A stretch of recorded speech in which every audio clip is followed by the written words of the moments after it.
Hello everybody, it's me, Casual Cooper, and today we are going to be doing the Redemption Tournament.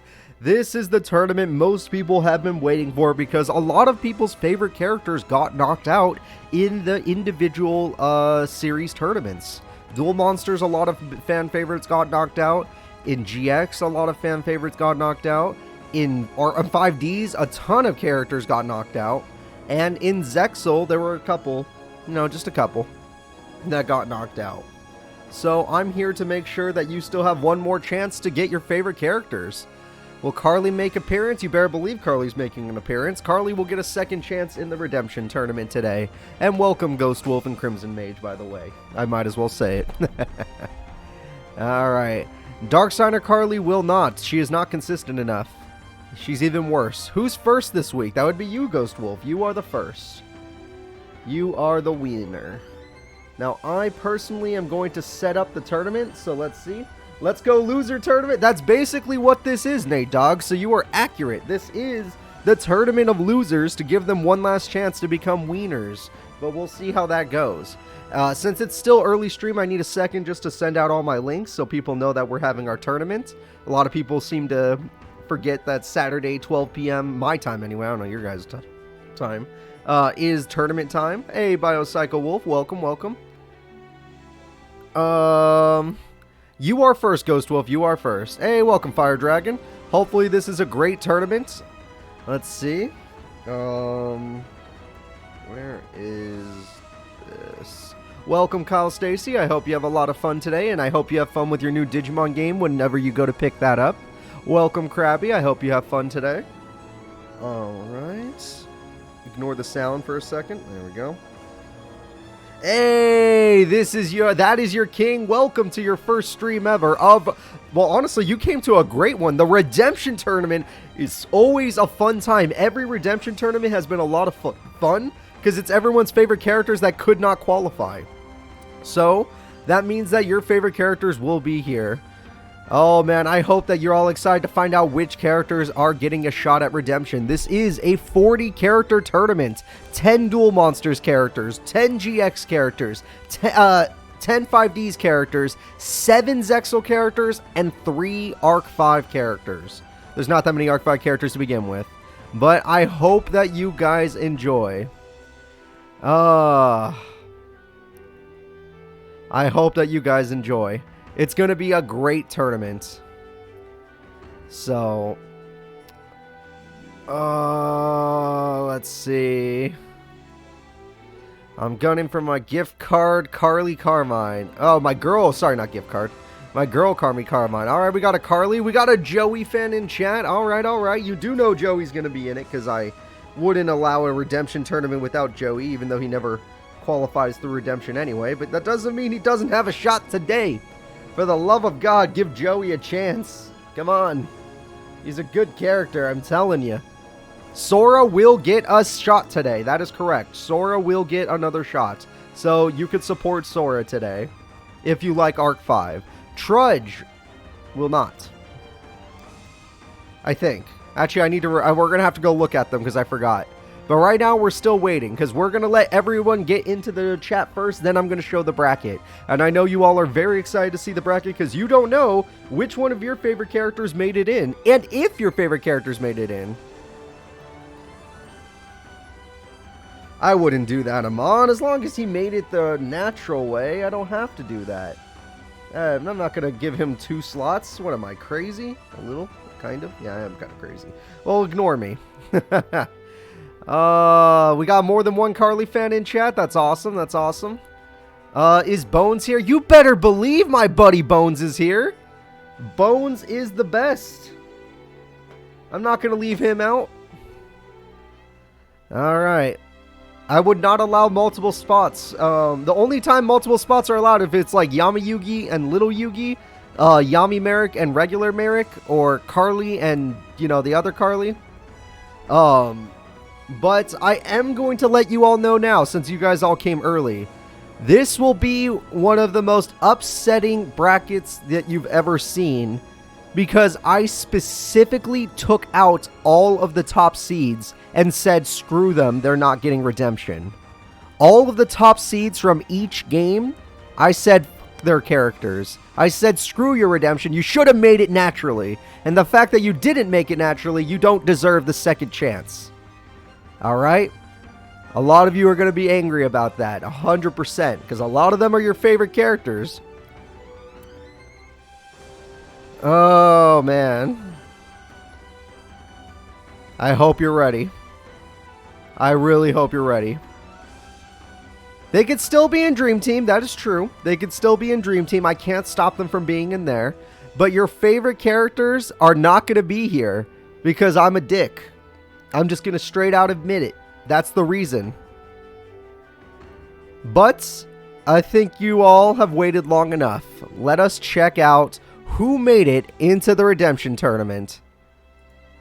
The characters that made it are Yuya of Arc 5, Akiza of 5Ds, Jim Crocodile Cook of GX, Chumley of GX, Bandit Keith of Duel Monsters, Yami Bakura of Duel Monsters, Tyranno Hasselberry of GX, Antinomy of 5Ds, Bastion Misawa of GX, Yusei Fudo of 5Ds, Bones of Duel Monsters, Bolt Tanner of 5Ds because he never got a chance in the actual tournament, Sora of Arc 5, Yuzu of Arc 5, Cat-chan of Zexal, Callan of 5Ds, Rex Raptor of Duel Monsters, Hunter Pace because he never got a chance in 5Ds, Carly Carmine of 5Ds, Yami Merrick of Duel Monsters, Yasai the Tomato King of Zexal, Night Shroud of GX, Weevil Underwood of Duel Monsters, My Valentine of Duel Monsters, Rio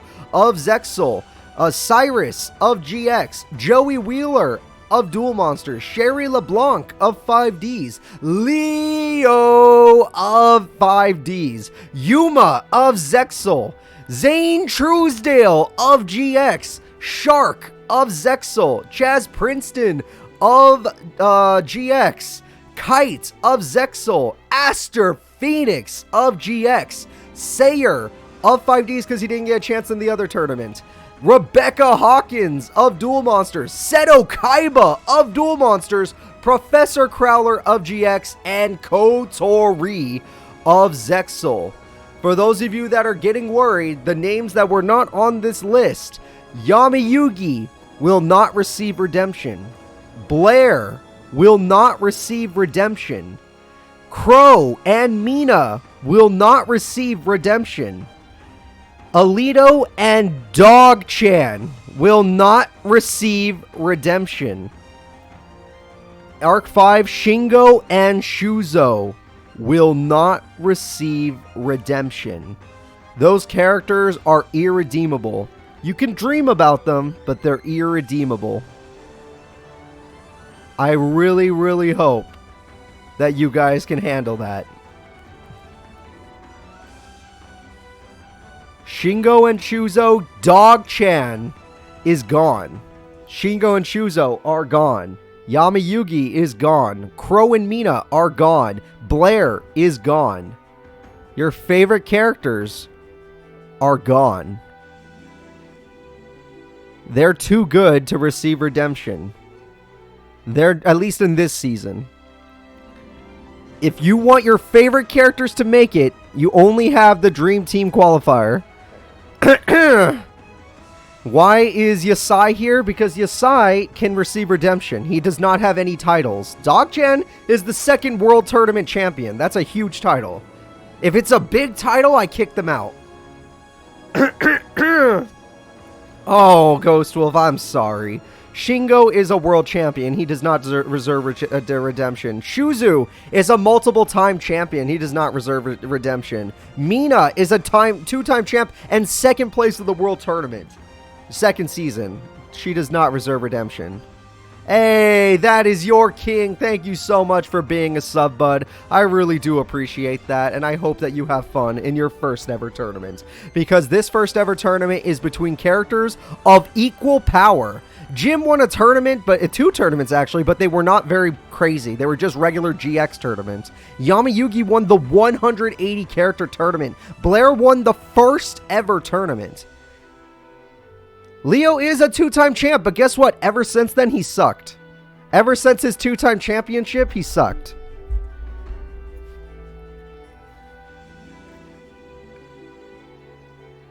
Alito won the 180 character tournament. I meant Yugi won the 90 character tournament. That's not what I meant, sorry. Crow won the 200 character tournament. Darksigner Callan definitely does not reserve redemption. His skill level is way too low. His skill level is way too low. There are plenty of champions still in this tournament, like Antinomy, Jim, Zane, let's see, Bones. Bones is a champion. But that does not make a difference. As long as they're still bad, I allowed them in. But there are 4 slots in the Redemption Tournament, and it doesn't matter where you're from. It can be some characters from GX, some from Duel Monsters, some from 5D, some from Zexal, and some from Arc 5. Everybody gets to be on Team Redemption, just like the Team Dream Team. So hopefully we have a very, very, very fun tournament. Because most of these characters are equal power level. But anything can happen. Anything can happen. Yeah, Zane is not reliable. Yeah, he can win a tournament when he's Dark Zane. But in this game, when he's regular Zane, not so much. Let me clear my voice a couple times. I only woke up recently. Give me a sec. Come on. Come on. Give me my voice back. There we go. But we are going to have a hell of a tournament today. The first one will be the Arc 5 main character Yuya versus Akiza. That should be a good fight, in my opinion. Yeah, have not been awake long enough for my voice to realize it has a job to do, so give it a second.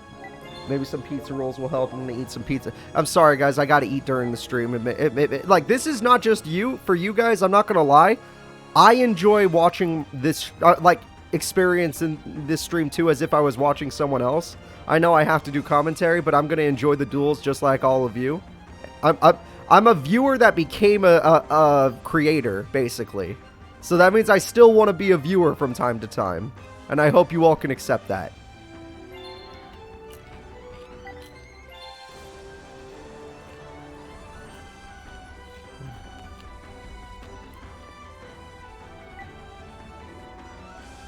Welcome, Kurt. You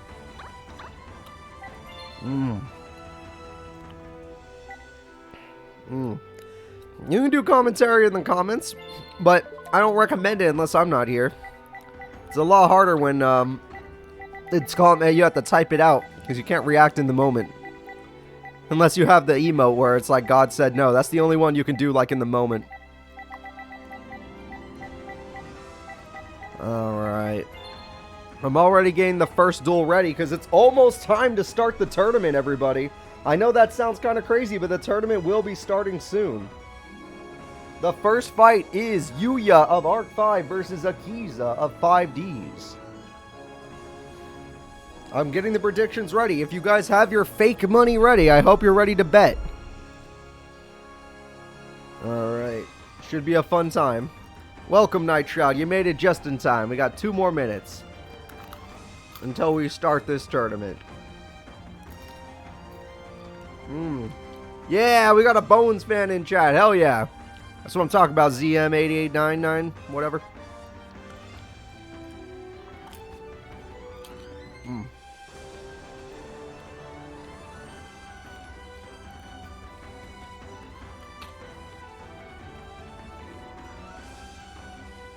Alright. Almost time to start. Almost time. Sorry. Pizza rolls are really good. I air fried these pizza rolls. They're really good. They're, like, really good.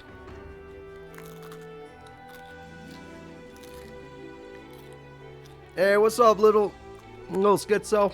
Hope you have fun today.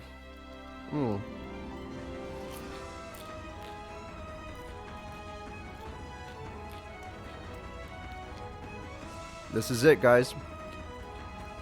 The predictions are up. Place your bets on the first fight. Do you believe in Yuya of Arc 5 or do you believe in Akiza of 5Ds? Only one of these characters will be moving on. One of these characters might receive redemption, but one of them is definitely leaving right now. The tournament will be starting very soon. Akiza versus Yuya. Place your bets. I'm getting a little excited. I'm waiting for the clock to turn over. I wish I had one of those clocks that counted down, but I don't. It's almost time, everybody. The redemption tournament is right here. And you all made it to the live stream, which means you get to see what happens in the moment. You get to bet. You get to react. You get to decide who's your favorite character, because here we go. It's time. Yuya versus Akiza. Are we going to have Yuya entertain everybody in chat today? Maybe actually pull off a pendulum summon? Or are we going to see Akiza go ham with her plant monsters? And maybe even show us the Black Rose Dragon she rarely summons. Alright, well, we got a set pass. Very nice start from any character in Yu-Gi-Oh! At least old Yu-Gi-Oh! We do have a pendulum, okay. And it was only one, sadly, so that's no fun. He did search polymerization. He's got a fusion in hand! Wait a minute! Yuya starts out with the fusion! What is this man making? Everyone say hello to the ferocious dragon with luminous feral eyes. It's the Beast Eyes Pendulum Dragon. Alright, and that Pendulum Dragon destroyed the monster. And he did 1800 burn on top of it. Holy crap. MST's gonna pop one of those. It popped out good goblin housekeeping. Not really the best thing to pop at this time. Alright. Now we wait, because this is a really bad situation for Akiza. It looks like Entertainment Friend Doki's gonna summon a friend. It's Entertainment Silverclaw. Yuya is on a rampage in this first battle. Twilight Rose Knight is dead. Another 1800 damage is dealt. Oh crap, we got another card activating, buffing his monster to 2100 attack points. The next attack will not win the duel, but it will be extremely close. Akiza is almost out of options. She needs to top deck a god card right now. Luckily, Destiny draws. Yuya, can you knock out Akiza in the first round? That would be incredible. Wait a minute. Lone Fire Blossom brings out the Tyranno Princess of God, whatever. All I know is it's not strong enough. And we got... Yes, it is strong enough. The Thorn of Malice buffs her monster to 3400 attack. She can now overpower the opponent, do piercing damage, but not kill their monsters. This is a great turn from Akiza. This is her comeback chance. And he's forced into defense mode. She's gonna win by doing piercing damage. But if she leaves a monster open, she can lose. Lone Fire Blossom could get her killed right now because of his monster's burning effect. She's gonna summon the Giga Plants. And Giga Plant is going in to destroy the freaking performer, the Beast Eyes Pendulum Dragon. 3400 piercing damage has been achieved. Yuya needs to destroy Giga Plant and do it's only 400 damage. All you have to do is play Ukazi, Hinotama, I don't know, Restructor Revolution. Find something, guy. Find something. With 400 life points, Akiza has a godlike comeback and wins the duel. Okay, for some reason he's attacking that one first. You could literally just win the duel. And the duel is over. Akiza with 400 life points clutches it. That was an amazing duel from Yuya, but Akiza is the consistency champion, even though she's never won a tournament. That was a really, really good first duel. Really good. Yuya fans almost made a ton of money, but Akiza fans are safe. Alright, so this is what happens when characters are more evenly balanced. Oh, I forgot to start the tournament. This is what happens when characters are more evenly balanced. Hold up. Alright, starting the tournament now. The first winner is Akiza. The next fight is Yami Bakura versus Tyranno Hasselberry. We're going to see dual monsters take on GX. Some interesting characters from both of them. Tyranno is known for his heavy-hitting dinos, and Yami Bakura is known for his tactical fiends. And one of them is a luck-based fiend. So hopefully we get to see some cool stuff today. Alright, let's get it started. Alright, Yami Bakura, where you at? You think Bakura's gonna make the dinos go extinct? I like that. I like Bakura a lot, but I also like Tyranno. I like dinosaur monsters. I think Tyranno is really cool. And I think he's a fun character to have. I love Ultimate Tyranno, so I'm hoping he plays well, because he does usually play well. He does usually get like top 8 in some of the tournaments. It's just, it's hard for him to close it out, you know? He always loses right when he's supposed to win, the last duel. Alright, here we go, everybody. It's time for Tyranno Hasselberry versus Yami Bakura. I'm expecting many good things from this fight.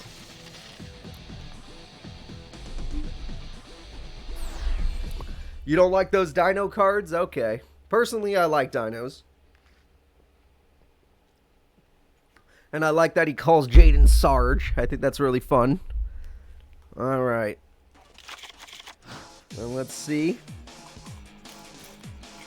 Tyranno gets to start the duel. Okay, Jurassic World's a good start.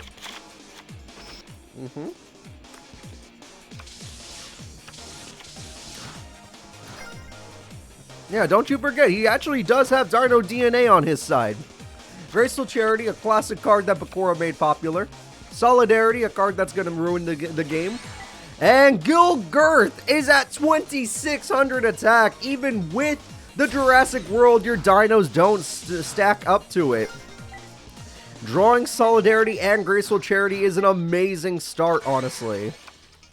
However, Fossil Excavation brings back Destroyosaurus. All he's planning on doing is damage. That isn't a great idea, in my opinion. And Mirror Force early! He top-decked Mirror Force early in the duel. Tyranno Hasselberry has nothing. Nothing left. He has to top-deck a God card to stay in. Oh, wait! Bakura did not summon a monster, which means Tyranno has more of a chance than I thought. Holy crap, that was unlucky.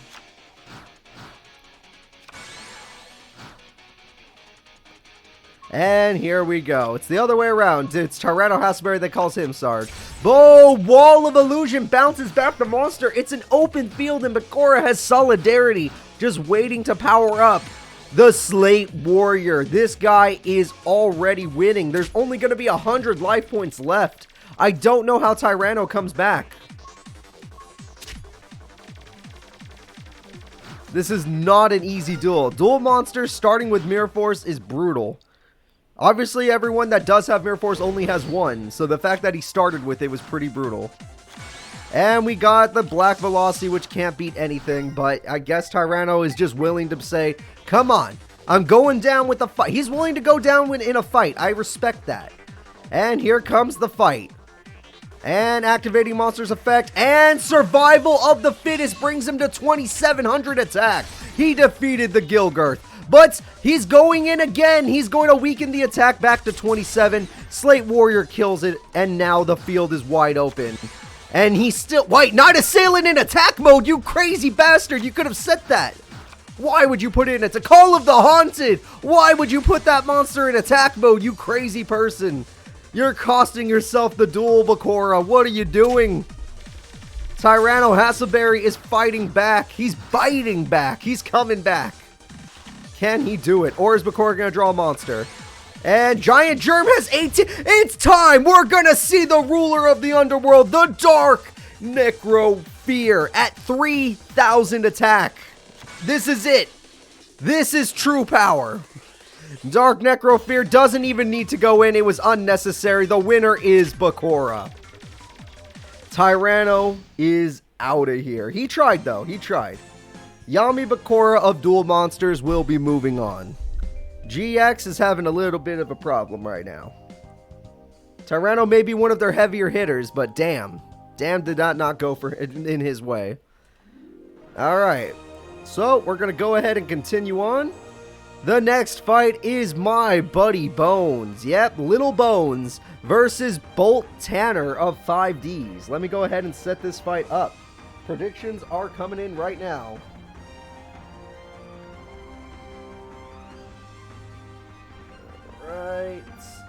more sec. Alright, place your bets. Do you bet on the giant Ushi deck or the very, very old school normal vanilla zombie monster deck? Ushi or old vanilla zombies? It's sad, but this is probably, even though Bones is a champion, I think this is going to be a close duel. There are no guarantees when you're Bones. Like, he had, like, one other tournament against Yusei where he fought like a goddamn champion, but he still couldn't clutch it. Alright. So, guys, it's time for my buddy Bones to take on Bolt Tanner and the Spider Demon deck. Let's do this. Let me see if I can find Bones' face, even though this creature is, like, the perfect stand-in for Bones. Alright, there we go. Bones has arrived. But will the giant Ushi deck be just a little too much with these giant fiend monsters? One of Bones' weaknesses is just getting overpowered. His monsters are very weak. But his strength comes from timing, I guess, because he's won some duels just from a proper top deck. Alright, Pyramid of Wonders will help his weak monsters. He summons the Snake Hair, classic, and has Axe of Despair. Oh my god, he's putting it all on the line. Everything is on the line with that Axe of Despair. If the Snake Hair dies, Bones has nothing left. Holy crap, he put it all on the line. What a crazy guy. And it's gonna get Tribute summoned on. So you lost all of your best cards. And your opponent gets to summon Ushi. And each turn, oh god, here we go again. Spirit Cretin is coming back. And Ushi attacks directly. Bones is taking a heavy hit. He looks like he has power when he's that lucky, yes, but not really. Bones is the actual person who popularized the card Call of the Haunted. Bolt Tanner, you only could thank Bones for Call of the Haunted because he's the one that made it popular. So there we go. We got a Tribute Summon. It's the Pumpkin! And with the Pyramid, he can beat Ushi. Except the trap card will die instead. So if he draws Giant Ushi, Bones' boss monster, the Pumpkin, will be killed. The Pumpkin is stronger, but it's not... Wait! It's still stronger. Ushi, he's losing! The Pumpkin with Pyramid of Wonders does overpower it by 50 points. The man, the myth, the legend. But this guy bought himself another turn to draw the Giant Ushi. If Bolt Tanner draws his... oh wait, no, that's enough. His Ushi stronger now. His Ushi is officially stronger now.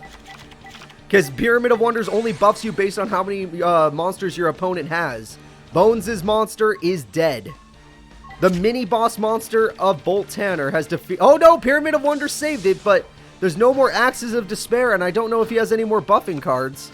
This is looking kind of rough. Alright, we got Armored Zombie. He drew the third Axe of Despair! Are you kidding me? How did he draw 3 Axes of Despair in 8 turns with no draw power? How did he do it? That makes no sense. That makes no sense. He drew all 3 of them within 8 turns with no draw power. Bolt Tanner, this is one of the luckiest duelists I've ever seen. Bones is a cheater. He is actually he has Pot of Greed. He is actually a person who uses the heart of the cards in these AI tournaments. There is like a 1 out of 29 chance he would have drawn that, and he drew it. It was insane. A 30 chance. That's even crazier. He actually drew it. He has the freaking Pumpkin winning him the duel. This is not a card you consider to be a boss monster, but there it is, bossing up the field.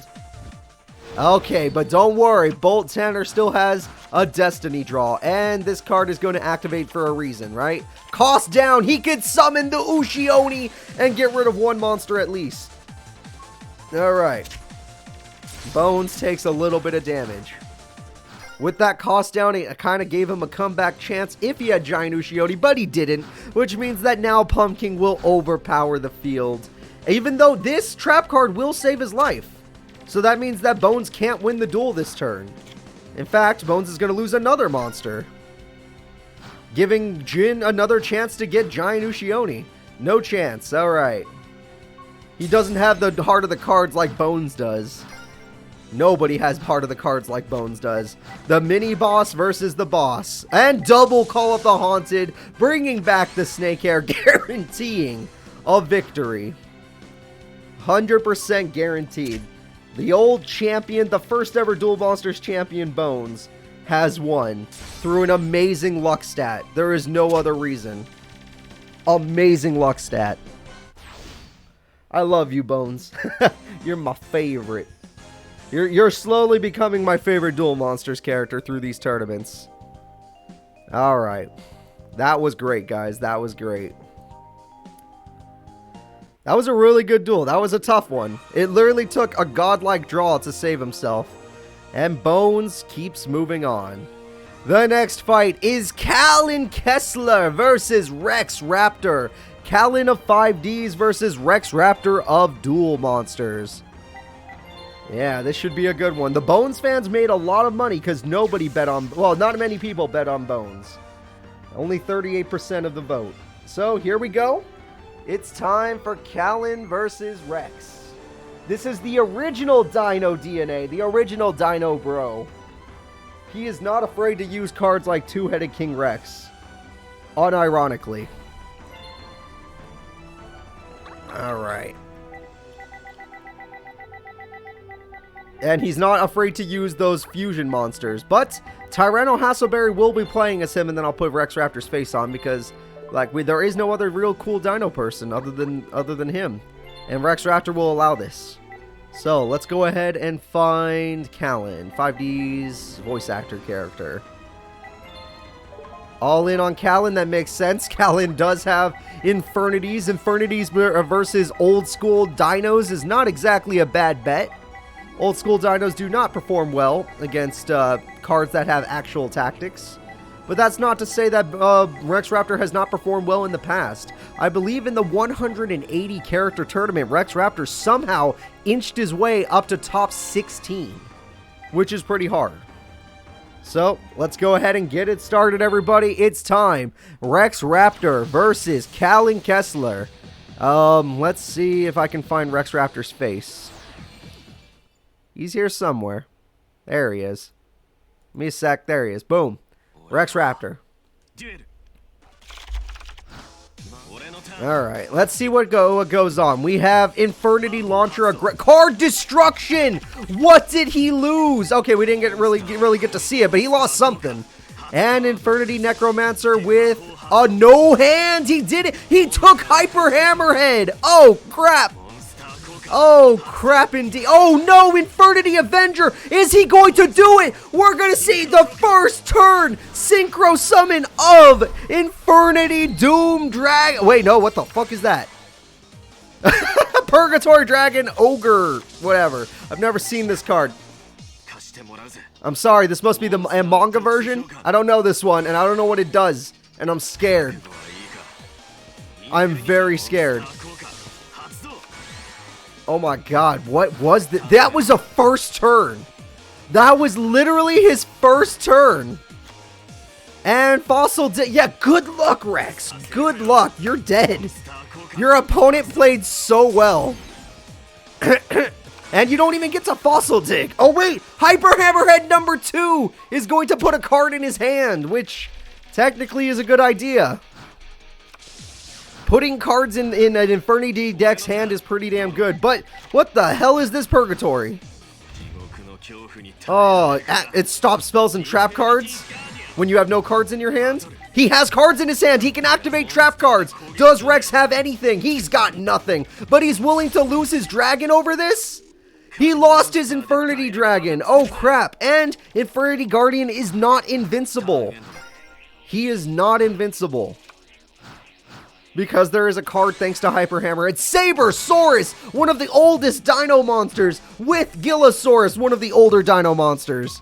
And there we go. Infernity Guardian bites the dust. Infernity Avenger bites the dust. The fact that Hyper Hammerhead was that clutch is pretty incredible. Alright, Callan, do you have a... He still has a hand! The Hyper Hammerhead is still forced him to have a hand. That's super bad. The good news is his monster is really tanky.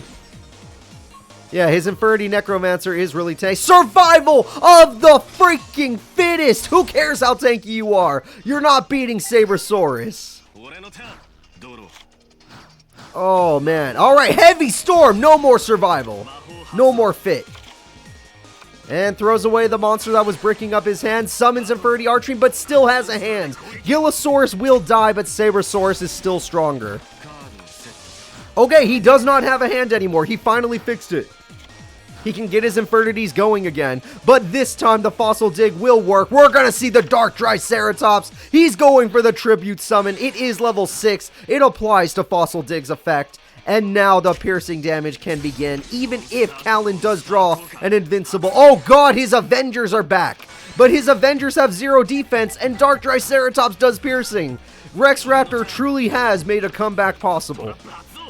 And he throws away the card in his hand. Alright, and some cards. If he ends his turn, yeah, Rex Raptor is still going to be able to do some piercing with this old school dino monster. And now he's going to summon another Sabersaurus just to clean up these Avengers. This is brutal. He's making Callan suffer. He's like, your team may be tactical, but I don't care about tactics. I have old school dinos with busted effects like Hyper Hammerhead. And now it's all up to Rex Raptor. Alright, Monster Reborn steals the Infernity Archfiend. I guess Sabersaurus wasn't worth. Or he didn't want his opponent to bring it back somehow. And Infernity Guardian is going to survive because of no hand, but the piercing damage still gives Rex Raptor a win condition. The problem is this win condition will take time. So unless he bricks... Oh god, there's more piercing damage just right there. Let's see what happens. And we got Balloon Lizard unironically in attack mode. I find that extremely strange. Wow. Unironic Balloon Lizard. Okay. You left that thing in attack mode. Is he trying to bait Infernity Guardian into attack mode because AI bad? Destiny draw from Callan. I couldn't believe he got it first. He baited it! It worked! The AI is stupid! Balloon Lizard did it! He did it for the team! Unless Callan's got a trap card that we don't know about. No, it's not a trap. This duel could very well be over. It depends on if he attacks the face down with the piercing monster, which I highly doubt. Oh, old school crawling dragon number 2 into Gillosaurus. Yes, his opponent gets to special summon, but who cares? That won't matter if you just attack the thing. Oh my god, the AI knows how to dupe itself. That's amazing. 1200 damage. Oh man, the damage is building up. 700. It's like burn damage at this point. 700 damage. 600 damage. 400 damage. It's not enough. After all of that, it's not enough. Callan has one more turn. If he can get a tuner monster, maybe he can come back. He needs a tuner. He's got a tribute summon. This could save him. It's the Infernity General. Don't keep your monster in attack mode. Put it in defense. The piercing damage monster is gone. His Rex Raptor's best chance of winning is gone. The duel is back in favor of Callan. This duel has gone back and forth this entire time, and it looks like Rex Raptor is the loser now. I can't believe it. With 300 life points, Callan found a way. He found a gun. No! You put it in attack mode! He baited him somehow! The AI doesn't understand logic! Unless that trap does something, I don't know. Oh my god, I don't get it. I don't get it. That's the end of the duel. That is literally the end of the duel. Crawling Dragon going for the GG! It is a GG! Callan Kessler kills all of his fans' hope. This one was 50-50. That duel was crazy, but... holy crap, Rex Raptor wins it all. 5Ds falls and dual monster rises. That was insane. That was an insane duel. Literally the AI taking advantage of his brother AI. There was nothing else that I've seen. He just took advantage of it. Oh, someone went all in on Callan. Oh, that was a safe bet until it wasn't. That one Hyper Hammerhead turned the entire duel around. Rex Raptor will be moving forward. Everybody, it's time for Yasai, the Tomato King versus Night Shroud. the Darkness Dragon Summoner. Alright. Are we going to see a Red Eyes Black Dragon today? A Red Eyes Darkness Dragon, maybe? Or are we going to see the Tomato King? I'm excited for either. These are pretty fun. I actually like both these characters quite a bit. I would prefer Red Eyes to go further, but I like Yasai enough where if he wins, I'm not going to be upset. This is going to be a tough bet, though. Do you bet on the plants or the dragons?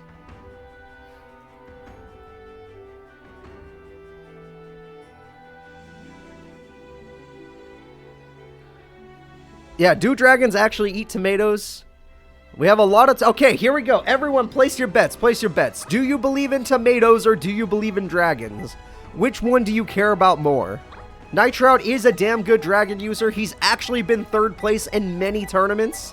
And his Red Eyes deck is really effective, but it does brick from time to time. Yasai's deck does not brick too often, but the tomatoes don't usually get that strong without the field spell, so he is field spell reliant. So, here we go, everybody. They both have strengths and weaknesses, but this should be a good duel either way.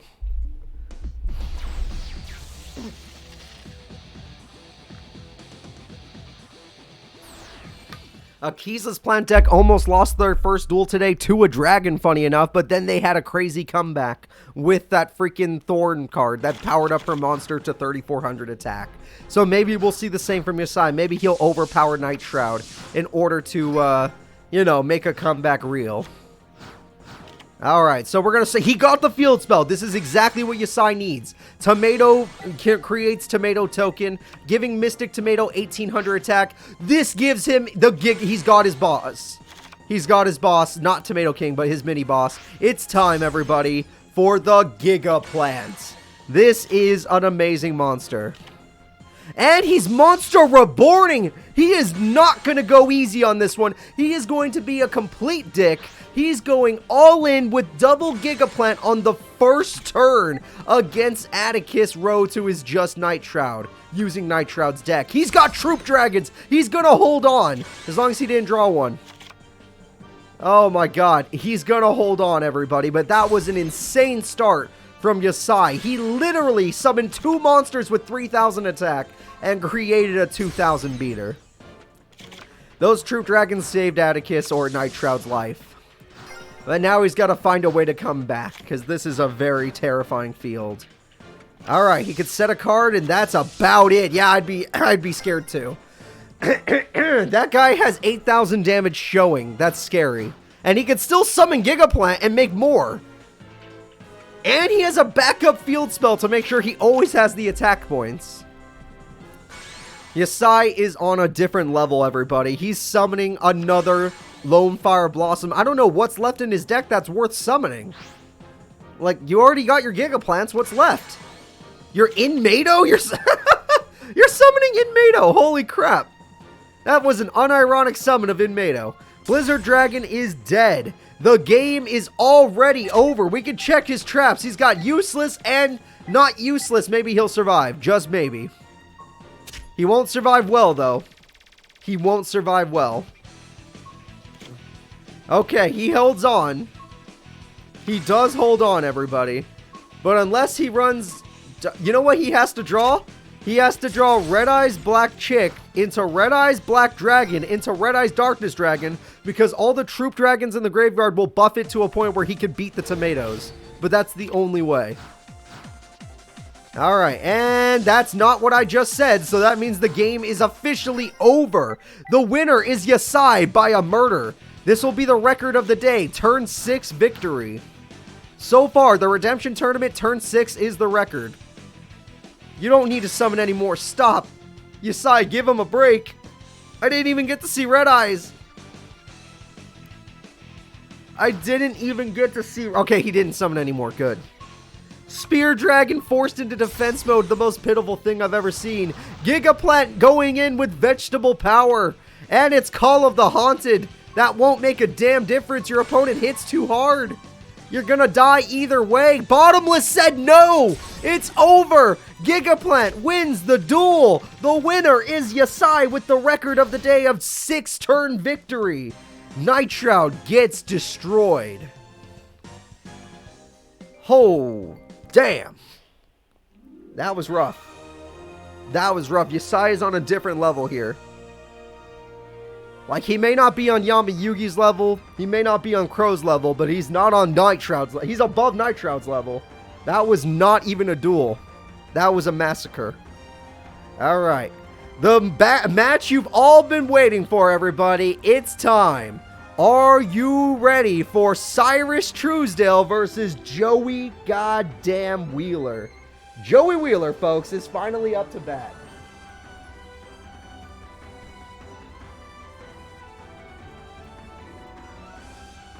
Which of these characters will you vote for? Place your bets, everybody. Place your bets. Do you believe in Joey Wheeler or do you believe in Cyrus's roids? Funny enough, both of these characters have made it to the World Tournament in Season 1. Season 1, they both qualified for the World Tournament. Cyrus through GX and Joey through Dream Team, which is not really qualifying. He just got lucky. But goddamn. Goddamn. And Cyrus is probably, yeah, Cyrus actually earned his way into the tournament through GX getting 4th place. Joey has never earned his way into a world tournament. He actually got lucky with Dream Team. I guess technically he had to win one fight, but it was against Kaiba. Back then, Kaiba wasn't very good. Like, yeah, he's better now, but still. Hopefully Joey shows everyone today that he can be a great duelist. You know, when luck's not involved. Welcome. Alright.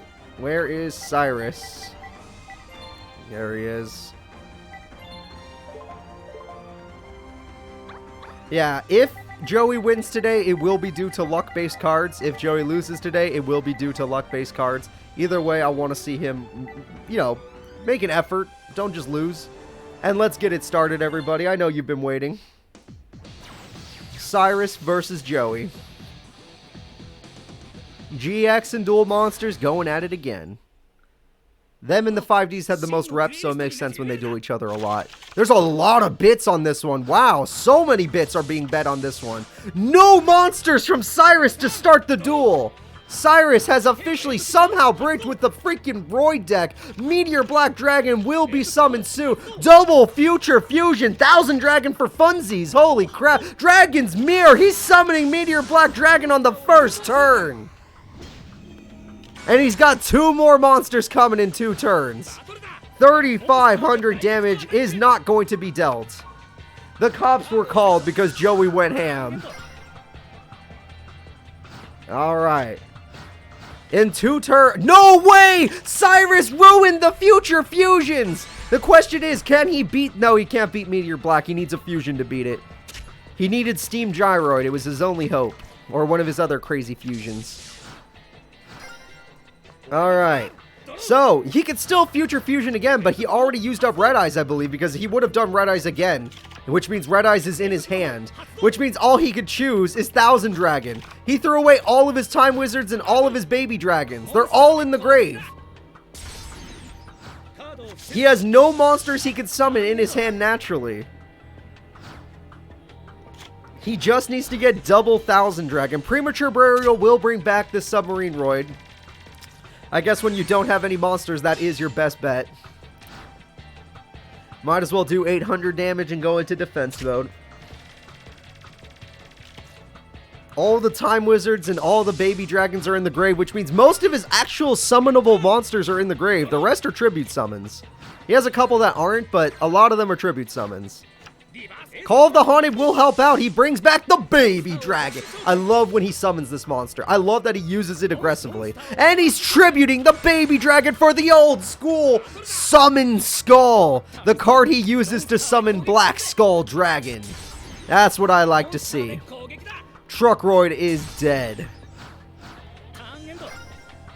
That baby dragon evolved into a fiend of a monster.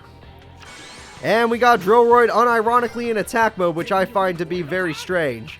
Unless there's a certain trap on the field that lets him draw cards. But it doesn't matter. The 1000 Dragon is here. He made it. And guess what? Not one, but his mom lets him have 2000 Dragons. They're both here. They're both ready to rock Joey's world. And does he have another monster to summon just for fun? He has Mage Power. Are you kidding me? Meteor Black is at 6,000 1,000 attack points. This isn't even a joke. I am not. It's limiter removal. 1,000 dragon will bite the dust, which means that Meteor Black will lose 500 attack, but who cares? The duel is still pretty much over. That's 4,900 damage showing. Enough to win the duel exactly. Holy crap, Joey's hand was busted. Joey's hand was absolutely busted. The man, the myth, the legend. He didn't use any luck-based cards in that one. No luck-based. Joey Wheeler will win.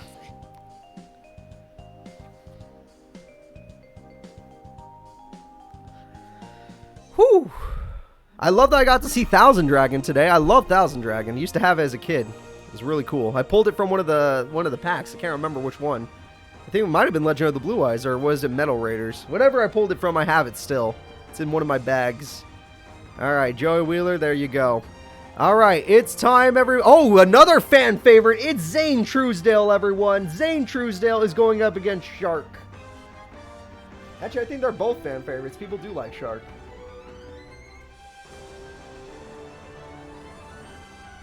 Alright, are you guys Shark fans? Are you guys theirs fans? Let's see. Ah, oh, crap, you're right, Tribal Guy. He heard me talking shit. he didn't want to take it anymore.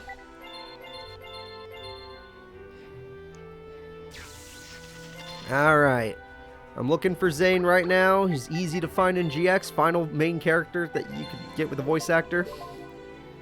This is going to be a good duel. They both have voice actors. They're both tough duelists. They both play kind of risky, honestly, because Shark likes to go all in with his Sharks and with his Exceed summons and then kind of stop.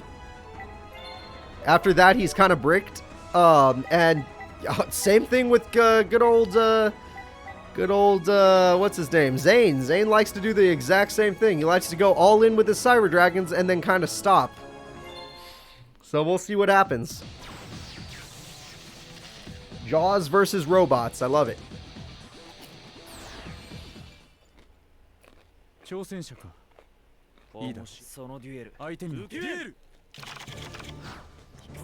Yep, Yusei hasn't dueled. XYZ Remora and Silent Angler are summoned. And like I said, Shark likes to start the duel with his... What the hell? He's got giant hands in his deck. Why have you never summoned that? Why have you never summoned that in your life? He has had that in his 15 extra deck this entire goddamn time? Are you kidding me? Alright, he summons Cyber Phoenix, which protects him from trap cards. Cyber Dragon beats Giant Hand. That's embarrassing. That's super embarrassing. Giant Hand loses to a basic Cyber Dragon.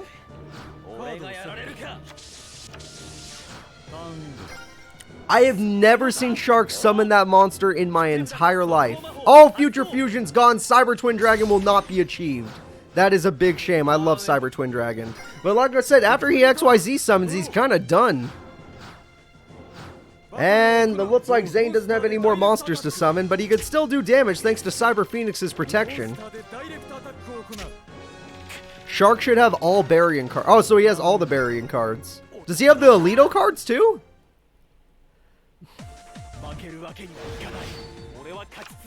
Alright. And again, oh, Destiny Brick? Are you serious? He drew a Destiny Brick? Shark is dead. Power Bonds! Oh, we're gonna see it, everybody. It's time for the Chimera Tech Over Dragon. And you better believe it's rocking 4,800. Why would you ever do? His brain is mush. His AI brain is so bad. Cyber Phoenix will not protect him, but it doesn't matter. Turn 6, tied with Yasai for the record. Zane is the victor. That was a weird play, but whatever. Zane's AI is mush. He's not good at the game. But god damn it, he can win duels. Alright, that was a quick one. It's the final fight of round 1, everybody. Final fight of round 1. And your final contestants of round 1 are Sayer and Rebecca Hawkins. Rebecca from Duel Monsters and Sayer from 5Ds.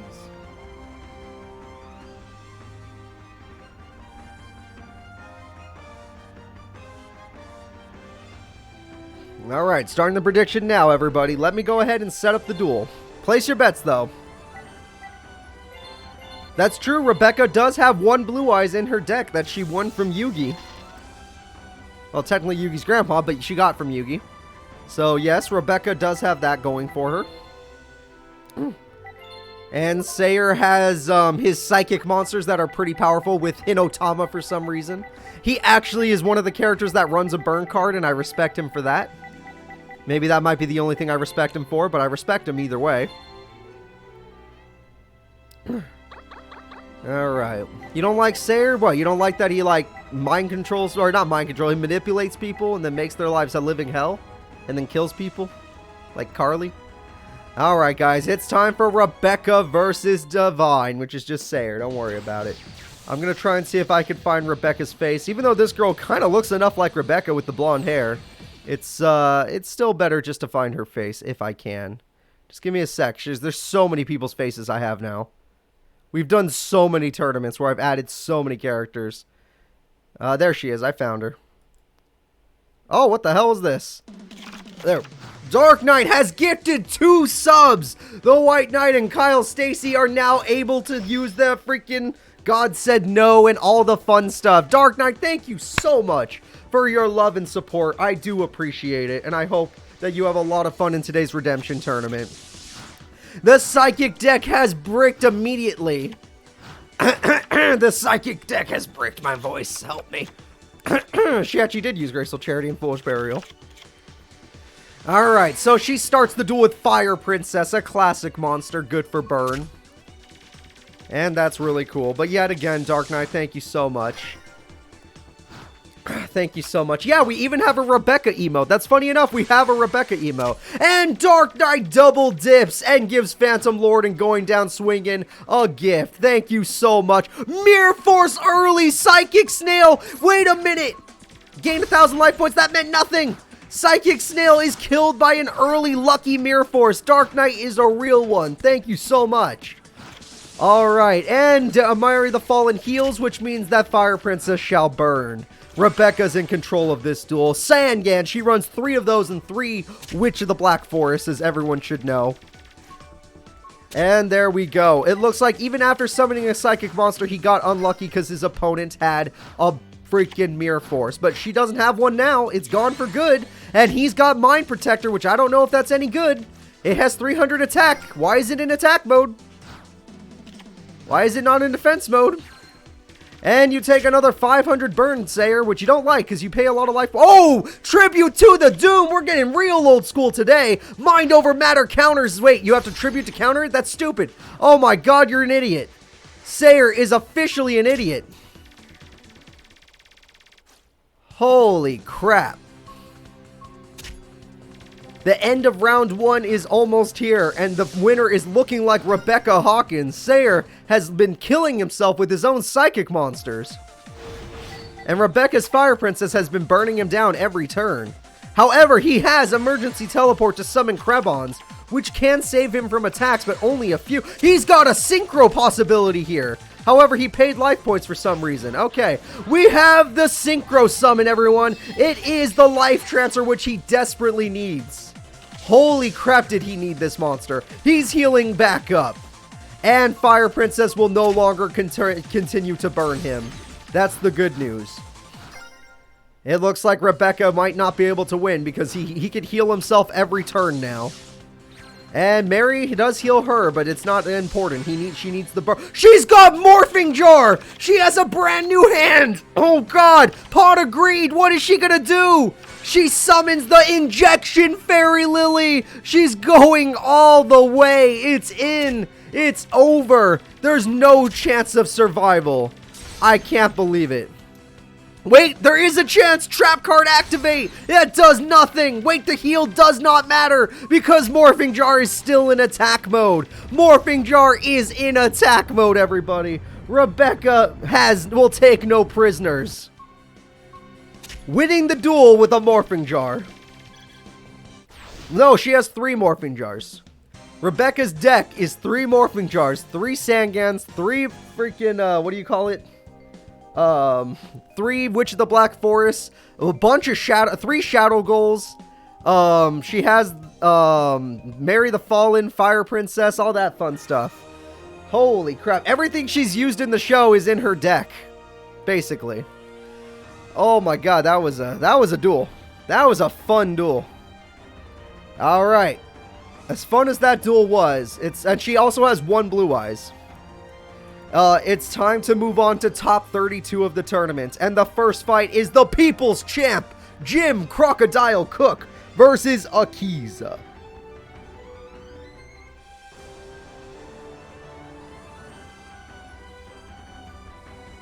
Alright, do you believe in rock boys or do you believe in plant girls? It's your choice. Rock boy, plant girl, make your choice. I really like the People's Champ, Jim Crocodile Cook. He has had some bad duels, but he has proven to be a champ on more than one occasion. Akiza, though, is a way more consistent duelist that just cannot win a tournament to save her life. She tries, though.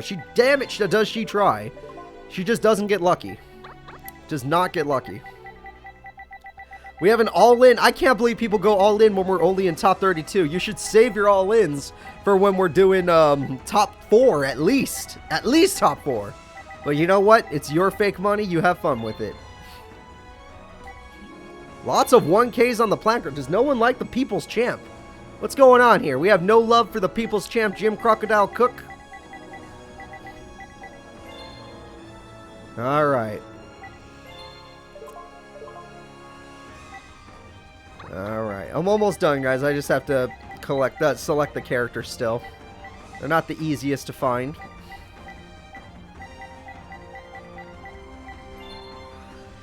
Whew. Ah, people just like Akiza more. They like both characters, but they like Akiza more. That makes sense. Alright, here we go, everybody. First fight of round 2. It's Akiza versus Jimmy Boy. Here we go. Jimmy Boy, what you gonna do? We're just gonna set, pass. Of course we are. And he immediately starts the duel with Rock Bombardment. At least he has burn cards, right? Not everyone has those. She starts the duel with her best card. Are you kidding me? This is going to be a terrible start for Jim because that monster is a beast. Oh no, it is a good start for Jim. He's got the special summon killer. He killed a Tyranno princess. No joke, she's dead because of that fossil die. I do not see this card ever get its effect off very often, but today we did.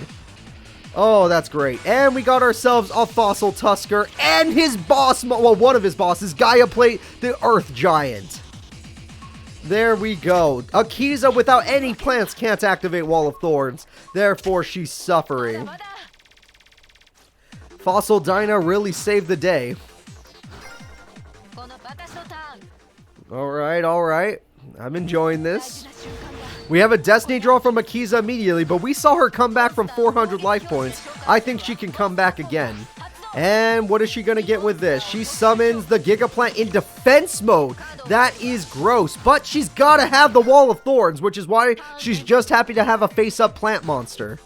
So there's no way, what's his name? There's no way he's ready for this. And Gaia Plate is gone. However, he does have Gigantus, which if it dies by battle...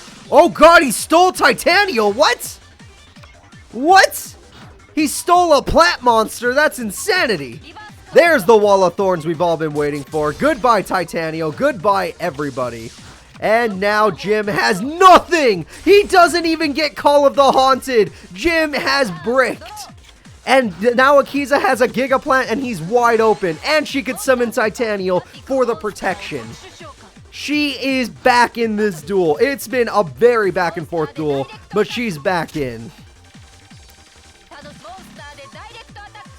Honestly, I don't know any of Jim's cards that can make a comeback from this sort of position. This is a GG in my book. I don't know how he comes back. This is too much. She has back row. She's got front row with protection. He's got a brick. He's got a death. That's a GG. And it looks like Akiza will make it to round 3 of the tournament. Holy crap. That was a good duel. Jim was in a good amount of control. He went in and he paid the price for going all in. Akiza will not be stopped. 2 duels, she had to make a comeback. 2 duels, she succeeds in those comebacks. I love it. I love to see it. All right. She wants one of those top 4 spots. She wants to go to the World Tournament. Who's going to stop her? All right. Here we go. Akiza gets to move forward. The next fight is the Chumpster. It's Chumley versus Bandit Keith. These are kind of fan favorites, but they're more like secret fan favorites. A few people do really love these characters. So, who here loves the Chump and who here loves Bandit Keith?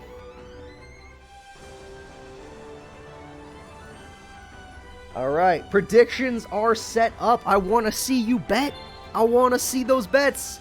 Chumley has gotten second place in a tournament, but he has never won a tournament. The farthest he's gone is second place. He's been so close. And in that second place duel, he was like 1 turn away from victory. So it was a very close duel. But no, he's never won a tournament. Now, Bandit Keith's cards are in America, and they're very powerful. But is he stronger than the Chump? The Chump is a very tactical duelist. Now, I don't know about his TAC Force 7 AI. I think it's still decent, but it's not the Chumley we all know and love. And then there's Bandit Keith, who, he's kind of a crazy person. Like, his deck is all in, and if he dies, he dies. But when it works, it's crazy. When it works, it's crazy. But yeah, Bandit Keith's monsters are really heavy hitters. So guys, Bandit Keith, as usual, will be played today by Ken Yu, and we're going to get this duel started. But don't worry, I have his face somewhere. I just got to go look for it. Yep, that's his face. I see it. I see it. There we go. Bandit Keith versus the Chump. Alright, Bandit Keith did not start out with a field spell. We got another sub, bud. Dat Tribe, thank you so much for being here. 2 months, I love it. A tier 3, you're amazing. Thank you so much for being here. And Mirror Force on the first turn! Bandit Keith has wasted his 1 Mirror Force. That was his only Mirror Force, and he used it on a Des Kangaroo. Mechanical why would you ever set Reflect Bounder? Mechanical Chaser is at 2550 attack. The old school 7 completed is not to be messed with. Chumley, wide open, is about to take a shit ton of damage. At the end of the day, even though it was a waste, he did put Chumley below half, and Chumley has to kill Reflect Bounder still, which means guaranteed 1700 minimum burn. And Chumley summons the rats with the creature swap. I love it, because he takes Reflect Bounder, which is a very necessary play, and he can just summon another rat. He needed Reflect Bounder on his side of the field so he didn't have to pay those life points later in the duel. It was a very effective play from Chumley. That was big brain. That was literally big brain to save his life points. But does Bandit Keith care about brains? Let's find out. Bandit Keith summons the Reflect Bounder again. He can't be stopped. Are you kidding me? Bandit Keith will not stop summoning Reflect Bounders, which means no matter what, Chumley will need to lose 1700 life points in order to kill it. Eventually, Chumley must pay the 1700 price. How does the Chump come back? Bandit Keith is playing like a champion today. He's going all in, no fear, uses Mirror Force immediately. Monster Reborn is a pretty clutch card, but your monster doesn't have the stats it needs. And Beast Soul Swap, why? You haven't even normal summoned yet. Yeah, what was that for? Are you just throwing away all your cards because you realize you already lost the duel? He's forcing himself to pay the 17. Leaving himself with only 1,000 life points in order to stop these Reflect Bounders from being a problem. He did what he had to do, everybody. He did what he had to do. Yeah, Bandit Keith was the American champ, and he has gotten like 3rd or 4th in some of our... He just brings it back! Are you kidding me? Bandit Keith brings back Reflect Bounder. Granted, the duel's not over. Chumley still has a shot. It's just not a good one. Hey, the Hex Shield's gone. That's a big loss. That's a big loss. He's got to find a way to beat... Chumley has to find a new way to win. He's down to 200 life points. He brings back Yakogire. If he attacks, he loses. If he doesn't attack, he loses. He's going with Wild Nature's Release, which means he's ready to lose the duel. He defeated the Mechanical Chaser, which is amazing. But if he does not have a monster to set the duel, it's a trap. There's a chance. Guys, there is a chance. Chumley has 1 trap. Bandit Keith says he's done with traps. He's got Machine King. He's going to be the Machine King. Bandit Keith has summoned the Machine King and is going in with the 23. But Chumley with the Mirror Force will kill the Machine King. No matter what, Chumley with 200 life points still has a chance. He has swords. How could you do this to the chump? Never mind, Chumley's still in trouble. He has to top deck a monster. It's not a monster. It might not save him. Holy crap, Chumley, come on. Bandit Keith, your fans are going crazy. Oh, he can pop the trap. It might not work. It's TT. He's still in the duel. No matter what, he's still in the duel. Chumley holding on by a thread. He's not giving up, everybody. He is not. He got a monster, thank God. He is not giving up. Will Bandit Keith find a card to do piercing? No, Bandit Keith's bricking, but sword. I mean, he is supposed to be bricking. Bandit Keith's the brick guy. And now swords have run out, which means Chumley could finally go on the offensive and lose the duel. Because AI be bad. AI be big bad. It's Mystic Tomato, which can be decent, but at the same time, if Bandit Keith summons a monster with 1600 attack, you just lost the duel. If he summons a monster with 1600 attack, you just lost. And there's a monster with exactly 16. Who cares? He's got 7 completed. Overdrive is about to overrun Chumley's deck. The duel is over. Bandit Keith has taken out the chump. Yeah, that was a freaking duel right there. There we go. I love that he said like this. I know, it's like he was talking to me, right, Cody Beaver? It's kind of crazy. Oh, that was, that was crazy. The AIs are starting to talk to me. Chumley, the chump, a lot of fans love him, but Bandit Keith went ham. He didn't even summon that many. He summoned Machine King. That was it. That was his only tribute monster. Other than that, he kind of bricked.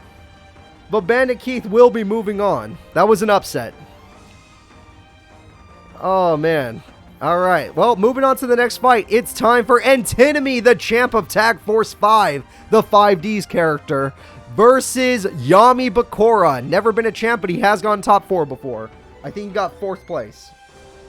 It's sad to say, but he's only gotten 4th place before.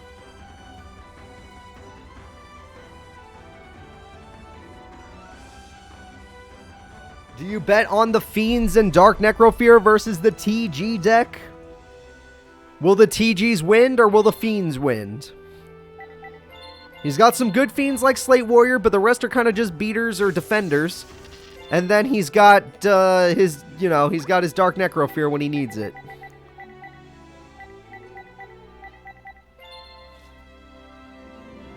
Alright.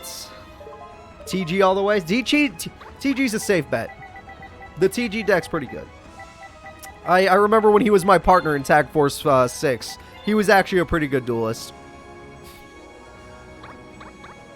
Well, dual monsters get another character to move to round 3 already, or will it be 5Ds with another character?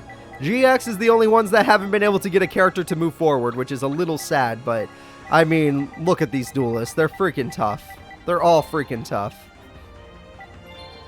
Will we see the level 12 synchro? I highly doubt it, but if we see it, it'll be awesome. Let's get it started, though, guys. It's time. Yami Bakura versus Antinomy. Champion versus a guy who made it to semis once.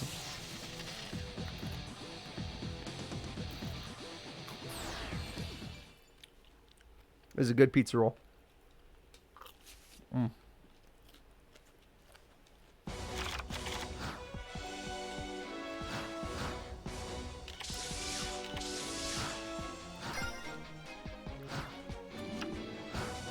Alright, let's see what happened. Pot of Green. Classic start. Pro Anti-Women and Duel Monsters. Archfiend Soldier, one of the best fiends you can find. TG Cyber Magician is dead. But TG Cyber Magician gets him TG Striker, a tuner monster. Oh boy. You might be in some trouble, Bakura.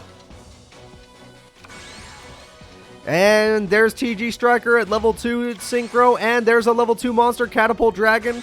And there's a level 1 monster, Cyber Magician, but it's a tuner. And there's a Synchro to the hand. He cheated. He's using a hand Synchro. He's already got Hyper Librarian at 2400 attack. That's one of the best TG monsters in the game. Its ability to draw, its draw power ability is so good. However, Zoma Spirit will be summoned, and Zoma Spirit does have a way of winning duels, just as Zane Truesdale. Alright, let's see what we got here. Zoma Spirit's going in. It looks like he's got nothing better than this. Granted, if Hyper Librarian does kill Zoma Spirit, he will pay the price. It's not the biggest price, it's 24, but it's a price. TG Gear Zombie is here as well. But no back row from Bakura means that Antinomy's in a very good position. Hyper Librarian will take the damage in order to deal some back. And that puts Bakura in the lead life points wise, but that's about it. And now we got TG Drillfish, which summons TG Gear Zombie. And that puts that monster with weaker attack points, and they do nothing else. Okay, I thought they would synchro summon, but I guess they don't. And would you look at that? He's got himself a Slate Warrior with a Portrait Secret. You might as well use the Portrait as well, because I mean, even though it's one of his classic defense monsters, you just want to get rid of those cards. And has Bakura drawn a trap card or anything to save himself? Not at all. Bakura's hand is kind of monster heavy. It is monster heavy. And we got TG Jet Falcon. That's going to be a scary one. It could beat the Portrait. And there we go, 2,400. But he's going to lose 500 attack permanently. He's down to 19. That's actually enough for Bakura to match him. Hyper Librarian is not the scariest card anymore. He did it, everybody! He top-decked Dark Necrofear! This is what we've all been waiting for. One of his boss monsters with the Gilgirth. Alright, Gilgirth, get in there. And Dark Necrofear, thanks to the nerf of Slate Warrior, can defeat Hyper Librarian. Normally, Hyper Librarian would defeat Dark Necrofear, but that nerf was perfectly timed. We're only in round 2, Shadow. We're only in round 2. And TG Striker is here, but he can't do a damn thing. Bakura, are you about to take out a Tag Force champ? Are you about to take out one of the 5D's champs all by yourself with 4,000 damage? This could be the end of the duel, and Tinami could not take on Dark Necrofear. He was overpowering Bakura for a while, but it does not matter. The Zoma Spirit Burn and the Dark Necrofear win him the duel. The winner is Duel Monsters Bakura. Those TGs were pretty effective until Bakura said, Slate Warrior. And it was over. Plus, Dark Necrofear is such a nice card to have. Alright, guys. That was a good duel. That was a good duel. Antinomy held control for a while, but Bakura turned it around. The next duel will be Bastion Masawa versus Yusei Fudo. Bastion Masawa, one of the smartest duelists in Yu-Gi-Oh! Versus Yusei Fudo, one of the most inconsistent AIs I've ever seen. So far, GX has gotten no reps to move forward, so you would hope that GX can get one of their reps forward. Even though they won't be repping GX, they'll be repping, the Redemption Tournament, but you would still hope that he could do it. Alright, let's see here. Yeah, this tournament's been a lot of fun so far. And honestly, I have no clue who's going to win because everyone's so good. In their own ways.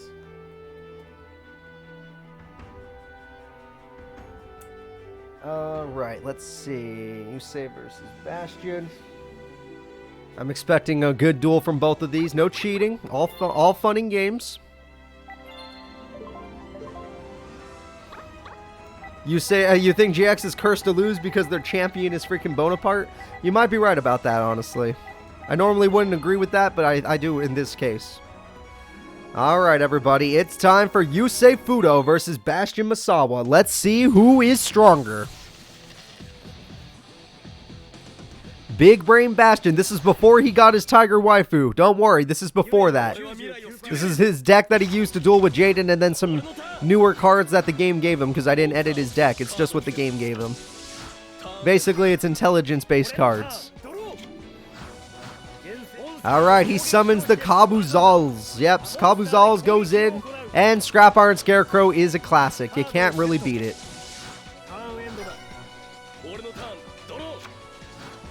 Nope, the World Tournament is not next week. We have the Dream Team qualifiers next week.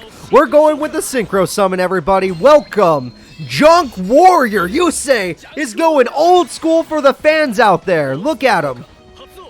He's going with the old school monster, and Junk Warrior is back to the hand because why the hell not?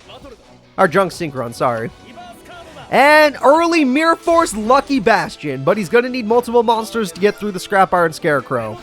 Junk Warrior was a classic, but starting with Mirror Force has happened a lot. Hey, it's Calculator for our intelligent buddy. He can now calculate your death, you say. And Scrap Iron Scarecrow said no to Calculator. I feel like every character that has Mirror Force in their deck has started with it on the first turn, even though it's limited to 1. That's pretty insane. Like, literally insanity. But we'll see what happens. Will that be enough for Bastion to make a miracle run happen? I don't know.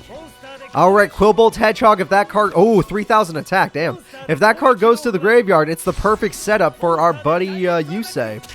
Yusei needs Quillbolt in the grave.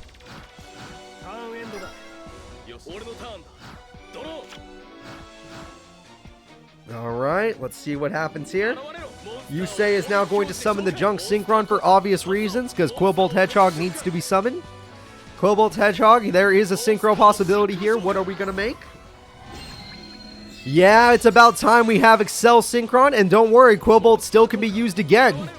That means that we can get up to a level 8 Synchro monster if he wanted to. And it looks like he wants it. Level 8 Synchro will be achieved, everybody. And what will level 8 Synchro do? It's the Stardust Dragon! We're getting the classic monsters! We're only gonna see classics today. I love it.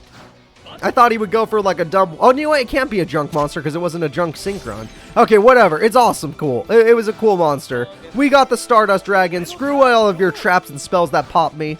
It won't make a difference. And Hydro, get on with Fossil Excavation. This puts his Calculator at an insane amount of attack. It's at 42. But guess what? Scrap Iron Scarecrow is there to stop you. So no matter what, Calculator will never break through. Calculator will never break through to beat Stardust Dragon. Unless Bastion gets a spell card or another monster that can defeat it. Yusei, what's your plan? Your Stardust is decently safe. You have Junk Synchron. You have Jet Synchron in the grave that I did not know about. They're both tuners, though, so that's not going to give you much.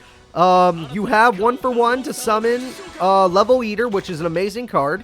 And now you can start the Synchro solutions. Alright, it looks like Armory Arm is the choice. We're going to see Armory Arm, everybody. And Armory Arm will not make Stardust Dragon strong enough, but it is an option for later. Wait a minute, we got a level 5 Synchro. What's the point? Level 5 Synchro, what the hell do you do? We have Jet Warrior.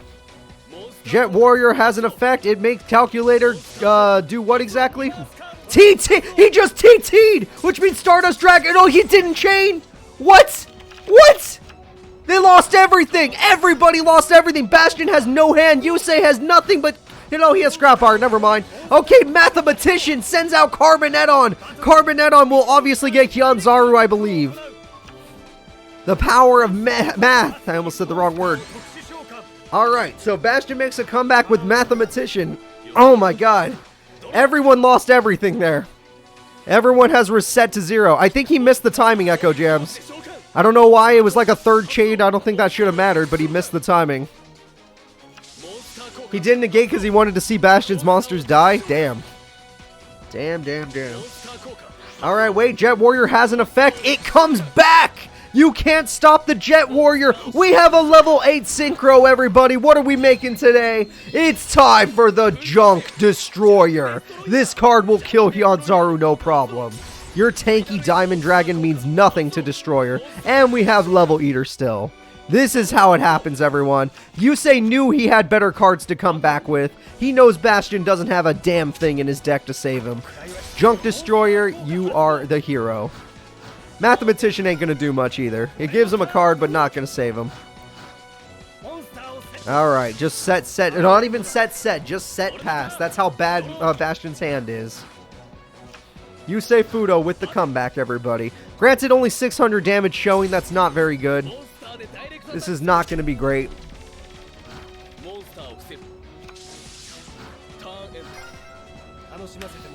This duel was in Bastion's hands for a little while, but that Scrap Iron Scarecrow saved Yusei long enough for this to happen. Bastion has bricked. If Yusei draws a tuner, this duel is over. It's Fatal Advocate. It's GG. That's a GG, everybody. It's not. Okay, wait. No, he doesn't draw a tuner. Yusei Fudo somehow fails to draw a tuner monster. I don't know how Bastion comes back anymore. I just don't know. This duel is officially over. Dark Hole. Yeah, you know what? Dark Hole. You're right. You're right. You're right. He already used Mirror Force, so he's got to find something else in his deck that's worthwhile. He's got a trap card, but it's not Mirror Force. So this duel could very well be over. His final trap card is Fossil Excavation. All he can do is bring back Kabuzals and still die, I think. Oh, it's in defense mode. Hold up. He's bottom. Oh no, Fatal Abacus killed him. His own trap card killed him. The duel is over. He would have lived with 100, but instead he dies. And the winner is Yusei Fudo, everybody. Bastion put up a damn good fight, but freaking Scrap Iron Scarecrow said no. But he beat Junk Warrior, he beat Jet Warrior, he beat Stardust Dragon, but he could not beat Junk Destroyer. The winner is Yusei. Yeah, the AI is not smart enough to be the real Bastion in this one. Alright, Yusei Fudo's moving on. The next fight shall be my buddy Bones versus Sora. Oh no! Arc 5 versus Duel Monsters, but this Arc 5 character is really strong. Funny enough, I think both these characters qualify for the World Tournament in Season 2. So, only one of them will qualify in Season 3, unless Dream Team, but let's see. Alright, this should be a crazy duel. Will it be Sora and his, what are his cards again? Do you guys remember? It's always hard for me to remember his cards. They're strange.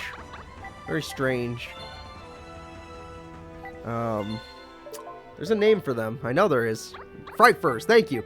Fright Fur deck. Or will it be Sora? Will it be Bones and his old school zombies? I watched Bones win a duel with a Pumpkin today.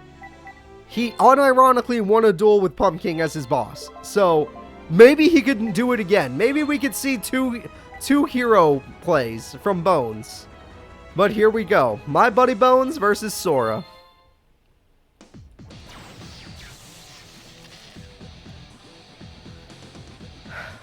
Alright, I'm looking for Bones right now, don't you worry. I'll find him.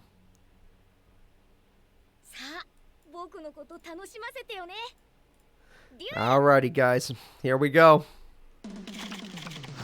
The Fluffles never brick. I feel like I've seen Sora brick before. He just... Oh, I guess not brick. He always had a monster, but he just needs polymerization or he loses the duel. And Bones, he kind of just needs to fight. Yeah, Snake Hair go in. The Edge Imp Sabers are dead, but they can always come back, so I guess it doesn't matter if they die. Bones is gonna lose a back row. Was it first turn? It wasn't first turn Mirror Force, but he lost Magic Cylinder. That's a huge L. Big L from Bones. And we got the Furnimal Leo. That beats most of Bones' deck. In fact, it probably beats all of Bones' deck except his tribute monsters.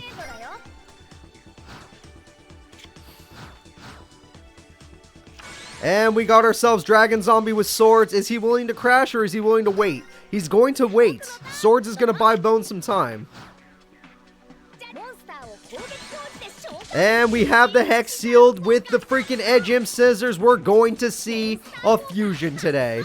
The fusion shall be the Death Toy Scissors Tiger. Alright, what else can you make? We have a tribute summon. It's the Rui Koki. He brought it back. Oh, thank you, God. Thank you, God. He actually brought it back. Get him, Bones. Kick his ass. Kick his ass. Oh, thank God. Kick his ass. Wait for Axe of Despair, but beat him. It's one of his only good zombie monsters from back in the day. Alright, there we go. There we go. All of them are dying. But Sora's just waiting on polymerization. Once he gets poly, the duel turns around yet again. The cops are coming. Their cops are coming. Okay, they left. We're good.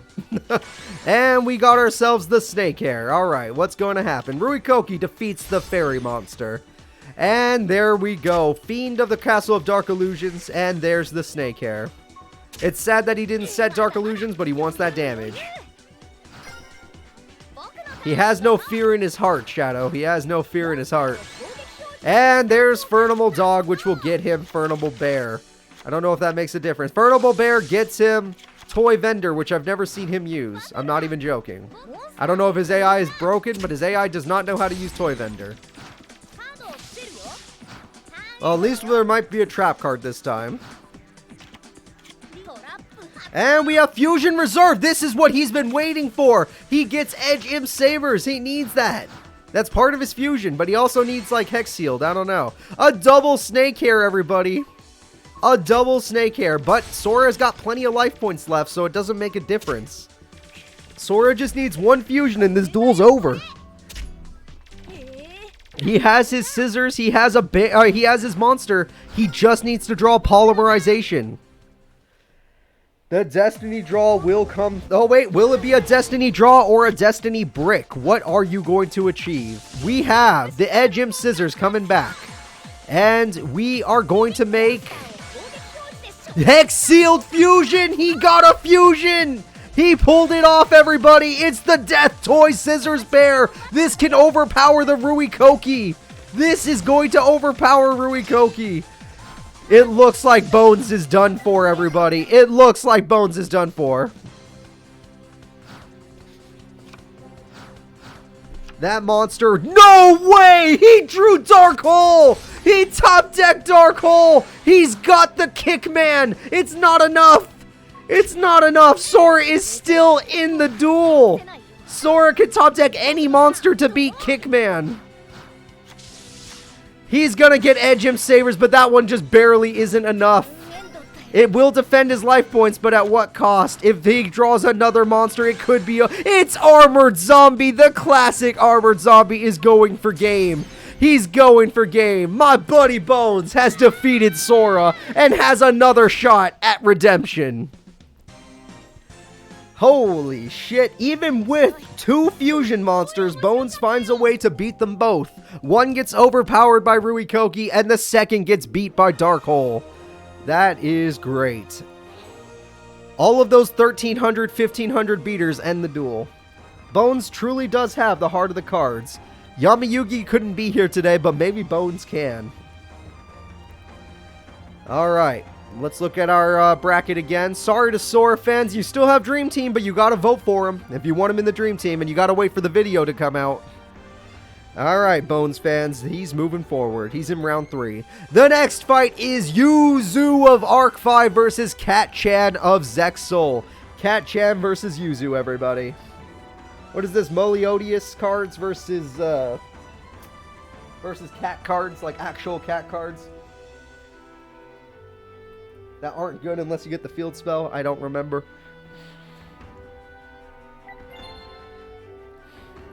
Dream Team is next week, Echo Jams. The Dream Team is something we do for every World Tournament where any character is allowed to be voted for, and those with the highest votes are allowed to get into the World Tournaments through a Dream Team qualifier, a very short Dream Team qualifier tournament. And the Dream Team is usually made up of random characters and characters that have never been seen before. I also allow characters into the Dream Team if their cards exist. Just like how I created the character of Johnny Steps, if they're a character from the show and their cards exist in this game, I'm willing to allow them into the Dream Team. That is what happens. Though the only time I've had to do it for Dream Team, I feel most people didn't really care about making new characters. They just wanted some of their favorite characters back. Let's see, Cat-chan. Alright, I found Cat-chan. Nope, they have to be from, it has to be from the show. Oh, you know what? No, there was one Dream Team character that I created. It was from the game. Of course, everyone is possible. It was one Dream Team character I created that was from the game. It was, what was that one girl from, the 5D's Dual Translator, do you guys remember? She was created for the tournament. For Dream Team, but Odin, thank you. Odin was created for it, but she did not qualify in the qualifiers. She didn't have enough fans, and she didn't play well enough in the duels. Because if you don't have enough fans, it's fine. You can still make it through the small tournament Dream Team qualifier tournament. But if you don't duel well enough, then you're not going to win, so it doesn't matter. Alright, starting with Giant Rat, Cat-chan summons a Rat-chan. That's kind of weird. And there we go. Gonna remove from play a monster, summoning Nova Summoner with a creature swap. That doesn't help any. At the end of the day, you didn't need a creature swap because you both get what you want. There was no need to creature swap there. That was pretty bad. And we got ourselves a stray cat, which is not very strong looking. And yet it attacks the rat. Stray cat has killed itself. However, it's allowed to summon the monster cat for killing itself. And the monster cat pops the opponent's monster for 800. Which means all you did was take away your chance of special summoning. And she summons her boss monster, Mozarta, and Mozarta dies! That was her absolute boss monster in this game. Absolute boss monster, and it died. That's the strongest card in her deck. Holy crap. Alright, let's see what we got here. And we got First Movement Solo to summon Sonata. That's one of her better cards because it gives her a buff. Nova Summoner is buffed. Sonata is buffed. Transmodify lets you level up to Elegy the Melodious Diva. It's at 28 due to the buffs. That's pretty brutal. That is pretty brutal. It looks like Cat-chan's gonna lose this one because double Sonata. They're both at 25. Dark Magician, eat your heart out. You're gonna die. Cat-chan is suffering. Without her field spell, she stands no chance in this duel.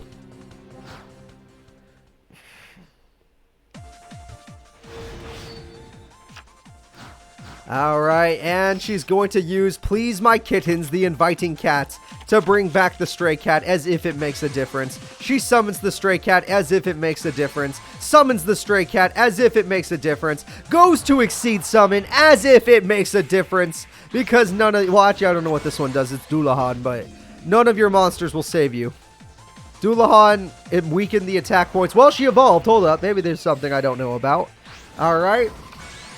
Even though you evolved, your Dork Lord is not going to be able to beat the other monster, so it's not like it made a difference. I mean, it looks like you fought back. I'll give you that. You fought back, but Cat-chan, I feel like you're still lost. And here comes the next attack.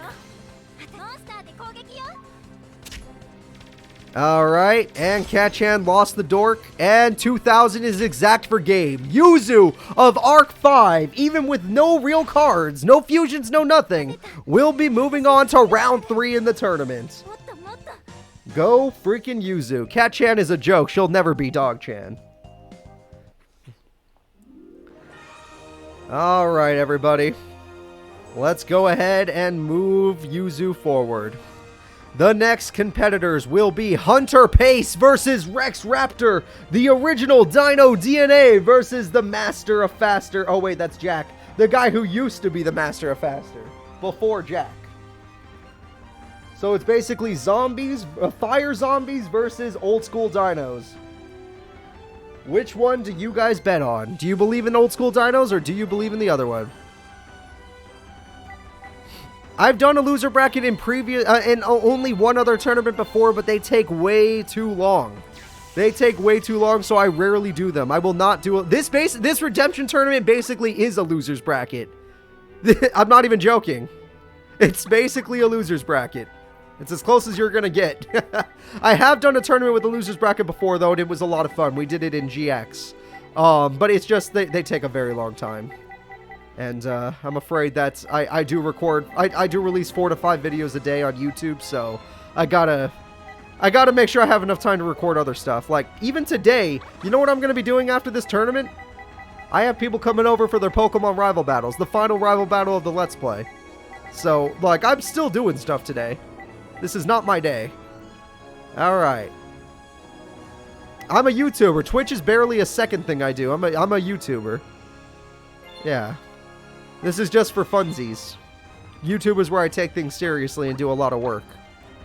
Alright, let's see. Sorry guys, finding Hunter Pace is a little hard because we rarely ever see him. Oh, there he is. But I do really enjoy Twitch. I have a lot of fun here. I don't have as much time for Twitch right now due to my Pokemon series, but it's over after today, which means I'm going to have more time to stream next week. Thank God. I've been waiting. I've been waiting so long. Speaking of waiting so long, I think you guys are ready for the fight. It's time for the Speed King, Hunter Pace versus Rex Raptor. I know it looks like Tyranno has to marry, but ignore that. And all my tournaments do go up on YouTube, so if you missed the tournament, don't worry. You can always rewatch it on YouTube. Every single one of them are up. So if you ever missed any of my tournaments, all 70 of them are up on YouTube. Alright, I'm looking for Rex Raptor right now. Don't worry. I'm looking. That him? That's him. Alright, we're good. Hell yeah, 83 viewers. That's freaking awesome. We'll take it. You just found me on Twitch? That's awesome, Tolver, and I'm glad to hear that. I hope you have fun with it. I mean, you've been here quite a bit, actually, so I thank you again for all your support. And I hope you enjoy our YouTube channel as well, where we do a lot of games. Alright, Two-Headed King Rex, we're going with the classic. Gillosaurus, we're going with the classics. Two-Headed King Rex does defeat Pyramid Turtle, but this just plays into Hunter Pace's hands, because now he's summoned the Skull Flame. The only thing strong... This is his mini-boss. The only thing stronger than this is the Supersonic Skull Flame. Rex Raptor is in danger. And Skull Flame will easily kill the Two-Headed King Rex, but survival of the fittest says that you're both going down. Both of your mini-bosses are going down. I'm not joking, that's his ace monster. It's the Supersonic Skull Flame! It's getting bottomless! He lost his best card! His level 10 Supersonic Skull Flame is dead. And you lost your best card, Rex! Your freaking Dino is dead. Alright, Pyramid Turtle will bring back another regular Skull Flame, which means that he's still in a bad position. Fossil Dig gets him Dark Triceratops, which will do piercing, but it will not defeat the opponent. Sabersaurus is coming back, and that's all great and stuff, but literally you cannot defeat your opponent's Skull Flame, so this is going to end poorly for you. There we go. And looks like that Rex Raptor's in a lot of trouble. He's already lost most of his best cards. And he's about to lose Dark Triceratops as well. Not a lot of things can beat the Skull Flame, and the fact that Pyramid Turtle could summon them as much as he wants is a problem. And Hyper Hammerhead, this saved him in the first duel. Will it save him in the second? He's willing to sacrifice the Hyper Hammerhead to make sure Skull Flame is in the hand where Pyramid Turtle can't summon it. And 1900 damage, there we go. Alexi's streams, they're not that smart. I would have done the same thing, but he's not smart. He should have done it. Alright. And that bounce back has given Rex Raptor a chance in this duel. Thank God Hyper Hammerhead was created way back in the day. And Mizuki can bring back... Oh wait, Skull Flame got removed from play. Never mind. Mizuki can bring back Pyramid Turtle, which can summon the final Skull Flame. Mizuki, if it dies, can bring back the final Skull Flame, so that's good. Pyramid of Wonders! That card can make it so he's stronger than Sabersaurus, which means no longer will Rex Raptor be able to defeat the monsters. Rex Raptor is truly screwed right now. And MST can get rid of the Pyramid, but it's still not stronger than Mizuki. So even though he at least got rid of the buffing card, it doesn't make a difference because he's weaker. And the Zombie Master brings back the Pyramid Turtle. It looks like the Speed King is going to unlock said speed and go in and destroy Rex Raptor. Rex Raptor is in a terrible position right now. He's one turn away from death with the Zombie Master right there. Alright. Monster Reborn can bring back Dark Triceratops. Dark Triceratops can kill the Zombie Master, which is your best target. He did try to hit, and it worked! He hit the Zombie Master. Alright, that's the good news. The bad news is, I don't think the AI is smart enough to crash, but if it is smart enough to crash, then Rex Raptor's still gonna lose this duel. Double tribute, he drew the final Skull Flame. Every Skull Flame is on the field now. They're either removed from play or on the field. 2600 damage direct. There's no chance for Rex Raptor now. He's going to lose this duel. Mizuki has done its job. That's the end of the duel, everybody. That is the end of the duel. The winner is Hunter Pace. Rex Raptor fought hard but could not stay in the tournament. And there we go. The winner is Hunter Pace. Alright, Rex Raptor following makes sense. I mean, he's an old school character fighting a 5D's character. You would expect that to happen. But at least he fought back hard. You know, he got his one win, which is really cool. Hunter Pace had more of the votes anyway, so they expected him to win. And now, it's time for the next fight. Carly Carmine. That's right. Carly's coming out to play against the Battle City champion, Yami Merrick. Yami Merrick has only won one tournament, and it was with Battle City decks. So, let's see what happens here.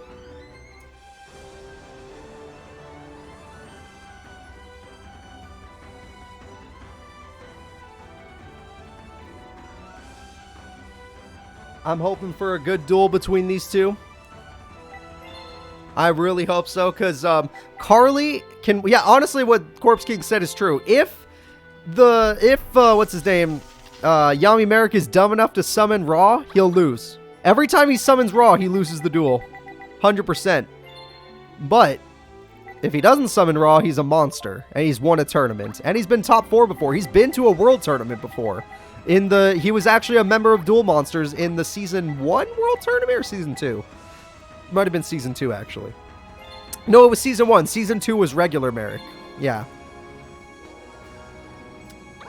I don't think he'll summon Raw and win. I don't think that's a possibility. That just doesn't seem likely.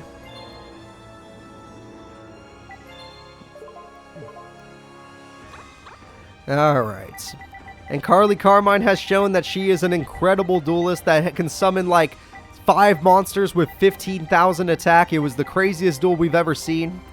Does anyone remember that duel where she went ham and just bullied her opponent to death? It was insanity. Well, today we're not going to see that, but let's have fun.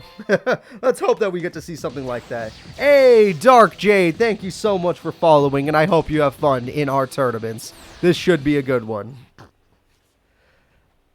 Alright, let's see what happens. She's beating me. Many people have beaten me, Kyle Stacy. Beating a casual is not an achievement. It's just a normal occurrence. And she got Heart of the Underdog, which with her... Oh! She's got a perfect field. Literally the best field possible for her. That is amazing. She got her equip spell, which she desperately needs. And she got her Heart of the Underdogs, which is super important for her. And Merrick can hold back, but honestly, Metal Reflect Slime won't matter if she summons a bunch of monsters. Oh, look, it's one of the fairies. Oh, look, it's Jerry. I love Jerry. And she got spells and traps, but whatever. Jerry Beansman will defeat Drillago. Drillago suffers a loss. And it looks like Carly is in a very good position.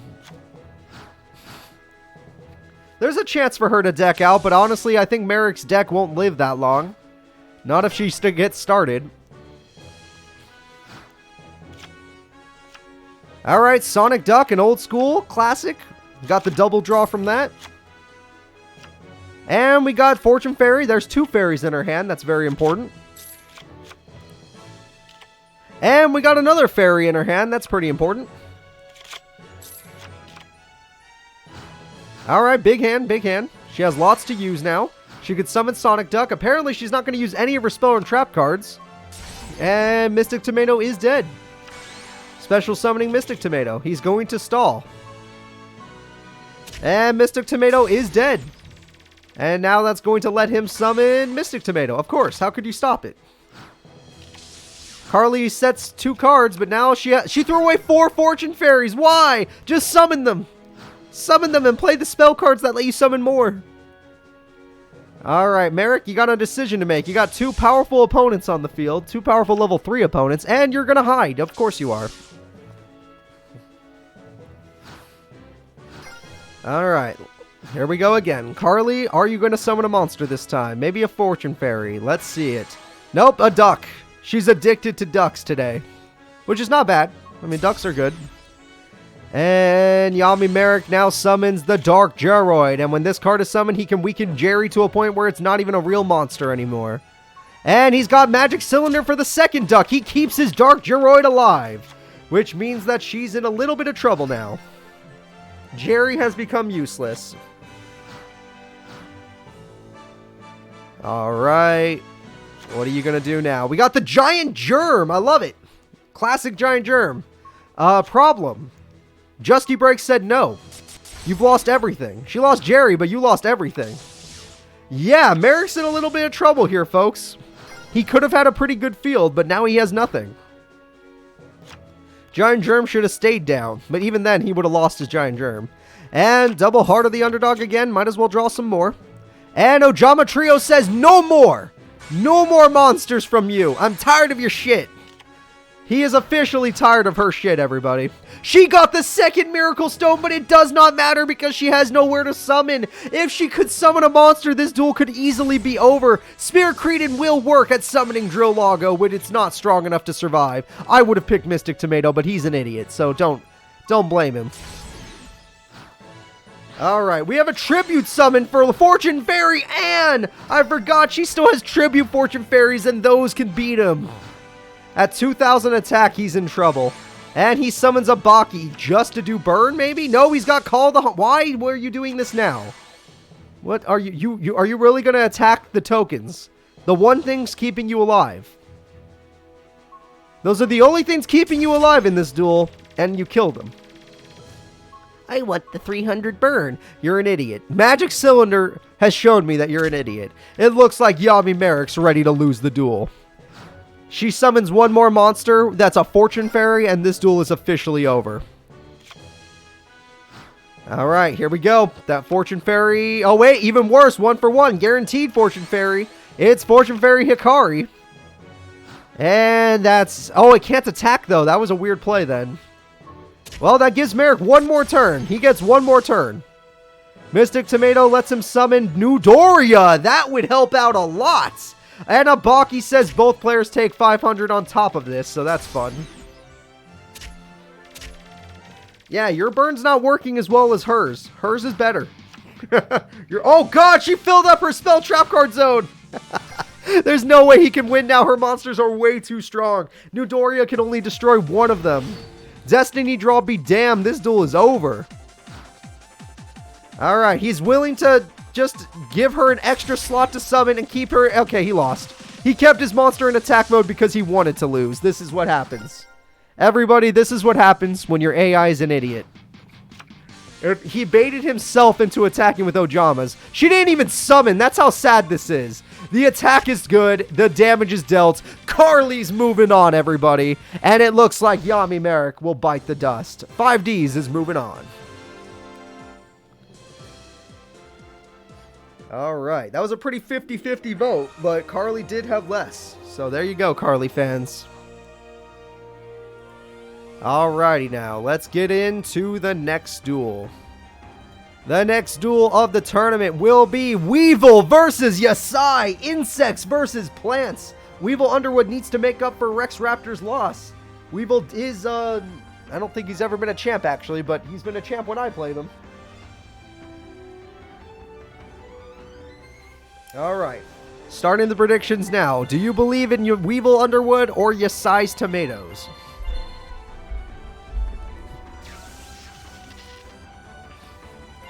I believe Merrick just said "F this game" because he was upset at his loss.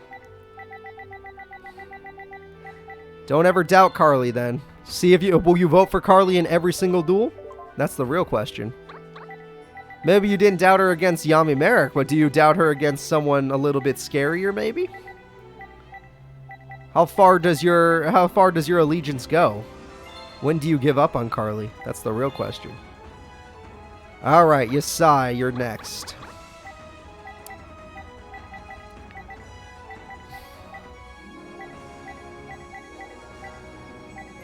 Alright, there we go. Alright, this is it, guys. Yasai versus Weevil. The duel that will decide who is the king of the pumpkin patch, basically. Not really. Who's the king of the freaking garden? Because the queen's Akiza. No doubt, the queen is Akiza. But will the insects dominate the garden, or will the plants? Alright, let's see what we got. Just basic set from Yasai. At least he has a monster. That's something. It's probably Mystic Tomato anyway. And we got ourselves a Flying Kamakiri with a power-up because he loves to power up his monsters. That's all he's about. And I was right about that Mystic Tomato, but what did I tell you about Yasai? Without his field spell, he's not the strongest guy in the world. He needs his field spell to be considered the strongest. And that equip spell does make Weevil pretty good. Miracle Fertilizer is nice if you want 2 tomatoes. However, you have to... Oh, we're going to see it! We're going to see the king! 2 tomato in tomatoes will create the Tomato King! Weevil Underwood is in danger! This guy's got 3,200 attack! Even with your equip spell, you are pathetic. And Mirror Force on the first turn! Rose Archer! He did it! Yasai beat the 1 Mirror Force in Weevil's deck! Weevil's gonna die! Alright, Flying Kamakiri gets him Flying Kamakiri, but you gotta believe that he's already in trouble. The Tomato King will dominate this fight.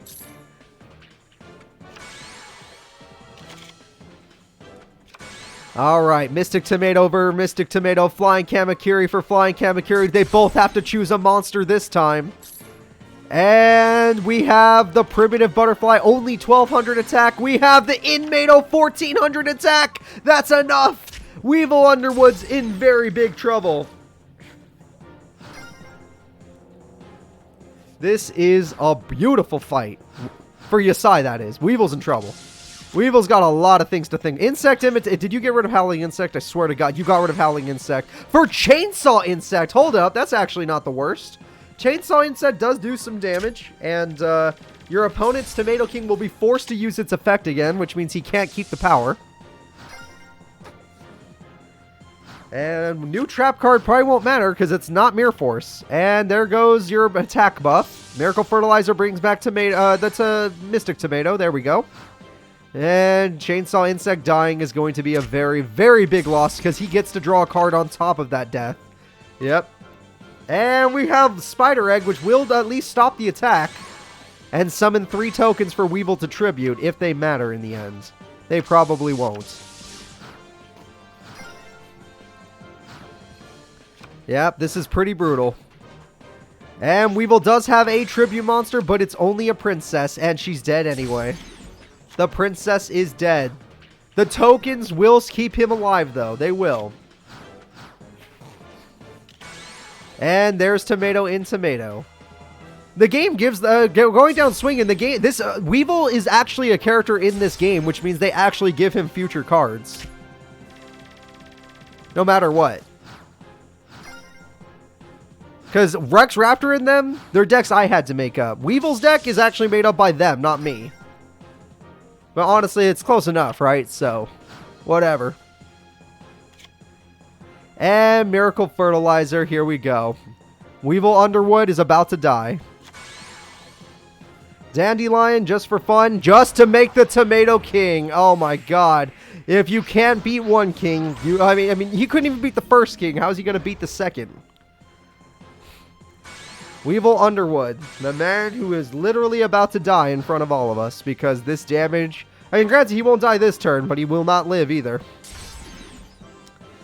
He won't live next turn. Yasai, going through this duel with only 1,000 damage. He's literally wrecking Weevil's crap. Zexal character OP. He is on a different level. Weevil, I have no clue what your destiny draw is after losing that. Okay, it's swords. Swords is his only hope. Weevil has to find something that makes swords good.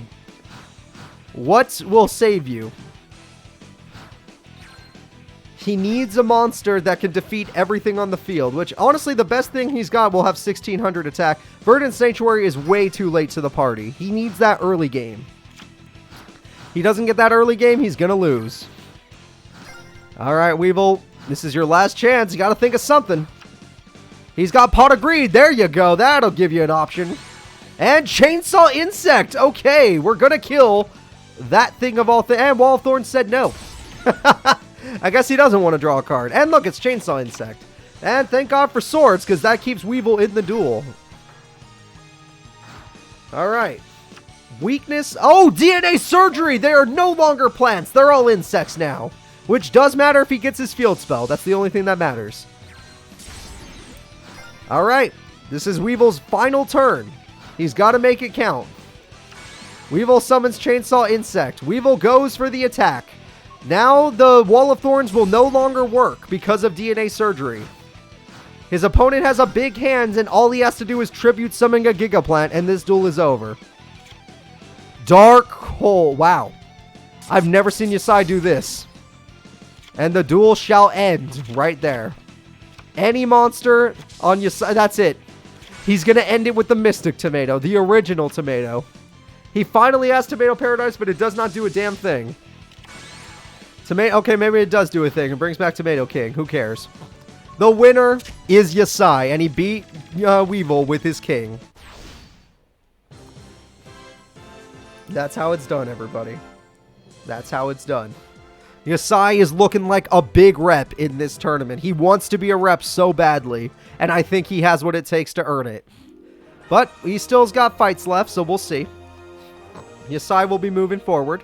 The next fight is My Valentine versus Rio. My Valentine uses Harpy Ladies. Rio uses Penguins. Both are Winged Beast decks. My versus Rio, everybody. Who do you think is stronger?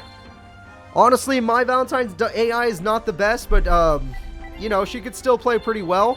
She has good hands sometimes. And Rio is pretty good too, actually. I think this duel could go either way. This duel could definitely go either way. Hey, thank you, Rick, for the sub, bud. I appreciate 14 months, Jesus Christ. Thank you so much, buddy. I appreciate that. Alright, let me see if I can find Rio real quick, everybody. Then we're going to get it started.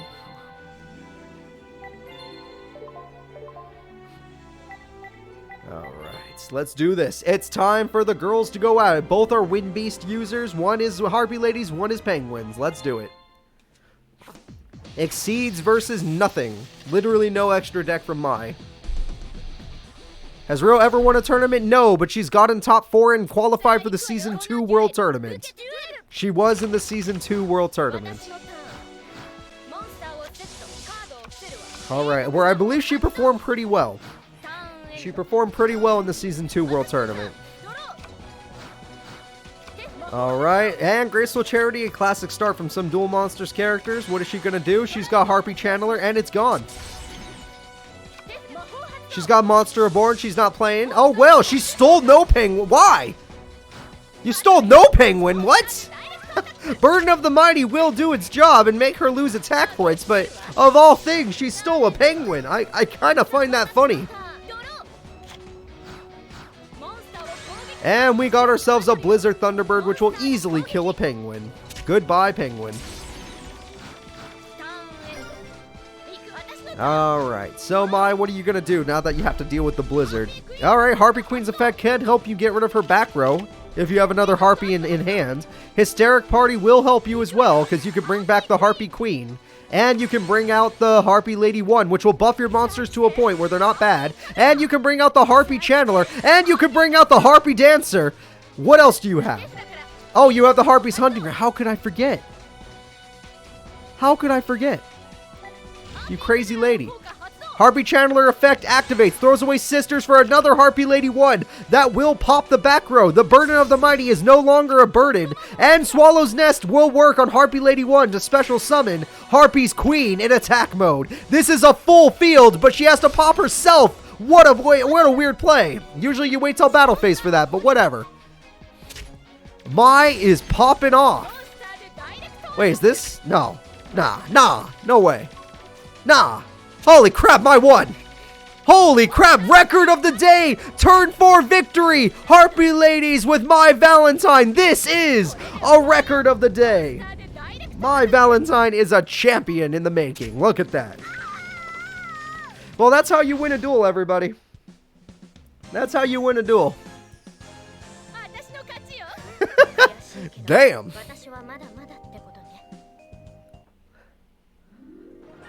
If she plays like that for the rest of the tournament, she's going to win. Although her next opponent's going to be a lot harder.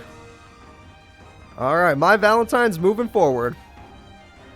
The next duel of top 32 is Sherry LeBlanc versus the Joey Wheeler. Will we see Joey play well like he did in the first game, or will Sherry LeBlanc simply tear him down? Let's find out.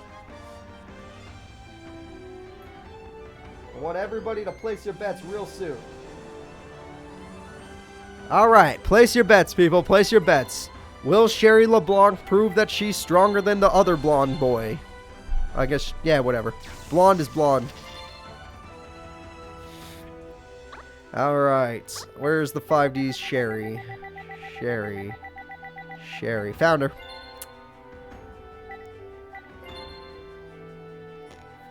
Yeah, no, he's going to need a lot of luck because Sherry has proven to be a pretty good duelist. Granted, she does not usually qualify for anything, but she does do pretty good in her duels. She kind of gets screwed over by opponents, though. You never know. Will Joey be one of those opponents, or is this duel just going to be over? If he goes for his luck-based cards, he's probably going to lose because the AI's luck is terrible. But we'll see. It's time to get the duel started, everybody. It's time for Joey versus Sherry. Let's go.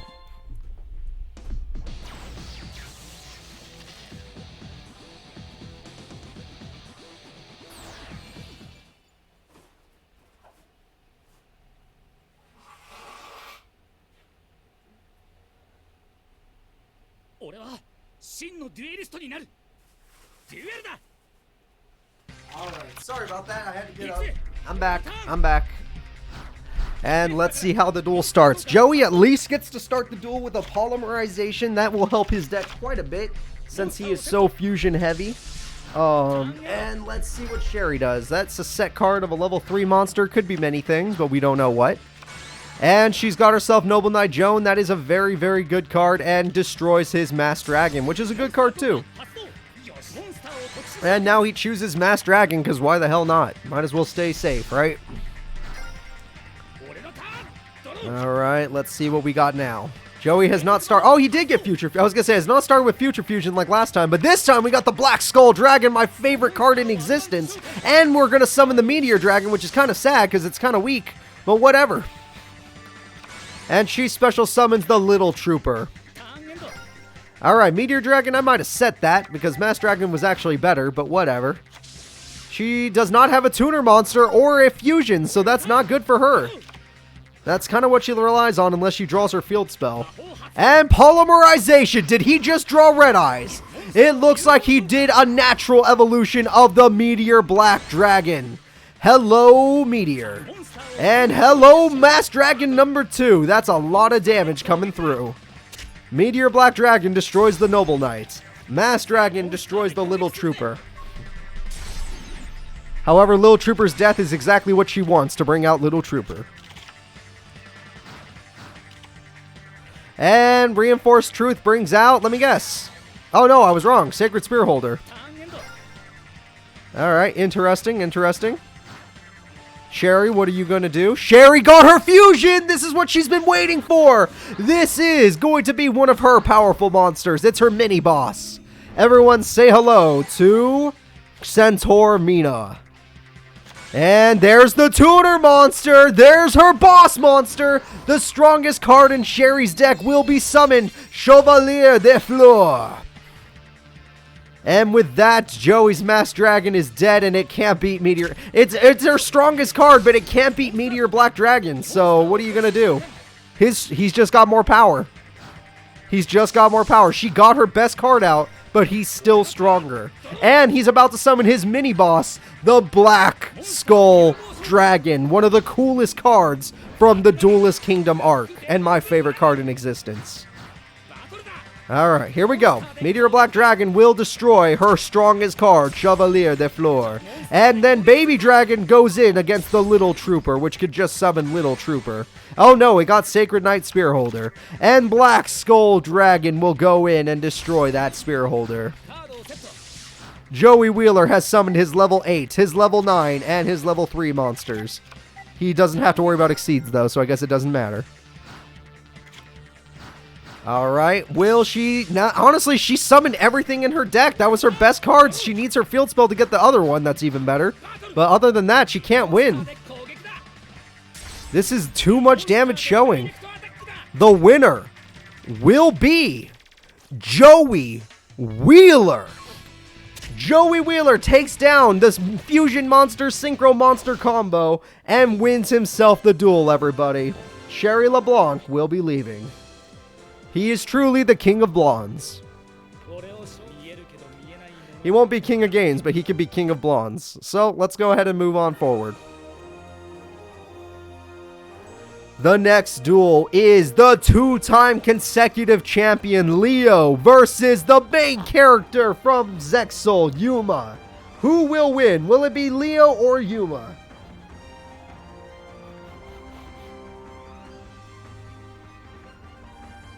Alright, starting the predictions now. This is going to be a rough one because Leo is not as good in this game, but he still plays pretty damn well.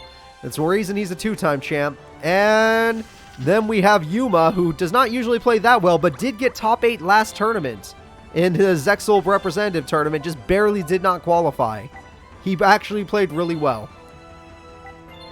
Alright, where the hell is Leo? He's a main character, right? Oh, no voice actor, though. He's right under that.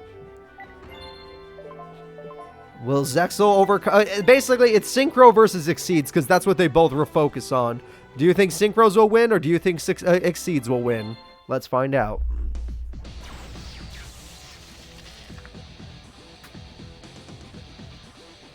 My money's on Leo. I think Yuma sucks. Like, honestly, he's had some good duels here and there, but I feel like usually his AI just like, oh, I'm going to summon a bad Exceed monster, and I lose. Why didn't I just summon the good Exceed monster? But we'll see. Alright, Yuma starts the duel with Goblinberg, which means an Exceed monster is on the way. Well, maybe not. Zubazabanai is not the right level. Morphotronic Scope will die. That's one of his tutor monsters. Big shame. Alright.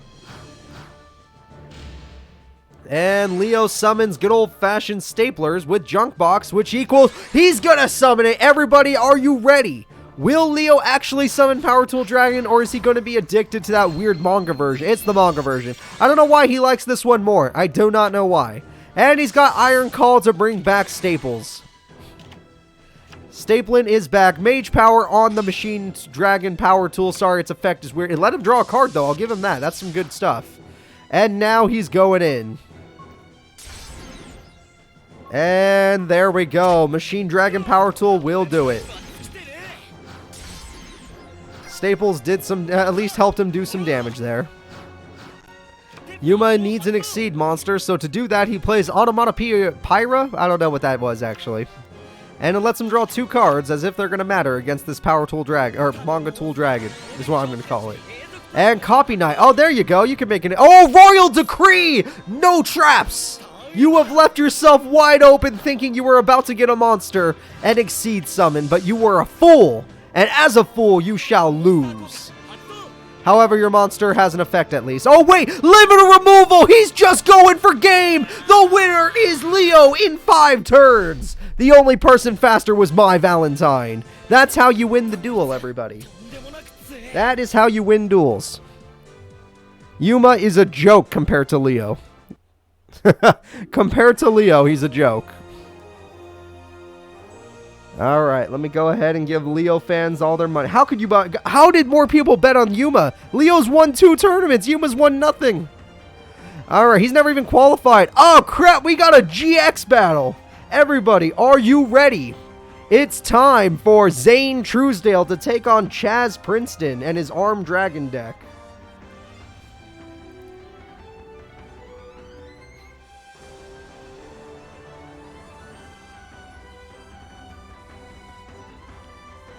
He didn't play as well, Nate Dogg. If he played better, he'd win in 2 turns, not 5. Alright. There we go. And now,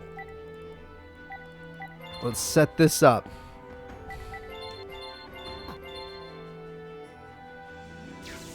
You want the Mad Lad Chaz, you better vote for them in Dream Team, because the only reason I let them exist was because they had an animation in Tag Force 3. That was the only reason. Alright, let me see here. I'm finding these characters right now. Chaz and Zane are both main characters with voice actors. This is going to be a manga duel. 100% this is a manga duel. Alright, let's see. Where is... Hold up. Looking for Chaz. There they are. And Chaz... Oh, I pray you play Mass Dragon, because sometimes this guy likes to pop off. And if he pops off against you, you are going to die. So here we go. We got two GX boys going at it. Two of the strongest GX characters. Both have won tournaments. Zane has won 2, though. And I believe Chaz has only won 1.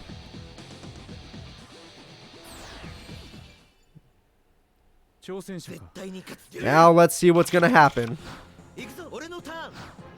So, starting the duel, Chaz bricked. God damn it. And Future Fusion on the first turn for Cyber Twin Dragon. At least it's Cyber Twin. That means I'm in a better position. And we got Cyber Core, which gets Cybernetic Fusion support, which is always fun. And there's 400 damage. Chaz, you still have some turns, but don't brick again, please. I asked that you play better. Just a little. And Monster Reborn brings back Cyber Dragon. Well, at least you have something to tribute now. Oh no, you had a monster. And Creature Swap. I don't know if you want that monster. I might have saved Creature Swaps for Cyber Twin Dragon, but to each their own. Now what are you going to do with your Flying Kamakiri? What are you going to summon? A Flying Kamakiri. Okay, so he's trying to kill Zane quickly. But the problem is, Zane's got plenty of life points. It's only turn 3.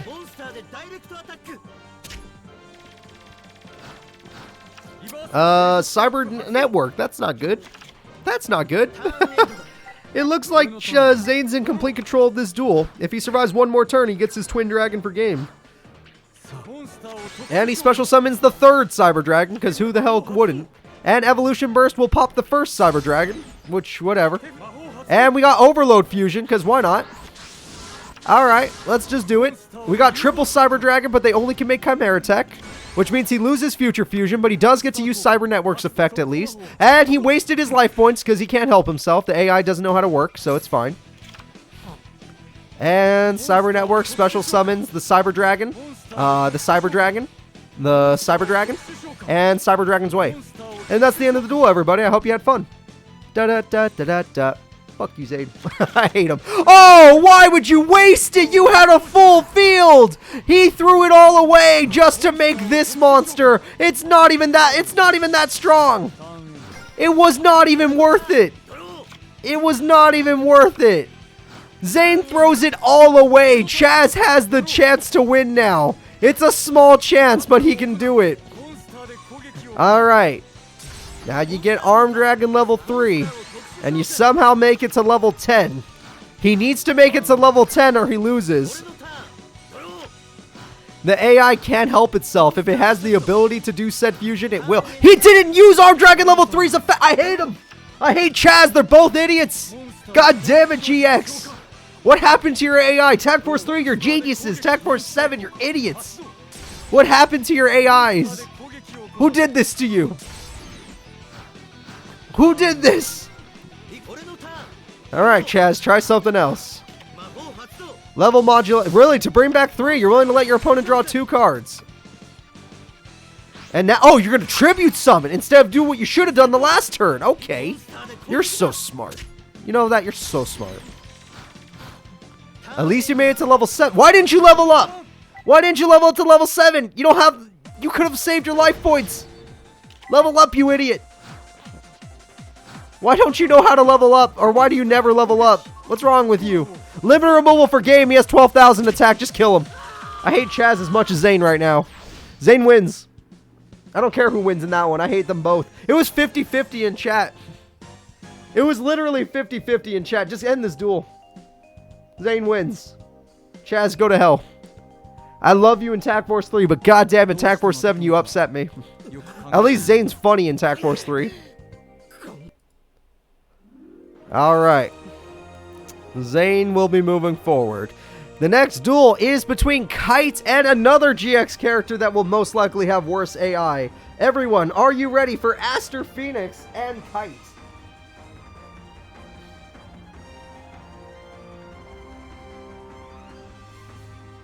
Alright, there you go, guys.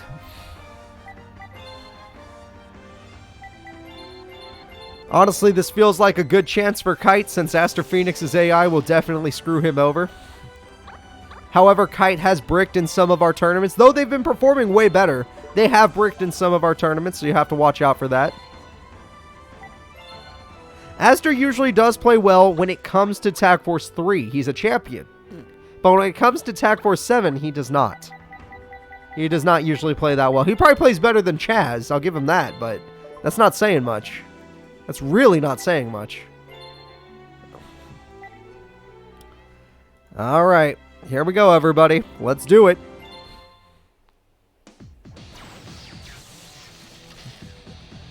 It looks like a lot of people are voting for Aster Phoenix, and I respect that. I like that people like Aster Phoenix. Alright, and we got to start the dual destiny draw, which is one of the best things you could do. And just end your turn. Very nice. Set, pass is fine, after basically a pot of greed. And Kite's in the same mood. He's set, pass. No one wants to make the first move, so someone's going to have to change their strategy. That lets him special summon Defender, but if he does that, it's face up, which you don't want.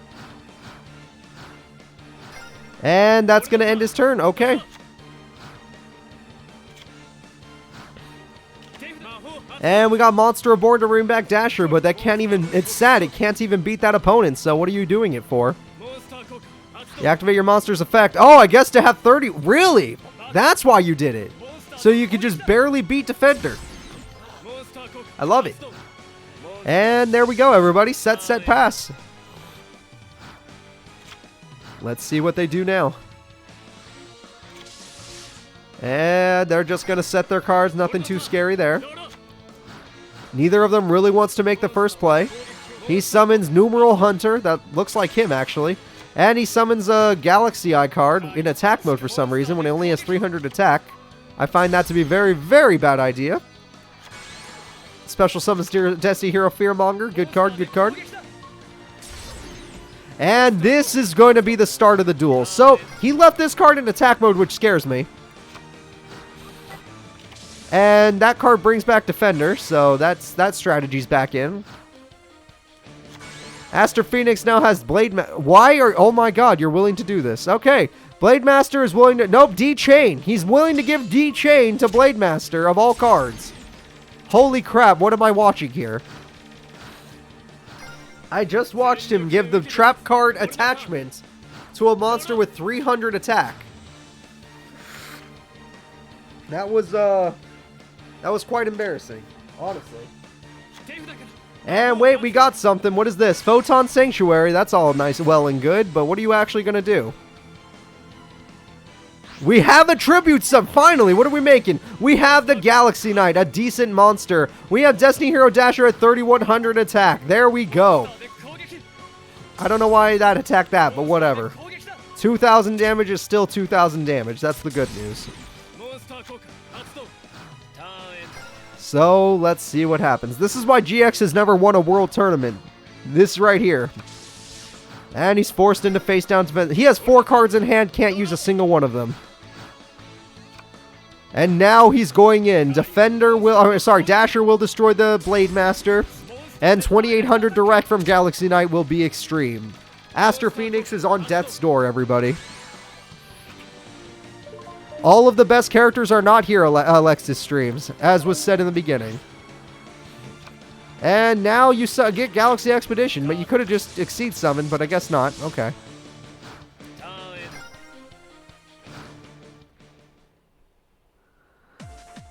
Aster Phoenix goes for his Destiny draw. He needs it to be damn good.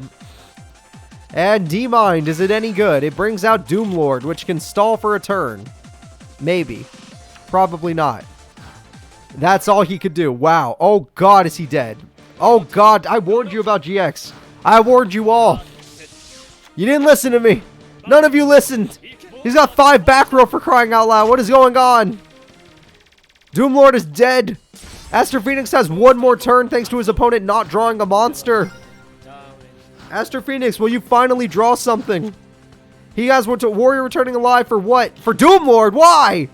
He's not even going to save you. He can't save you. You literally lose. He's going to bring back the other one soon. And he summons the Photon Lizard. Photon Lizard does its effect. Everyone say hello to Photon Thrasher. And there we go. 2100 attack.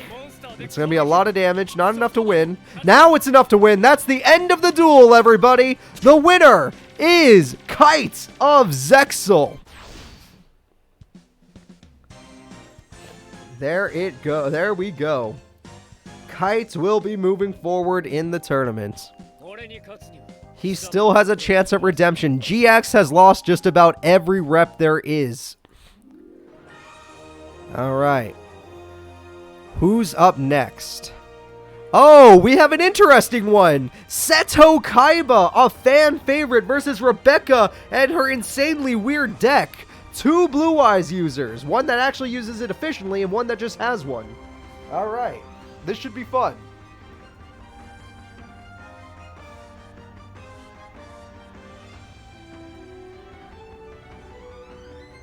Seto Kaiba versus Rebecca. Rebecca is the American champ, right after Bandit Keith. So will she be able to take down the guy who made Duel Monsters as popular as it is? It honestly just depends on who summons the stronger monster first.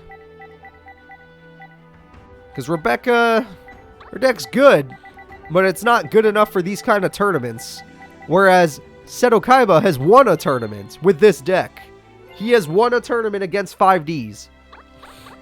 But we'll see. Anything could happen in these tournaments. Honestly, I want to believe Rebecca will put up a good fight. If she wins, that'd be great, but I want to believe. That's true. Rebecca wants revenge for what she did to her grandpa's card. How dare you rip her grandpa's blue eyes, you son of a bitch. It's time for you to pay the price. Rebecca's gonna do it.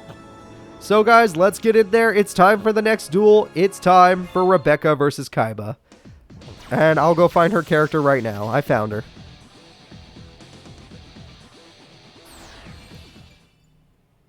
And there we go. Rebecca versus Kaiba, everybody. I'm hoping for a good duel here. Anything could happen.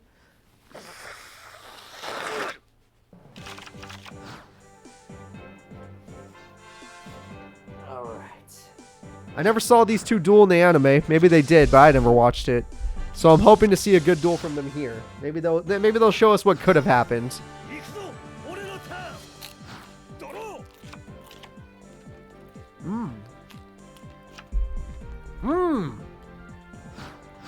Holy crap. Rebecca got double Solemn. Oh wait, but he's got piercing damage. Wait a minute. So she's gonna heal a lot, but he's got piercing damage to make up for the healing. I love it. I love it. This should be a good duel. She's gonna try and keep herself alive by infinitely drawing monsters with Witch of the Black Forest, and he's gonna try and keep himself alive, winning by just, okay, yeah, he's gonna destroy her. She's in so much trouble. His deck has so many beaters. Oh shit! She pulled it out! She's like, never mind, you're not, I was gonna stall, but screw stalling. You wanna go all in? I'll go all in. She's gonna pop him. She's gonna blow him up, everybody. Did you see that shit? That was a cyber jar. I bet you that's what she just said, too. So, yeah, he'll do some piercing, but he's in a lot of trouble here. And a third beater monster's about to bite the dust. It wasn't Cyberjar. It was Songan. She didn't summon it. She's going to lose the duel. She should have done it. She should have done it. The winner in 6 turns because she wasn't willing to go for it just yet. She didn't think she'd lose. Is Seto Kaiba. That was sad. That was really sad. It was 100% worth, but she did not do the math. Her brain didn't think he would summon another monster with 2,000, well, basically 2,000 attack. And because of that, you lose, sir. Good day, ma'am. Go home. Enjoy your ripped blue eyes. Let him rip it again. He deserves to. Alright. Here we go. He didn't even need blue eyes in that fight. Seto Kaiba, you earned this victory.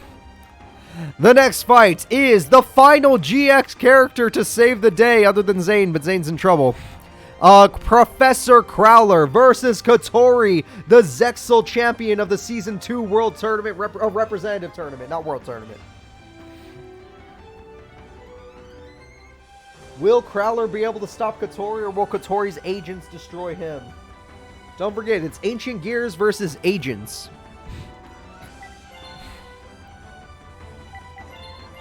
Alright. Let's see here. Crowler, where are you? I'm looking for the professor. Will he be able to hold on to the dreams of GX? Or is GX literally just going to be in the hands of an idiot like Zane? Will they both be machine decks? Ancient Gears and Cyber Dragons trying to keep GX alive. That would be cool too. But Kotori, as we all saw in the last Zexal representative tournament, not the recent one, but the last one before it, she is a champion because of her Master Hyperion, because of her agent deck. She is so strong. She is super goddamn strong. And with GX AI, we all know that this is going to go badly. But who knows? Maybe Crowler could surprise us. I like surprises. Some surprises, anyway. Like, I don't like jump scares. That's not fun.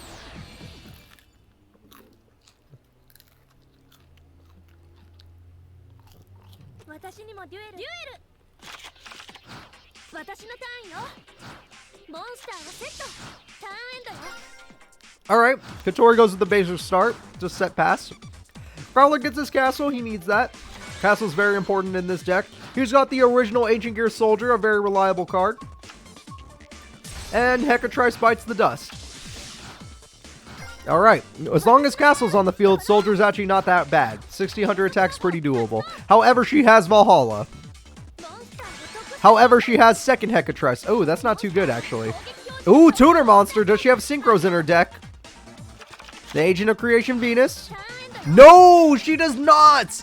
No Synchro Monster in that extra deck, which means that Prowler can now go in. He Monster Reborn's Hecatrice, which is a really bad use of Monster Reborn, but screw it. He must have an idea. He's got the second castle, buffing his monster to an amazing position. He's got Ancient Gear Box for no freaking reason. Who cares? Alright. It looks like Crowler with his double buffing Ancient Gear Castles are going to bring his soldier to a nice 19 beater just to become one of one of Kaiba's cards. He had to have two basically, not equip spells, but two power-up spells just to get soldier to the same point as Voice Raider. This time she drew Arthur Christia! No more special summons allowed! Hello, the Agent of Creation Venus! Goodbye, freaking Crowler! He's in so much trouble now. Literally, no more special summons allowed. However, Liminal Removal will make the soldier strong enough to take out Archlord Christia. She will be forced to redraw it next turn. However, this turn she's allowed to special summon like crazy. Crowler saved his own life.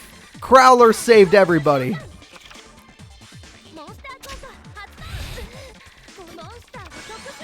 Oh man, but he needs an Ancient Gear Golem.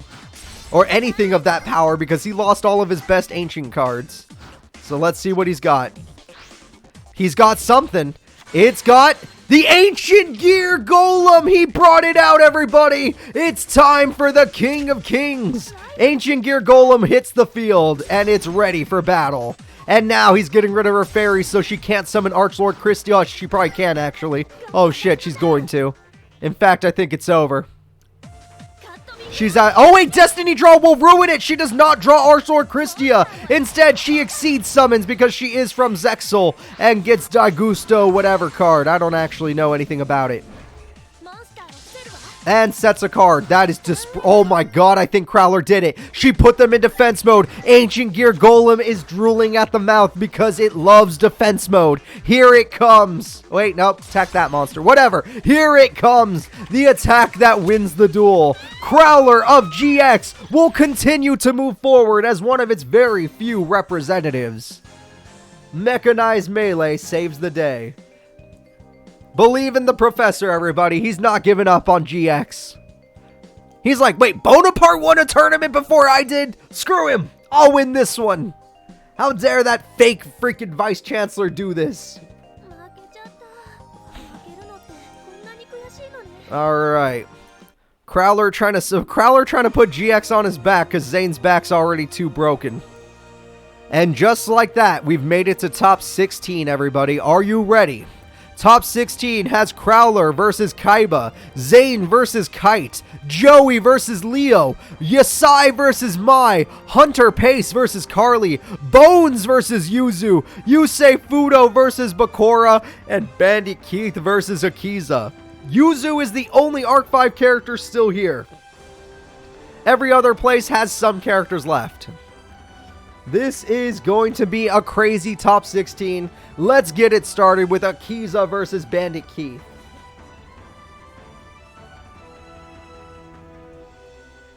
You know what?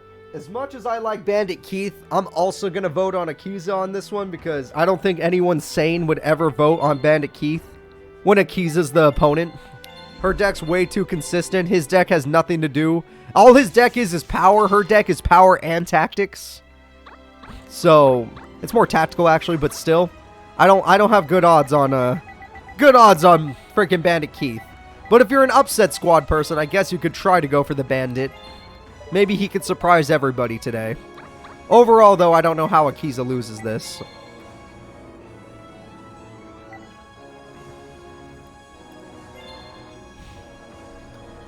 Alright, top 16, baby. Top 16. Looking for Akiza, there she is. And I'm just about ready to start the duel. I hope you all are placing your final bets while you have the chance. Final bets, everybody. Final bets.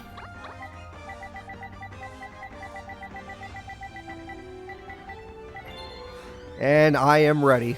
Let's do this, everybody. Will America come back today with Bandit Keith, or will it be Akiza? Machines versus plants. Let's get it going. I'll look for the Bandit Keith face right now.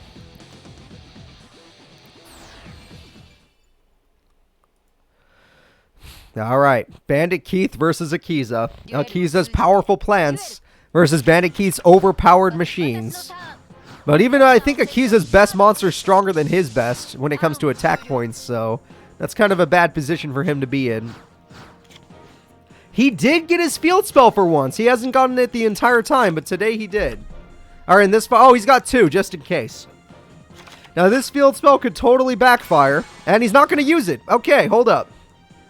He's an interesting guy. He's not going to use his field spell. Forbidden Lance powers him down to 1,050, and he's unable to kill the monster. She now has a tribute monster for Gigaplants. And she MSTs! Magic Cylinder's been hit! That was one of the most clutch MSTs in this game. However, she's bricked. Hold up. Bandit Keith has a small chance.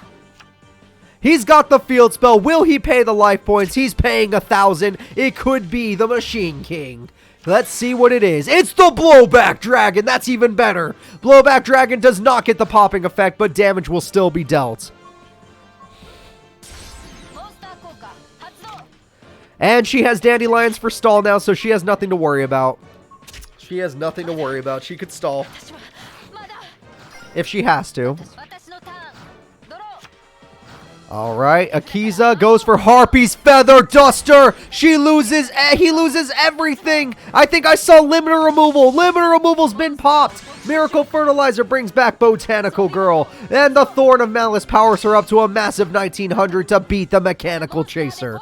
But at the end of the day, that girl's probably going to be killed, so whatever. Mechanical Chaser will be permanently weakened, though.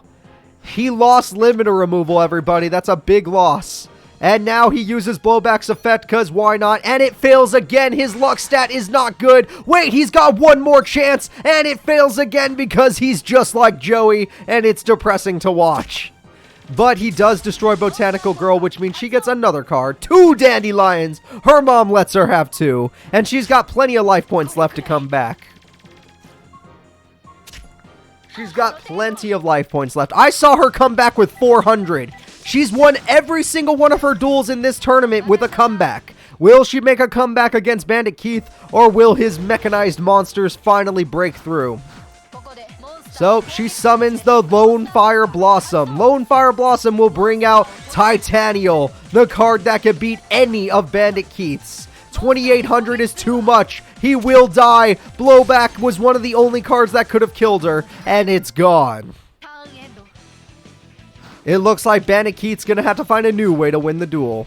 And his new way is, okay, he's taking the shot. Twin barrel. Will he get lucky? He will not, and all the hype is gone. What is he doing? Don't do it, Bandit Keith. Wait, he's got Metamorph, the card he made popular. Metamorph will overpower her. She gets rid of herself to stop it. She knew it was a death. Cancels the attack and loses the duel. Bandit Keith, in a miracle comeback, wins against Tyranno. Metamorph saves the day.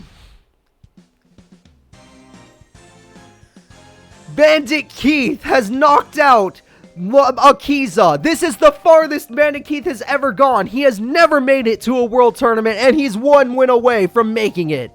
This was one of the hardest fights he's ever had, and he manages to pull it off thanks to his back row and thanks to his blowback dragon's attack stat. Akiza, even though you summoned your strongest card, it made no damn difference.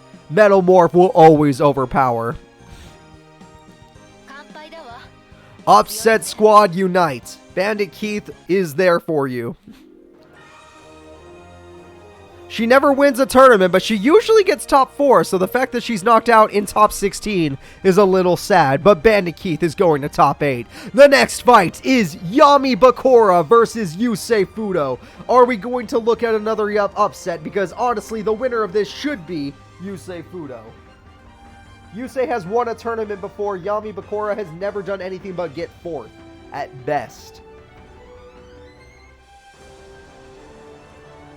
Will Duel Monsters strike back twice, or will 5Ds finally get a win into top 8?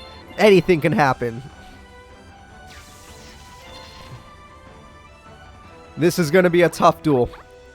I feel like Bakura plays hard, but Yusei has so many comeback opportunities, and his goddamn trap card always screws people over.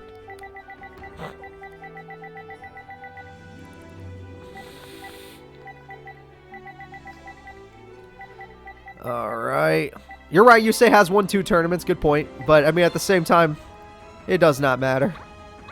It does not matter. Yami Bakura, he beat 1 tournament winner. Can he beat 2?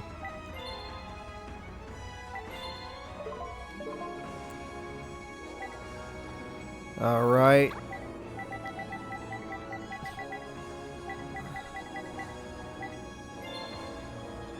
This is it, guys. Bakura versus Yusei. 5Ds versus Duel Monsters. One of these characters is moving on to top 8. Scrap Iron Scarecrow has saved Yusei's life in every duel, and I don't think Bakura has an option for it either. He kind of just has some burn cards, some beater monsters, and some defensive monsters, along with tactical monsters like Dark Necrofear and Dark Master's... Well, Dark Master's Orc is a luck monster. I would not call him tactical, because he always rolls the 6 and always kills himself. So Yusei Fudo decides to start the duel very passively, just like Bakura. Bakura decides to go for Zoma Spirit very early in the duel, which makes sense. Although if Yusei has 2 back row, I have to assume that he does have the Scrap Iron Scarecrow. And Archfiend Soldier with Giant Germ with the Zoma Spirit are all going to go in. No Scrap Iron. Hold up. Yusei may have 2 back row cards, but not a single one of them is a Scrap Iron Scarecrow. Bakura gets in a good hit on turn 3. Alright, Yusei, let's see what you got. Yusei summons the Junk Synchron, putting Quillbolt back in. He can go all the way up to level 8 if he wants. He's got an even worse situation coming for him. Bakura's in so much trouble because guess what? Doppel Warrior's an even better Synchro Solution card. Junk Warrior is here, and it's going to be stronger than anything. And I do mean anything in Bakura's deck. This Junk Warrior is going to be rocking 3,900 attack. I was wrong. I apologize. 3,900 attack. The Germ is dead. The Germ is dead, but that just gives Bakura more monsters and starts to burn Yusei. Was 1 Germ in hand? Nope, they're both in deck. Lucky him. Alright. So, those Doppel Warriors are in attack mode, so, but you know, you gotta be careful, you say. Bakura could still kill you. Oh, Jesus! This could be it! If Yusei doesn't have a good Shroud, he sent Night Assailant in attack mode! This could easily be the end of the duel! Night Assailant goes in! That was a bad play, actually. I don't know why he did it. There's the play that matters! And now, if he crashes, he wins! Is his AI good enough? If he crashes, the duel is over! Zoma Spirit will win him the duel. He's gonna do it. Wait! He stops him. Rush Warrior buffs him to 6,000. Yusei Fudo wins. Yusei Fudo wins. The Rush Warrior gave him 6,000 damage. And that makes it so he doesn't get Zoma Spirit. Guess what, baby? The winner is Yusei.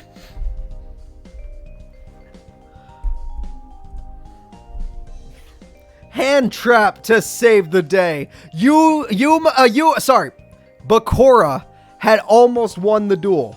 Bakura had it in his hands, but Yusei, with the 3,900 attack mixed with the Rush Warrior buff, gave him exactly what he needed. That was a hype-ass duel, probably one for the record books, honestly, because literally Bakura had the victory. That was super clutch.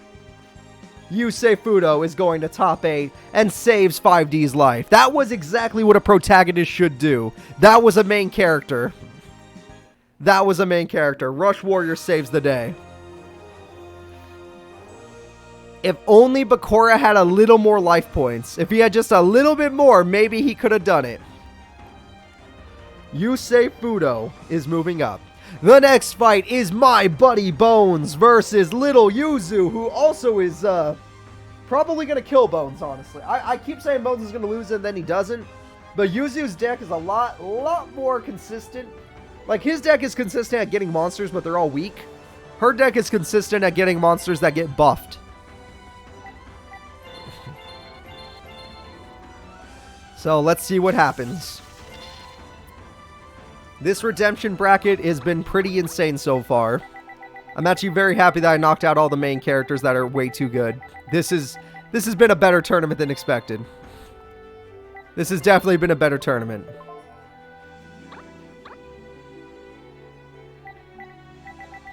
Alright. Let's see. We got Bones. I feel like the redemption tournaments are always good, though. The redemption tournaments always are hype as shit. But this one's got my heart. Alright, here we go, guys. It's time for Bones versus Yuzu. The final Arc 5 rep versus one of the last Duel Monsters rep. Let's do it.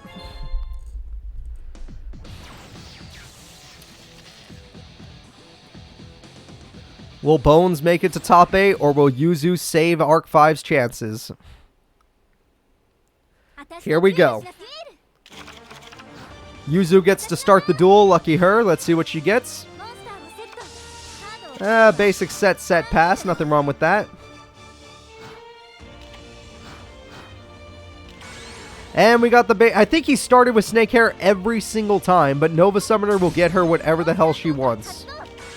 And she chooses the one that buffs because obviously his monsters are not that strong. Unless he starts with Mirror Force like he's done every duel as well. Let's see what happens. And she's got Shining Angel at way too many attacks. And Double Sonata. He's in so much trouble. This duel could be over within 2 turns. And he does not have the Mirror Force, for those of you that are thinking it. He does not have anything. Therefore, our zombie buddy, my little bro, is about to die. I love him. But goddammit, is she she's fast. She's way faster than him. His deck is way too slow. And now we have a Destiny draw, which is 1 out of 3 cards. Let's find out what it is. I think Monster Reborn was one of those 3 cards, so unless that was already in his hand, he's in trouble. And he tributes for Oh, Rui Koki, that could help. It could kill one of the buffers. That is good. Okay, he got rid of one of the buffers. Rui Koki saves the day. But for how long? If she gets out another buffer, it could be for nothing. It could honestly all be for nothing. Whoa, she's going for the boss monster. It doesn't matter. Bones will be overpowered here. It is Mozarta, the Melodious Maestra. And she summons Serenade, the Melodious Diva. And there's 2,600 damage. Bones is going to hell. But Mirror Force says no. Never mind. Bones is fine. And there we go. And everything's okay. And there we go. Castle of Dark Illusions in attack mode because Bones is a baller. He's not afraid of anything. With only 2,700 life points left, he still plays Castle in attack mode as if there's nothing to worry about. He has no more Monster Reborn, no more Mirror Force. Most of his best cards are gone. Beckoning Light will get her back whatever she wants. She gets Sonata. That'll do a lot of damage to the final castle, which means that freaking Bones will be left with very low life points. Oh, she does have a Meliodas monster. It did not get buffed. I was wrong. Oh, wait, no. It should have got buffed. What happened? Who cares?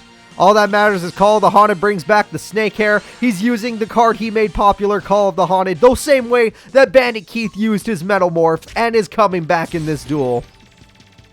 And 2,400 damage. Yuzu is finally going to be on the losing side of the... No, she's still probably going to have more. No, she's going to have more life points, but not by much.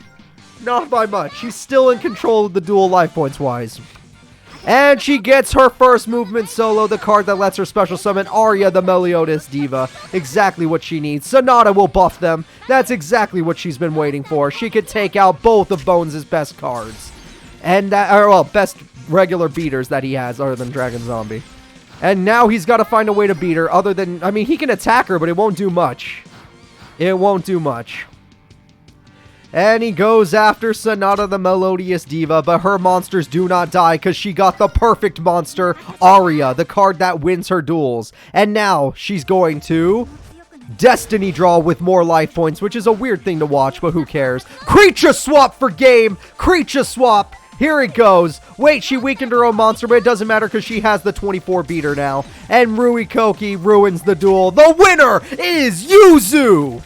Yuzu wins the duel, everybody. You thought Bones was good? Yuzu's on another level.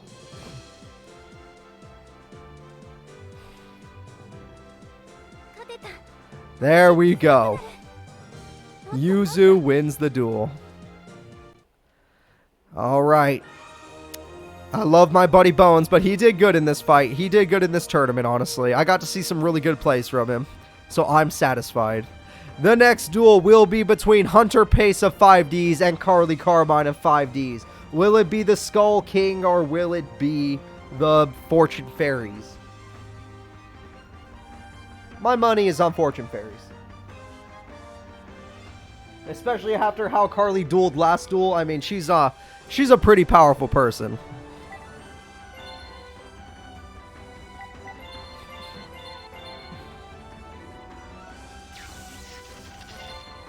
Alright, let's see. I'm looking for these characters right now. They're both 5Ds, but in the very different spots. Yeah, found Carly.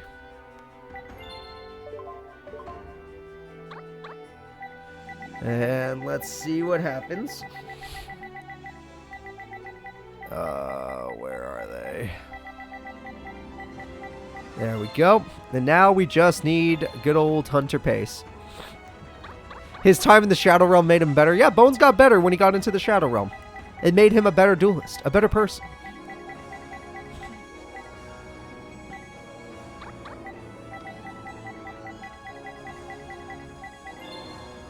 Hunter Pace, if he wins right now, this will be the farthest he's ever gone in a tournament.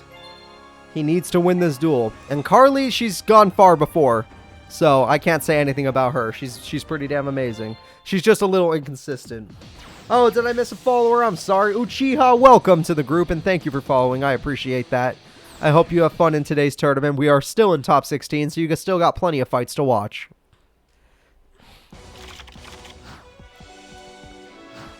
Alright, well, we're going to start with the burn card, Dark Room of Nightmares, which can be very good with his fired zombie deck.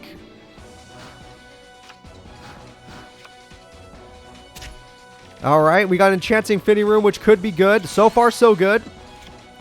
So far, so good, but she's putting them in defense mode, which means she probably does not have the spell card. If she does have the spell card, I'm going to yell at her. Well, she got 3 out of 4. That's pretty damn good. Summons Jerry, and Jerry's going in. Jerry is going to activate the Speed King starts, because now he gets the Skull Flame, the card he's been waiting for. And she's got Heart of the Underdog to keep her healthy. But she does not have the card she needs. If she had the card she needed, she'd have 3 monsters with 3,000 attack right now. Then we got Skull Conductor. Skull Flame will destroy that card. Skull Conductor will tear down her monsters. Without the spell card, her deck just isn't that great. So let's see if she can get lucky enough to draw it. Here we go. Heart of the Underdogs. Will you save her? Sonic Duck. All right. 1, 2. She gets 2 new cards. Pot of Greed. Okay, there's a Fortune Fairy that she could summon to win if she had the spell card. 2 new cards. Pot of Greed. Okay, Sonic Duck. We're going to see another 3 Pot of Greeds in 1 turn. 4, count them, 4 Pot of Greeds in 1 goddamn turn. It's not over yet, folks. Carly Carmine has the spell card. She just needs to play a monster face up. There's the Fortune Fairy. There's the Lucky Loan. It's not over yet. All the Fortune Fairies reach 4,000 attack, and they're all in attack mode. The Skull Flame will die. The duel is over. She has 8,000 damage. She ties the record with My Valentine. 8,000 damage showing. Call of the Haunted saves the day. She does not tie the record. The duel is not over. He will not go out without a fight. Alright, the duel will be over soon though, because that's 4,000 damage showing. Alright, he's got a Destiny draw, but what could possibly save him here? He does have his boss, the Supersonic Flame, the strongest card in his deck. The only wind monster instead of fire monster. And it's over. His boss only has 2,600 attack. It doesn't do a damn thing. And she has 4 monsters. She has 4 Obelisk the Tormentors on the field. What do you do against 4 Obelisks? That's right, you lose the duel against 4 Obelisk the Tormentors. She wins with Fortune Fairy the Tormentor. That is it, everybody. The winner is Carly Carmine. She's going to top 8, and she's 1 away from being a part of the World Tournament.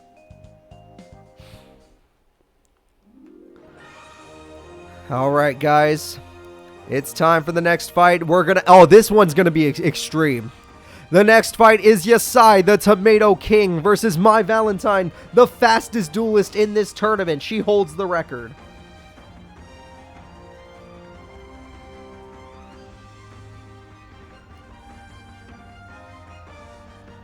I'm starting the predictions now. Everybody, get ready.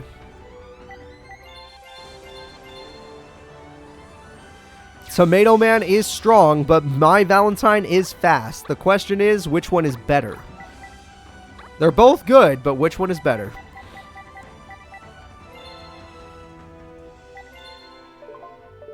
Well, actually, the real question is, do harpies eat tomatoes? Do they devour them, or are the tomatoes too gross? Alright, almost ready for the duel, guys. Don't worry.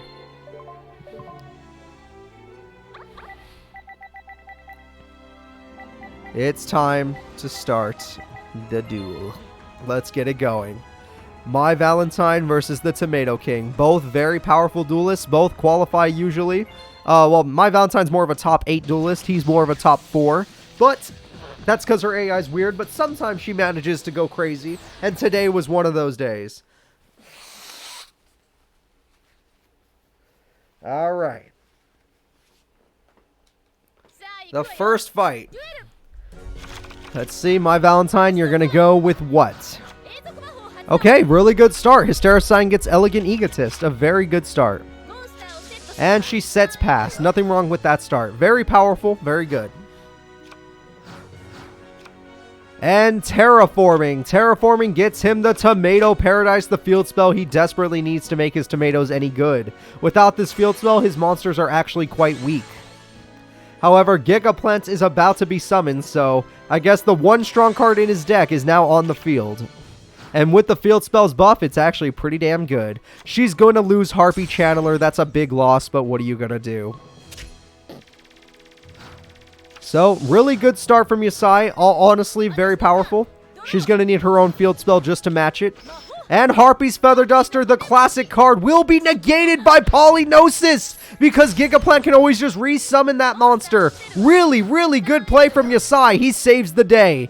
That Harpy's Feather Duster could have maybe weakened him to a point where she could come back. But now she's in a bad position. And he has 2 field spells.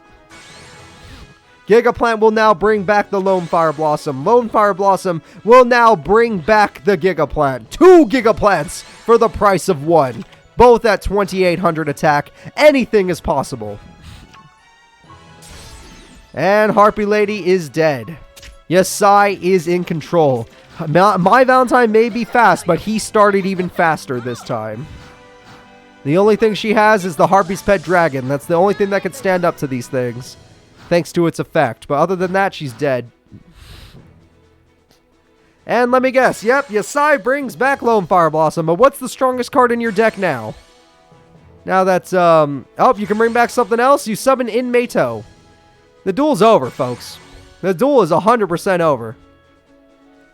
Lone Fire Blossom can use that token. He's not even going to. He knows the duel's over. The winner is going to be Yasai on turn 6. You want speed? You go to him.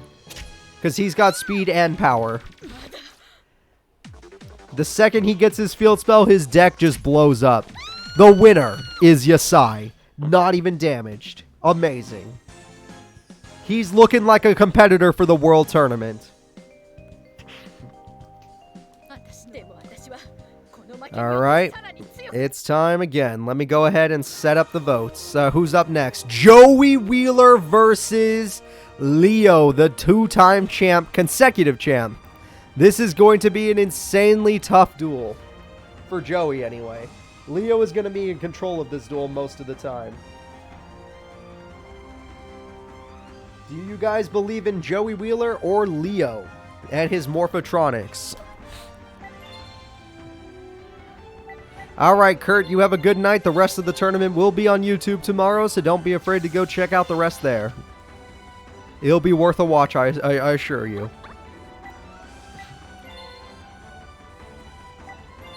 Alright, I'm setting up the characters. We're almost ready to start the duel. I just need to find Leo. Ah, there he is. Alright, here we go, everybody. Will Leo wreck his opponent like he did last game? Or will Joey somehow find a win?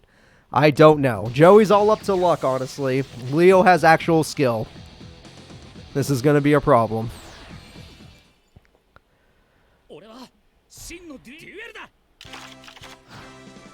Alright, let's see what happens. And Leo has the basic set pass. Very classic start for anybody that plays Yu-Gi-Oh! And MST will pop Mage. Wow, setting Mage Power was a big mistake. Baby Dragon unironically attacks. What is he doing? It beat Boombox, and holy crap, Joey. You literally put your faith in Baby Dragon and it worked. And Junkbox says, well, Morphotronic is tired of your shit, Joey. Real tired of it. Oh, we're gonna see a Synchro Summon. Oh, God, wait, hold up. This could be worse than I thought. Bottomless, oh, is not gonna take out the Synchro anymore. Oh, crap, Joey might have screwed himself. I would have saved that Bottomless. It's the original Power Tool Dragon. Oh, he sent out the classic. He can get United We Stand, or United We Stand. This is going to end the duel. Baby Dragon cannot stand up to the power of Power Tool Dragon. He didn't even need to Junkbox, but he did. Here comes the end of the game. Boomboxing goes in to win this duel. Mirror Force on the first turn will be stopped by, well, we'll not kill that guy at least. Baby Dragon will die, but Power Tool Dragon stands strong. It looks like Joey's out of options. And no way! He's gonna take out Power Tool Dragon with Goblin Attack Force! It has no equip spells! It has no safety! He has swords just in case! This man's a god! He pulled out the old school goblins and saved his own life! He actually pulled out the old school goblins, and they actually did it. Alright, and Joey got a Mass Dragon, a classic safety monster. 1400 damage has been dealt. I can't believe Joey top decked Goblins, and Goblins managed to take down Leo's boss monster. Swords is almost out, and it has had 0 use so far, which is a sad use of swords, but who cares, because Mass Dragon's still going in. It seems like Joey has Red Eyes in hand, because he's bricking right now. Okay, well, yeah, the other card's probably Red Eyes. And Leo gets Radion with... It's not going to be able to destroy it this turn, but it's definitely stronger than Joey's monster, so Joey's in a little bit of trouble here. And Joey gets Future Fusion, but it won't make a difference because Meteor Black Dragon, though it's good, will not be able to get here in time. He's going to need to hold on because Radion can win him the duel very quickly. You got to be careful. With equip spells, it's a scary-ass card. He's got Fairy Box? He breaks out the Fairy Box. Leo does 1100 to himself. Mass Dragon doesn't even die. He's forced to Mage Power because he knows he can die now. He knows that he can die. He's forced to Mage Power. Joey is fighting like a god right now, and his luck stat is true. He goes for a second Mass Dragon, and he leaves them in attack. He's baiting him. He's saying, come at me, bro. I dare you. United we stand. Okay, now it's very risky, Joey. If you fail to fairy... What? He's using it as a tank. That's a super smart play. Holy crap, he can hold back the Meteor Black Dragon. Joey's Meteor Black Dragon cannot destroy Radion. Leo's tactical strategy did work. It won't win him the duel, but damn, it was a good idea. Don't leave Mass Dragons in attack mode. It's too risky. Sobble Ninja, thanks for following, but this freaking guy... What the hell is going on? Leo's got the big brain. This is why he's a champ. Joey's never been a champ. He's only got in second place at best. And that was in Battle City, for crying out loud. Leo is going to destroy Joey here. One attack can win him the duel if Joey keeps Oh my god, he could go in right now, but he would have to risk it for the biscuit. And he's not willing to. I don't blame him. I wouldn't either. Fairy Box is still costing him. Mass Dragons are still risky as hell to be keeping in attack mode. Joey will not be able to overpower this. His deck may be strong, but he's not double United We Stand Mage Power strong. That's a whole nother level. And here we go. He can attack directly. This is going to be the end of the duel. He has direct attacks right now. Joey Wheeler is about to die.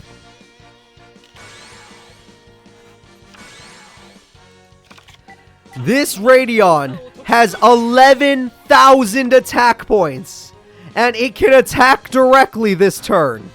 He will not be attacking directly with Radion. He's keeping it face down. Fairy Box, will it succeed? It succeeds! Fairy Box will activate again, and again, and again.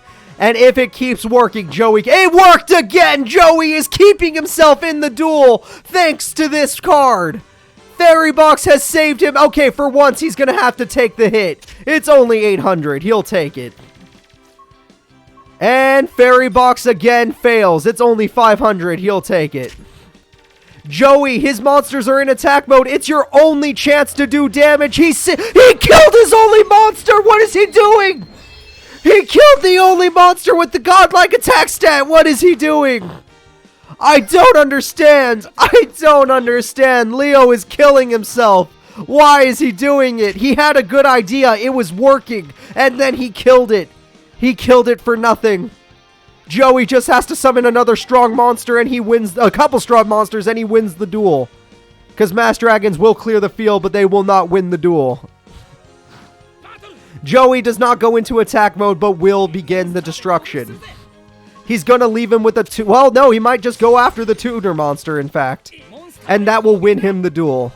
The winner is Joey Wheeler. Well, I guess he was going to win either way, actually. He had to go. You know what? Leo had to go all in. Leo had to attack with this guy directly. It was his only chance. Joey Wheeler is a contender. He's going to top 8. Oh my god, that was a freaking duel right there. Alright, Joey. You have the hopes of a people. My people. My hopes. We're not playing the story mode yet. We're getting there, though. Alright. He has to beat Yasai. God damn it. Why does he have to fight Yasai? He can't beat Yasai. Alright, the next duel is one of the only GX reps that made it to top 16. It's Zane Truesdale versus Kite.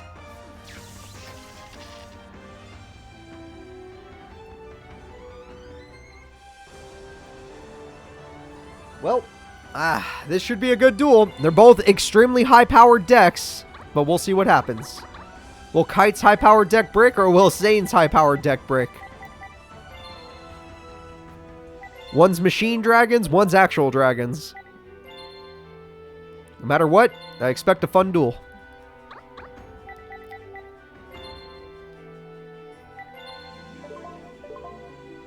Alright. It's time to get started, everybody. Let's get it going. Zane versus Kite.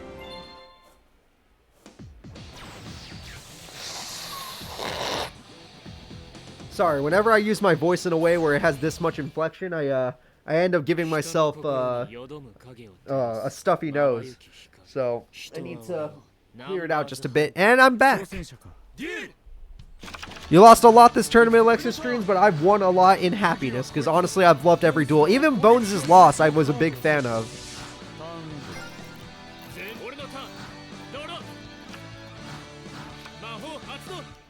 Uh-oh. Photon Sanctuary on the first turn. That's pretty scary. Uh-oh. Oh, crap! He got it! The madman actually got it! Zane, he's better than you. He's actually just better than you. Your prototype Cyber Dragon. Oh, that works. Hold up. Prototype Cyber Dragon works. That worked. Never mind. That's kind of crazy. Galaxy Eyes usually is a bigger, scarier card, but it didn't work today. We have a level 3 XYZ summon. That's very uncommon for him. It's Giga Brilliant. Holy crap. Even I know this card because I used it in one of the PS3 games. 2100. Yeah, you're going to lose your monster, Zane, I'm afraid. It's okay, though. Well, that Giga Brilliant is going to be able to overpower your Cyber Dragons very soon. And let's see, he's got himself a Cyber Dragon Core, gets him a Cyber Repair Plant. And sadly, that does not count as a Cyber Dragon in the grave, because Prototype only works when it's on the field. And we got a Photon Crusher and Giga Brilliance at 24. Photon Crusher makes it to 23. Zane's about to lose a ton of life points. Zane is about to die, everybody. He's at the edge of death. Thank you for being here, Rug. I'm going to call you Rug for a second. Sorry, I apologize. But thank you for being here, and I hope you have fun. The rest of the tournament will be on YouTube. Cyber Dragon will help him quite a bit, but he's not stronger than the opponents anymore, so this won't save him. He's going to need something bigger.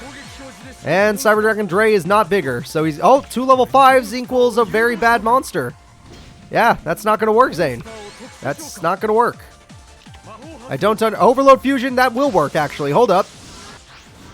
Hold up, this works. I wasn't expecting this. Chimera Tech will save the day. Celtic, thanks for being a sub, bud. Here we go, 3,200 damage, and he loses everything else, but who cares? He should have used that monster's fusion material too, but he's an idiot. Don't worry about it. And Zane is back in control of the duel, even though he has no life points. Chimera Tech's a 32 beater and saves him. I really do want to say, oh my god, Dark Hole, are you serious? He doesn't, he bricked. He Dark Holed, but he bricked. Alright, we got Future Fusion, but you don't have 2 turns, bro. You're gonna lose. The duel's over. What does that even do? Oh my god, no way! He's going to do it! Overload Fusion! Zane's gonna win the duel! This is it, everybody! All the G's can be G'd. It's over. The almighty Overtech Fusion is happening against Kite. How many? Oh my god, I can't see. There's too many things on screen. The monster has 12,000 attack points. Future Fusion be damned. 12,000 damage will be dealt. The winner is Zane Truesdale in a clutch comeback duel. He will not be stopped. 20 monsters were fused today. 1 monster was created. Zane Truesdale is truly a monster. He was losing that duel pretty badly, but managed to come back right at the end. And once again, I do want to say thank you to all of my sub buds today. I want to say thank you to Mr. Gannons. I want to say thank you to Celtic. I want to say thank you to Dark Knight for all the gifts. And I know there's more, but I have to scroll. Give me a sec. I want to say thank you to Dat Drive. I want to say thank you to That Is King. Or That Is Your King. I want to say thank you to all of you. You are all very nice, and I respect and love your support. So, it is time for Seto Kaiba to take on Professor Crowler. This is going to be an intense duel. Zane will be able to represent GX if they can, if they can win the next one. But if Crowler wins, then that means GX got one person in at least. Seto Kaiba is probably a better hope for duel monsters, though. So what do you guys think? What do you think will win? The Blue Eyes Ultimate Dragon or the Ultimate Ancient Gear Golem? It should be a pretty hype matchup, honestly.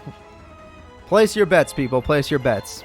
And thank you to all of my new followers, and thank you to all of my subscribers, because I've been enjoying the hell out of this tournament, and we're one round away from finding out our reps for the World Tournament.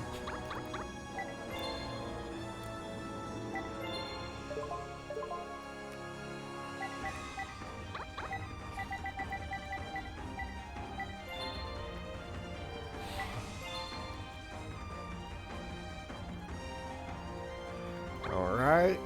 I'm just looking for Crowler right now. He's in here somewhere.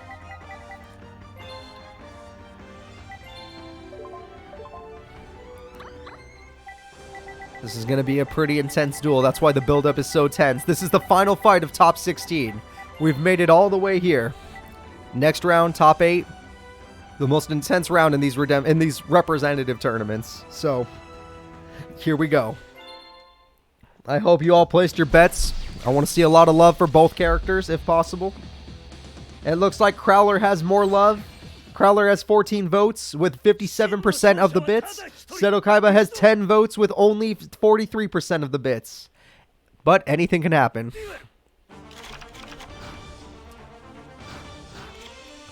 And Gear Town is an amazing start from Crowler.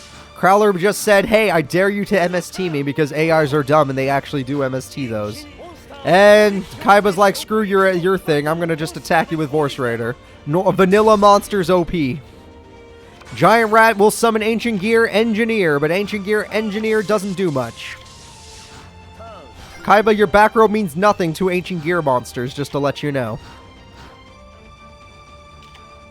And double Cyclone. Oh no, Gear Town's been popped. And Kaiba loses Call of the Haunted. And Ancient Gear Gadgetron Dragon has hit the field. Kaiba's gonna die. Kaiba is going to die. Quick play spell before the battle happens because he had to. He's able to save his monster and maybe his day. But honestly, damn. I didn't know his AI was smart enough to do that. Honestly, I did not know his AI would do that. But granted, because he did that, he has no way of destroying the opponent's monster now. Because traps don't work. Traps don't work. Ancient Gear... Oh, Ring of Destruction is not during battle phase! He takes out Gadgetron!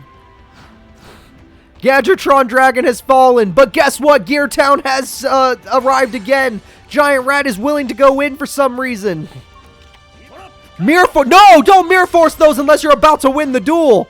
And you're not about to win the duel. You're crazy, Kaiba. Kaiba, I guess, you know what? You're not going to be able to Mirror Force anything else. Never mind. That is actually smart. Alexandrite Dragon. Legin, the genie, is here. Everybody's going in. But Crowler saves his own life by having Gear Golem of the Moving Fortress. He will not go down without a fight either. Both of these characters are going crazy. And they're playing passively.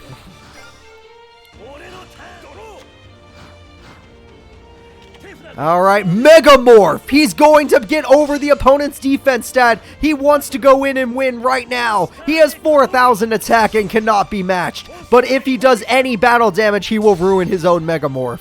And he's about to do some battle damage because Ancient Gear Soldier's about to die. Alright. His Alexandrite has dropped to 1,000 attack points. Crowler, you have a chance to come back right now. Crowler gets terraforming. Does this work technically? I don't know. I don't know if his AI would do it anyway. And he bricked. All Kaiba has to do is attack with one more monster and he wins. Is this enough? No, this isn't enough. He needed one more monster. Oh, wait, it's 47. It is enough. My brain is dumb, and it's okay. I accept dumb brain. The winner is Seto Kaiba. Crowler fought like a champion with his Gadgetron, but it didn't make a difference because Ring of Destruction said, screw you. I don't need the battle phase to stop you. There we go. It looks like the only GX rep to make it to top 8 is Zane. The only Arc 5 rep is Yuzu. Seto Kaiba will hold on for Duel Monsters. Joey Wheeler will hold on for Duel Monsters. But let's go check out everybody before I say this stuff. Alright. We are now in the scariest part of any representative tournament. Our characters will be decided right now for redemption. Will it be Seto Kaiba of Duel Monsters, Zane Truesdale of GX, Joey Wheeler of Duel Monsters, Yasai of Zexal, Carly Carbine of 5Ds, Yuzu of Arc 5, Yusei Fudo of 5Ds, or Bandit Keith of Duel Monsters? Bandit Keith has never been this close to a world tournament. Will he actually be able to make it by taking out one of the strongest characters in 5Ds? I don't think so, but anything can happen.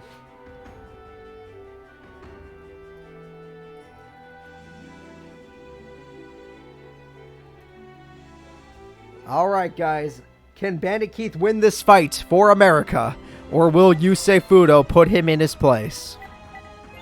Yusei has so many comeback cards. He almost lost to Bakura. Bakura had an amazing strategy, but guess what?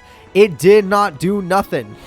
Because freaking Rush Warrior saved the day. Bandit Keith does not have the same amount of options as Bakura. Bakura has a lot of options to win duels. Bandit Keith has to attack to win duels. That's his only viable option. Which means Bandit Keith has a lower chance of winning this.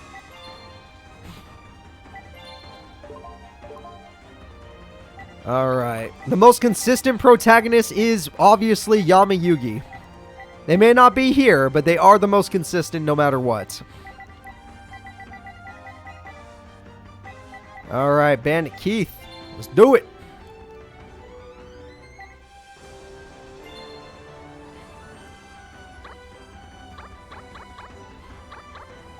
It doesn't matter if they have more tournament wins, Laser. It's the fact that Yama Yugi almost always places top 4 and has all those tournament wins.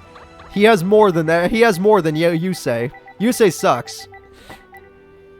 Like, his record is like, oh, he won 2 championships, and then everything else is like not even top 4. He gets his ass kicked in round 1 or 2.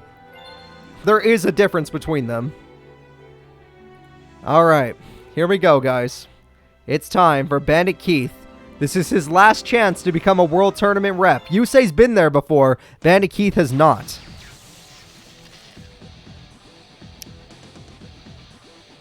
Alright. Will a miracle happen? I don't think so. But I love to see him happen.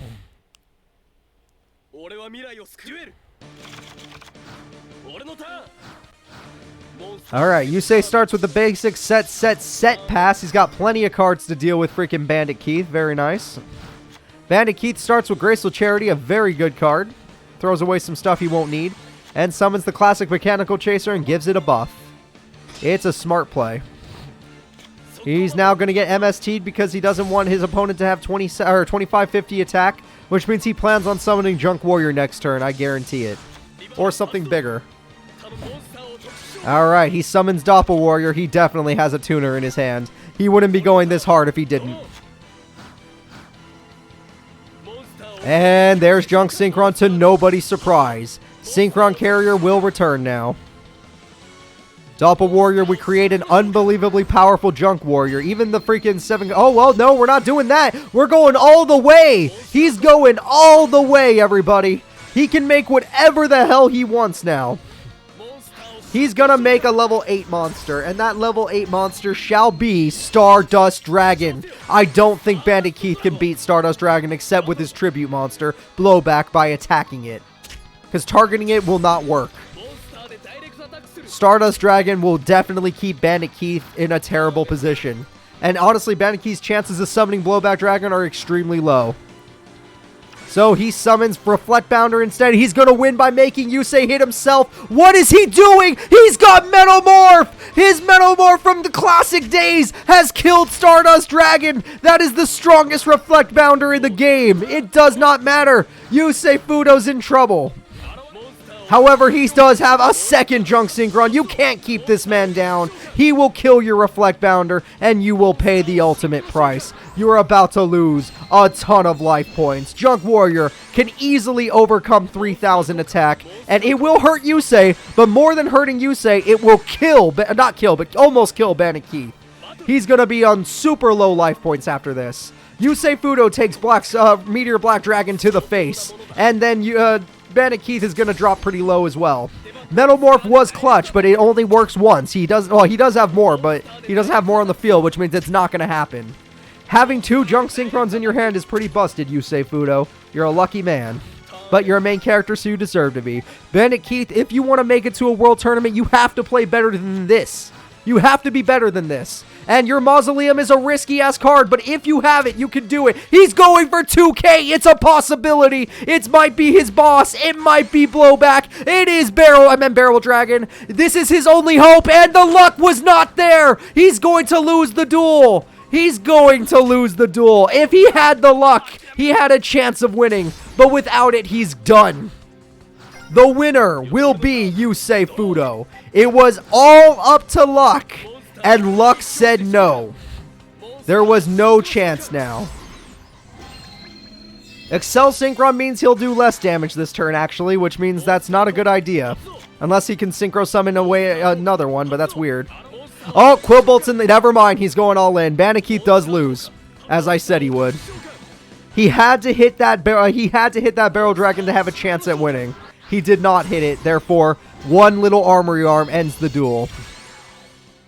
It doesn't matter what. Yusei has like 10 ways of winning this. Yeah, he didn't even need to attach it. It was already a win. Oh, look, it's Rush Warrior. It's GG. Holy crap. Bandit Keith put up a hell of a fight. Bandit Keith did the best that he could, but Yusei Fudo is a protagonist for a reason.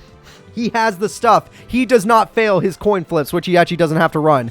Bandit Keith, if he had just got the coin flips right, would have had a chance of winning this tournament. Or, well, actually winning the tournament, but yeah, winning this fight. It was all up to luck. Yusei Fudo will be your first representative for Team Redemption. I'm sure many people are happy with that. Bandit Keith, I respect you. I honestly hope somebody wants you to be in the Dream Team because you put up a hell of a fight, but you're just not quite there with your luck stat. The next duel will be Yuzu versus Carly Carmine. Will Arc 5 get another slot into Redemption, or one slot into Redemption, or will it be 5Ds with 2 slots? Alright, I'm setting it up right now.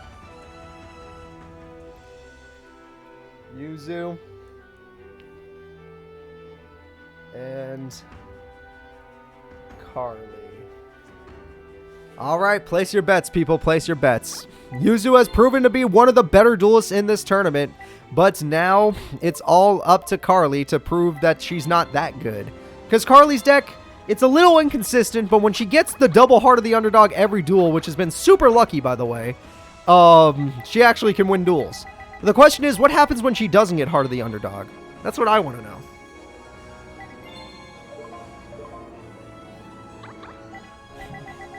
All in on Carly. It's not even top 4 and you're going all in. You're a crazy person.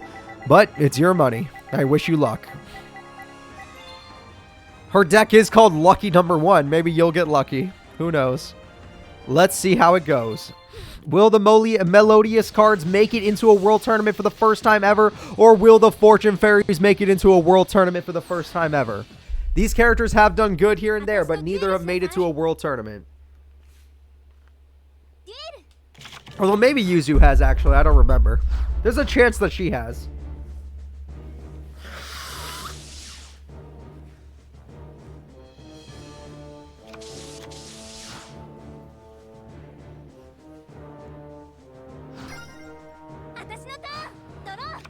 Alright, so what's gonna happen? And Carly's gonna pop, or Yuzu's gonna pop Justy Break, an amazing card to get rid of. Arya is already here! An amazing card to have on the field.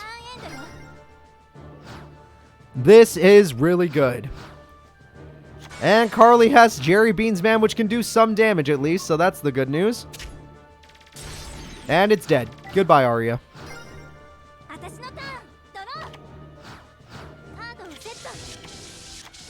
And that's a lot of back row. Beckoning Light will get rid of that to bring back Arya. Good idea, honestly. And Arya will be resummoned to get rid of the face down monster. Good idea, honestly. And Fortune Fairy will bite the dust. And Creature Swap will give her Jerry. Oh god, Jerry is an unstoppable beast. How will Yuzu beat... how will Carly beat Jerry? With another Jerry. It's the only way. The only card strong enough to take down a Jerry is a Jerry. And there's 1600 damage. So let's see what can happen next. She's got a monster, but it's not worth using, but a creature swap will be used because she wants her Arya back. And Sonata sadly is killed. So now Carly's going to need to find a card that can actually beat this monster. Carly finds Enchanting Fitting Room, which could give her what she needs, but who knows. She will not get Mirror Force. She will not get that card. She will not get that card. And she got Jerry. The final Jerry has been searched out. She found him. In the pile of rubble, she found Jerry. It was her only hope. Carly is staying in this duel. And Yuzu top decks the perfect card to special summon the Melodious Diva with 2000 defense. And that's just back row. It's not going to be enough. You're going to need to kill her before she gets Sonata back out here. And Heavy Storm takes out cards that don't exactly matter. Never mind. I thought it was hype, but it wasn't. Alright, set card. That's not a good sign, but maybe you can bait your opponent into attack mode so you can kill her only monster. Who knows? Dark, you are crazy. She's willing to talk. Nope, she's not. She summoned her boss, Mozartha. There's nothing to stop her. Carly is going to lose at this point. Her hand is a brick, and she has to take on Mozartha, the Melodious Maestra.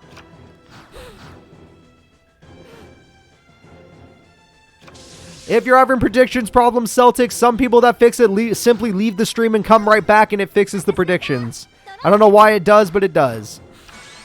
And Sonata will buff that freaking Maestra to 3100. It looks like Carly's about to lose the duel. Granted, she did get Heart of the Underdog a little late, so maybe there's a chance, but maybe not. Will Yuzu be a representative for Team 5Ds? I don't know, and I'm curious to see. Well, not Team 5Ds, for Team Redemption, but will she actually make it to a world tournament? That's what I'm really interested to see.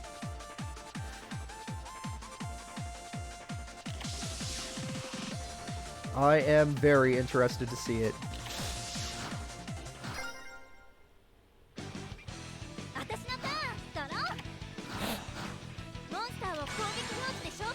And there it is.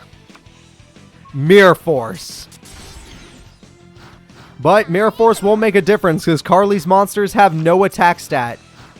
She has no attack stat on her monsters. She cannot possibly win this duel.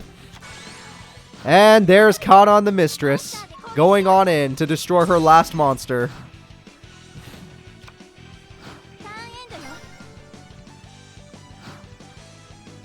It looks like Yuzu's gonna do good. Chi is a useless card, but at least Heart of the Underdog works with it. Fortune Fairy is useless, but at least Heart of the Underdog works with it. Sonic Duck might be able to protect you.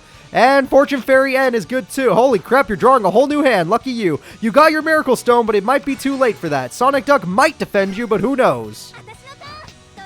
Carly is still on the edge of death. A tribute monster has been achieved. Elegy, the Melodious Diva, will destroy the duck. And Carly is now in a terrible situation where almost nothing will give her a comeback. Mirror Force is gone.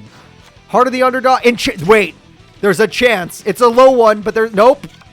Yes. She needs one more. Nope. Nope. Okay, that won't work unless she summons one in attack mode. She's brave. She's brave. It won't work, actually. If Yuzu draws a monster, it's over.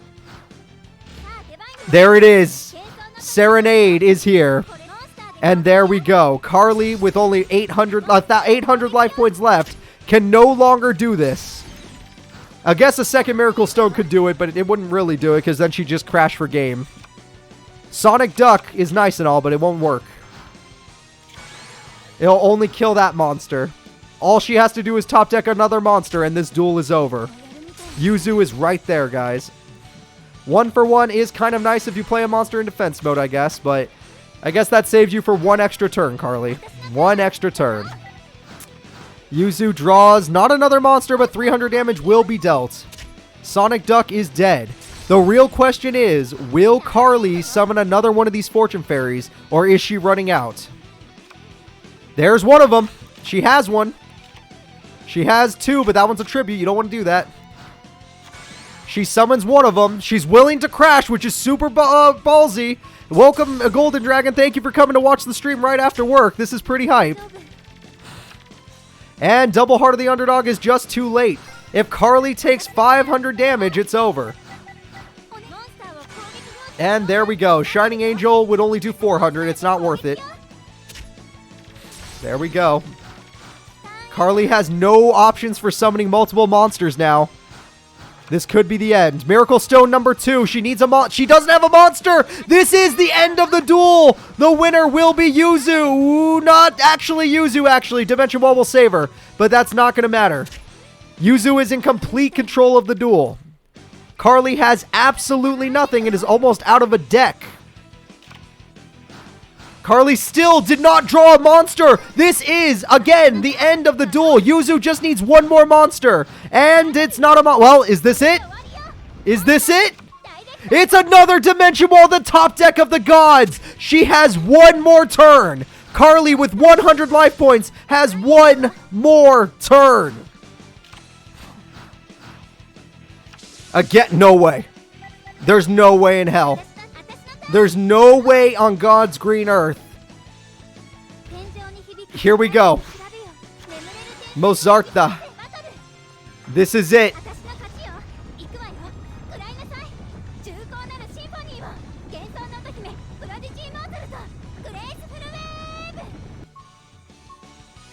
And it's over. That was Justy Break.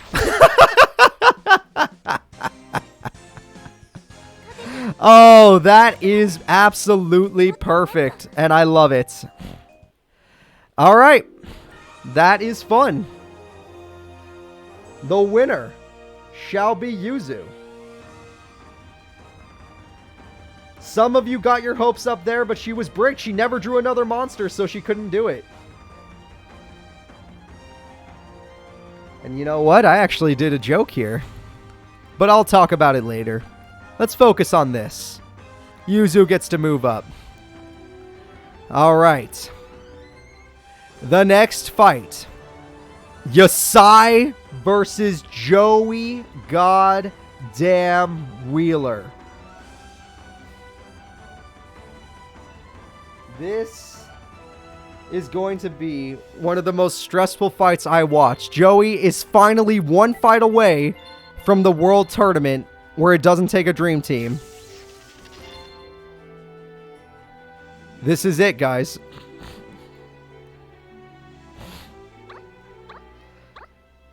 If this doesn't happen, it's gonna break my heart. But Yasai is an actual good duelist. Joey is a luck duelist. Yasai is good at Yu-Gi-Oh! There is a difference here. Joey beating Leo was a freaking fluke in my mind. That was luck. You're not going to get lucky against Yasai. This man is the tomato god. But I gotta believe. I gotta believe in Joey. I don't like telling people bad bets, but bet for Joey. Let's do this.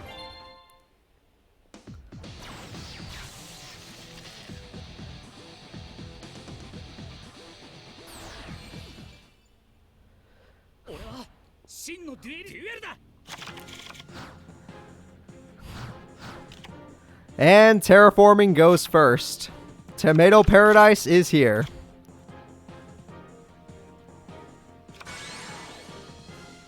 And there's the tomato token. There we go. I forgot predictions? Oh no. No, I didn't. Nope. I didn't forget predictions, TM Rider. You just didn't see them. Which means that you're probably going to need to... Oh, Goblin Attack Force died! You're probably going to need to leave the stream and come back, because that means your predictions are not showing up on your screen.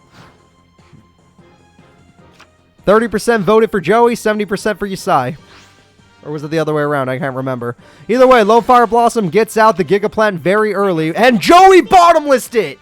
And Rose Archer said no. Amazing from Yasai. This is why he's the king of the freaking tomatoes. And Lone Fire Blossom is going back in for double Giga Plant with the field spell buff. Joey loses over half his health in one turn. Over half of his health is gone in one turn. Joey Wheeler, one of my favorite characters, taking on somebody that actually has a consistent deck. This is embarrassing to watch, and I really, really hope he can find a way back. So, Joey, what's your plan? Oh my god. Every goddamn time.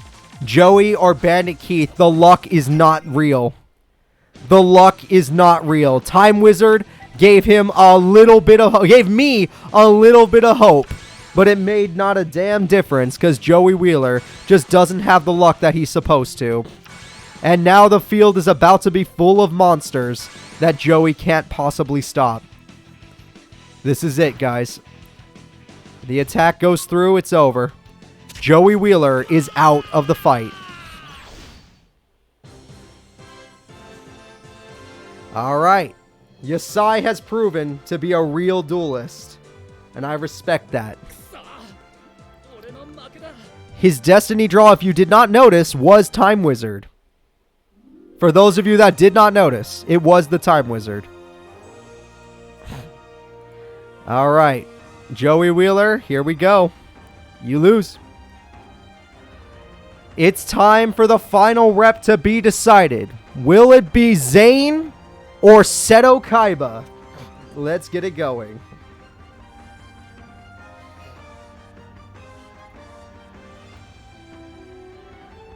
This duel is actually going to be hype as shit because Zane is just supposed to be the Kaiba of that series. I'm expecting tears to flow. I'm expecting people to die. But more than all of that, I'm expecting a lot of fun. So, let's see what happens. Zane versus Kaiba. Cyber End Dragon versus Blue Eyes Ultimate Dragon.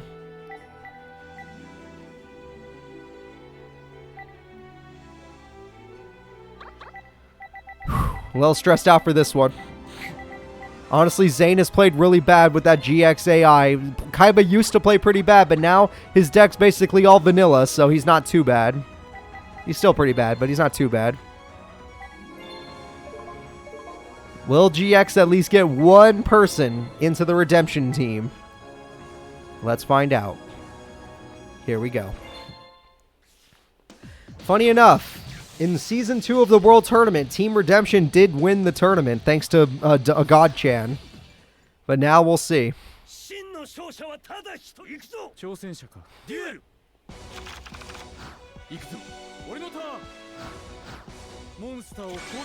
We have Cyber Valley from Zane, the perfect start card. What will you do about that, Kaiba?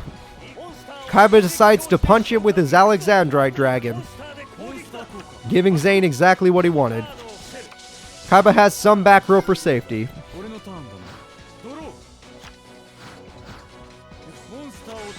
We have Cyber Dragon as we all expected, which does beat Alexandrite. We have Future Fusion, which will summon Cyber Twin Dragon. Eventually. Machine Repair Plant will give you back your monster. Or summon Cyber Dragon Dre if you feel like it. That's a good card. Cyber Dragon Dre has been summoned. And Cyber Dragon Regular will destroy Alexandrite Dragon, except the fact that Shadow Spell said no. Shadow Spell would have been nice for Cyber Twin Dragon, but Limiter Removal said... Oh, it was still during battle phase, so he still got the attack off. And 3,600 damage has been dealt. The Limiter Removal has put Kaiba at almost death.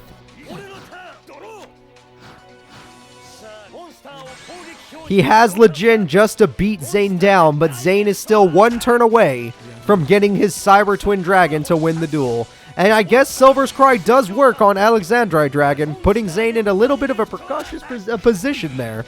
He's in a little bit of trouble. And Kaiba still has back row, funny enough.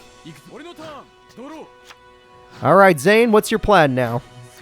Zane summons the old school Cyber Dragon Zwei. Cyber Dragon Zwei, when buffed, can tie with Lejin, but Shrink says no. Shrink would have been better on Cyber Twin Dragon, but he might not make it to Cyber Twin Dragon if Zane does not have a proper trap card. The original classic cards from Duel Monsters will win him the duel. Does Zane have a proper trap? He does not! The winner, before Cyber Twin Dragon can hit the field, will be Seto Kaiba! Seto Kaiba, for the first time in his entire history, is going to the World Tournament! This is the first time Kaiba has ever qualified for a World Tournament.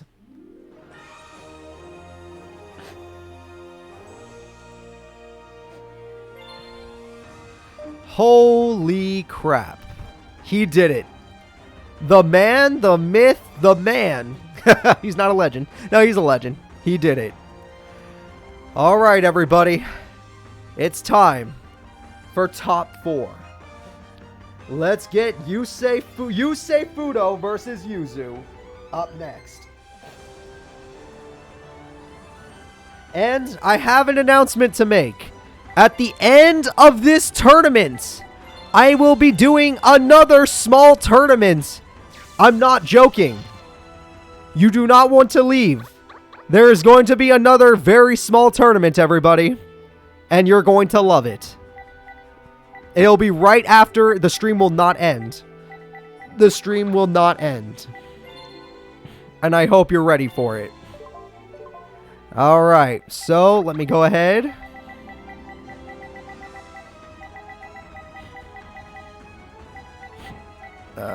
Sorry, I'm getting a little lost here. There they are. And let me see. Where the hell is he? There he is. Yuzu.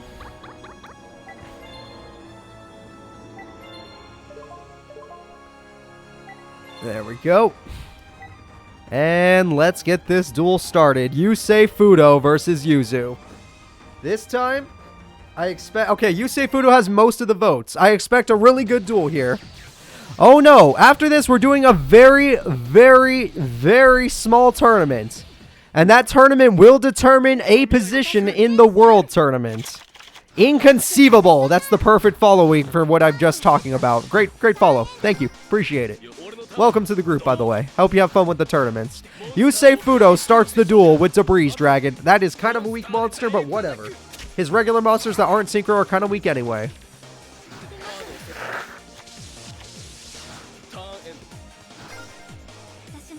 Let us see how this goes. So, by the looks of it, Yuzu is going to play some basic cards. Nothing too crazy. Nothing too crazy. Alright.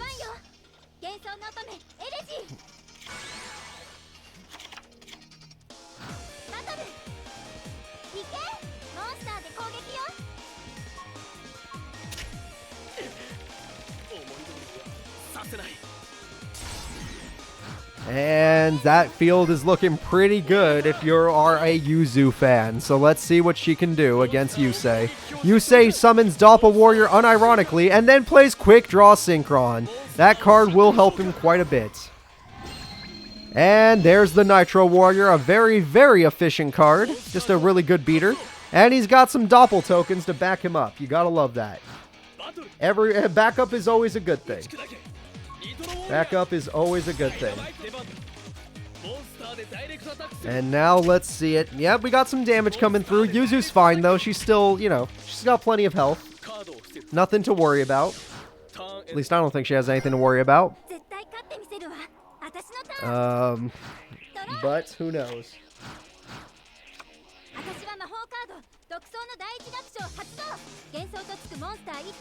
And she's gonna summon any melodious monster she wants. She wants the Serenade! Oh crap. And she's got a tribute monster. It's the Mozarta! She counts as 2, and it's not stronger. And sadly, that's not stronger than Yusei's monster. So at best, she could kill a token for some high damage, but Mirror Force said no. Alright, well, early Mirror Force from Yusei is always nice.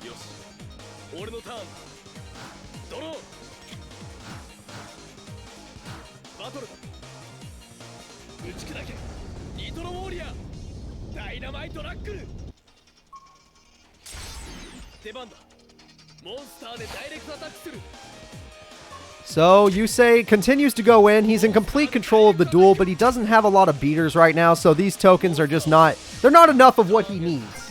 What he really needs is to win. And he just doesn't have the damage.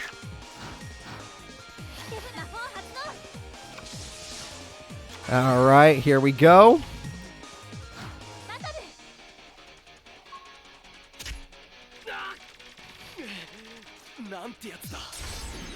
Alright, Doppel token has been defeated. Yusei is down on life points, but it may not make a difference in this fight. Honestly, by the looks of it, Yusei, even without new monsters, is just overpowering her with Nitro Warrior. When your strongest card has 2600 attack, you might just get beat down. But the Doppel tokens are costing Yusei more life points than they're dealing. So this could be a problem. And just a set card, it looks like she's finally out of options, and she is going to be going in. Another Doppel Warrior, why? Why are you addicted to that? Alright. Yusei's addiction is showing.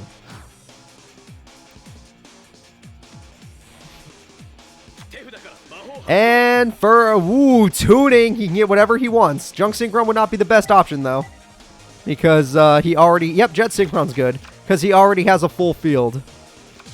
And Jet Synchron throws away Rush Warrior to bring back Quick Draw Synchron. Oh, wait, that wasn't Jet Synchron. Ignore me. I'm pretty sure this duel's over. I think Yusei's just finding a way to do it in a fun way. Jet Synchron is on the field. And we're going to get a level 8 Synchro Summon, but that's probably going to be worse than Nitro Warrior. Stardust is safer, though. With the safe Stardust Dragon, he actually is in a pretty good position. Jet Synchron can use its effect to come right back, and if he flips that face down, maybe he can Synchro Summon something better. Or not. Maybe we'll not do that. Alright, we got Formula Synchron, which can at least help him draw a card. That's something. And we got Shooting Star, which gets rid of MST, which gets rid of Face Down. That Face Down all along. What? No! Stardust was wasted! He wasted his Stardust Dragon! Synchro Summon for Armory Arm. Yusei has killed himself. He literally wasted his Stardust on an MST. Doppel Warriors are back, but what does it matter? This gives Yuzu a chance. This literally gives Yuzu a chance. It's a small chance, but a real one. As long as he doesn't fill up his zone, he can still summon Stardust, so he's fine. Alright. There you go. Stardust comes back, but that was a weird play. He really wants to win with Doppel tokens. I don't know why. Maybe it's... I don't know. It's his own strategy. I'm not a big fan. And she gave up. Okay, well, it was the end of the duel anyway. So, what are you gonna do? No Shooting Star. Don't ever get your hopes up. You know the AI doesn't like to have fun. And there we go. Yusei is going to the finals, everybody. Yusei is going to the finals. Alright, Yusei Fudo, move on up. Yuzu, go to the bronze. The next duel will be Yasai versus Seto goddamn Kaiba. You know what? Seto Kaiba made it this far. I respect him. But just like Joey Wheeler, I don't think he can beat Yasai.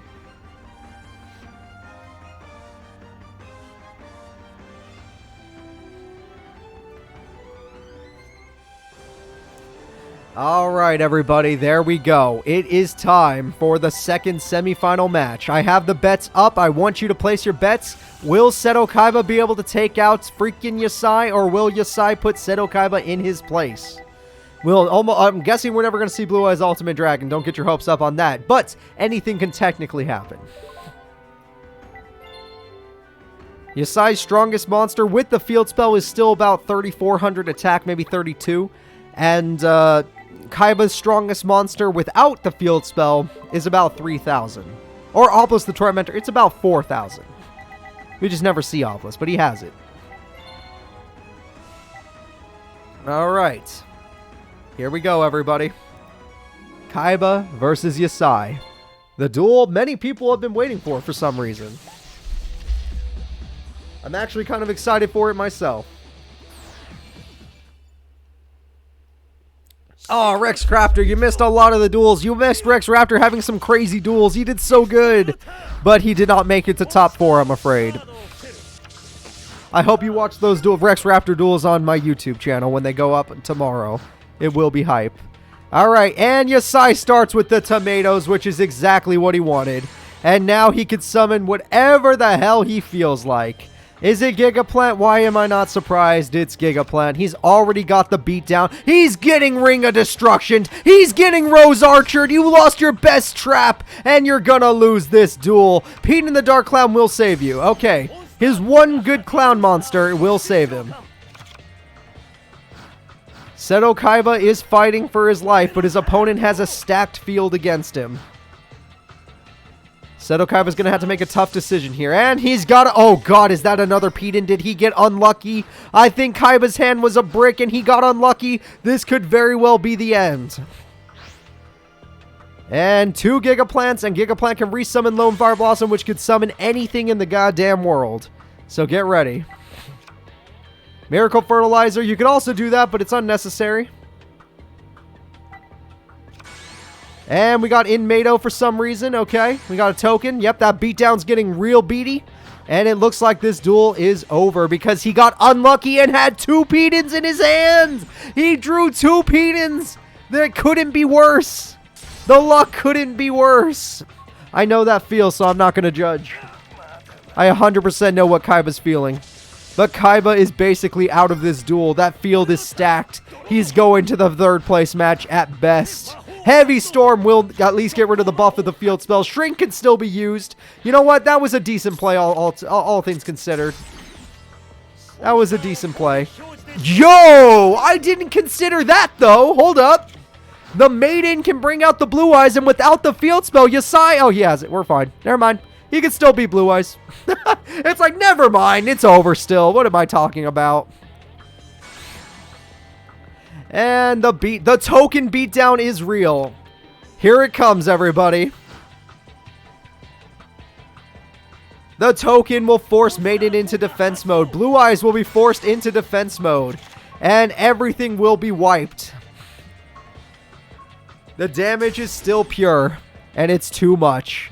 The winner will be Yasai. Once I saw the second field spell, I was like, oh yeah, Kaiba's dead. Kaiba's 100% dead. But he's not out. He's still a rep. And he still can fight for the 3rd place slot. Alright. So, Seto Kaiba lost, but Yasai's a monster, so it makes sense. Are you guys ready for the bronze place match? Seto Kaiba gets another shot at the belt. Oh, whoops, wrong person. Hold up. Reopen that one. Yep, that was a mistake by Cooper. Yasai won that. I wanted Kaiba to go down here. All right, it's time for the bronze place match, Kaiba versus Yuzu, and then we're gonna find out the champion of Team Redemption. Will it be Yusei for 2 seasons in a row, or will it be Yasai for the first time ever in his career? I don't think Yasai has ever won a tournament in his entire career, so that would be a first.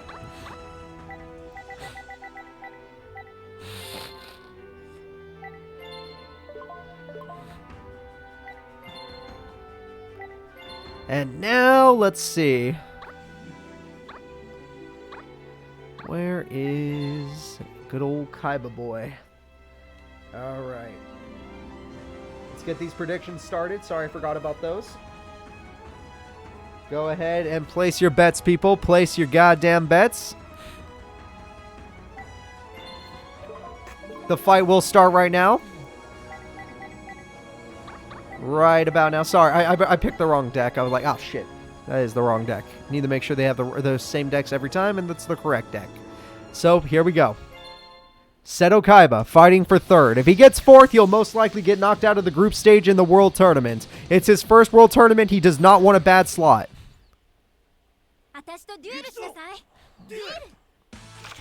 Alright, here we go.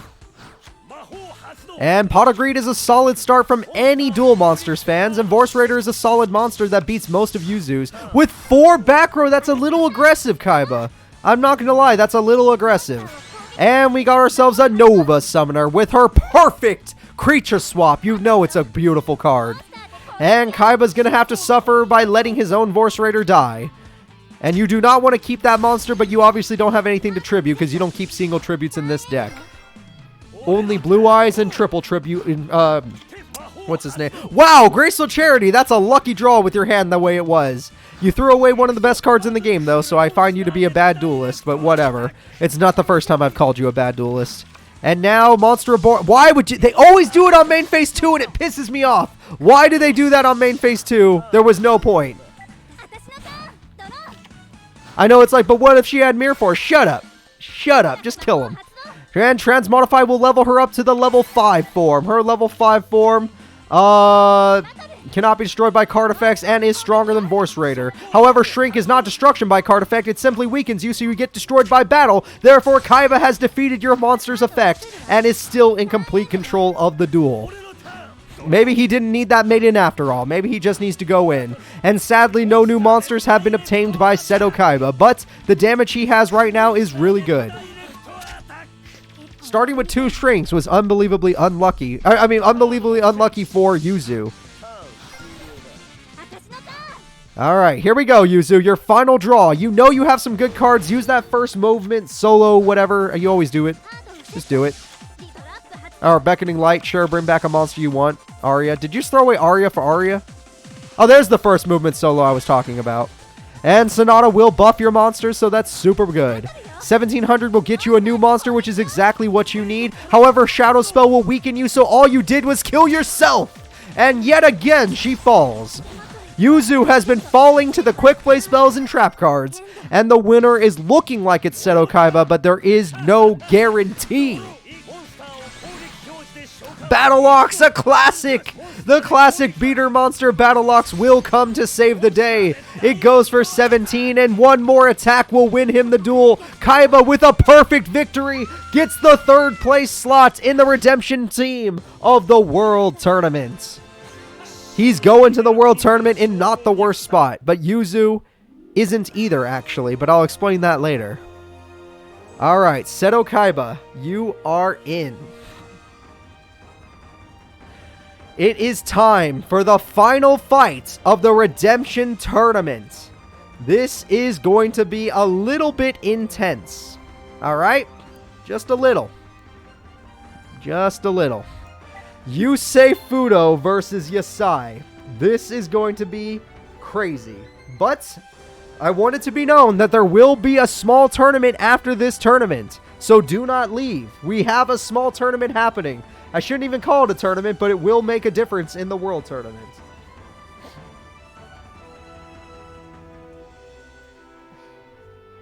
Alright. There we go.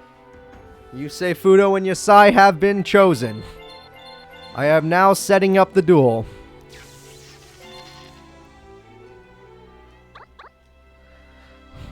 Alright. This is your final bets for this tournament. The final bets for the Redemption Tournament are here. Do you bet on Yusei Fudo to win 2 in a row, or is it time for Yasai to finally win his first tournament? It's up to you folks with your bets. It actually doesn't affect the winner, but it does affect who wins. Because it does affect the people that bet on the winner, so, you know. You just don't know if that's you.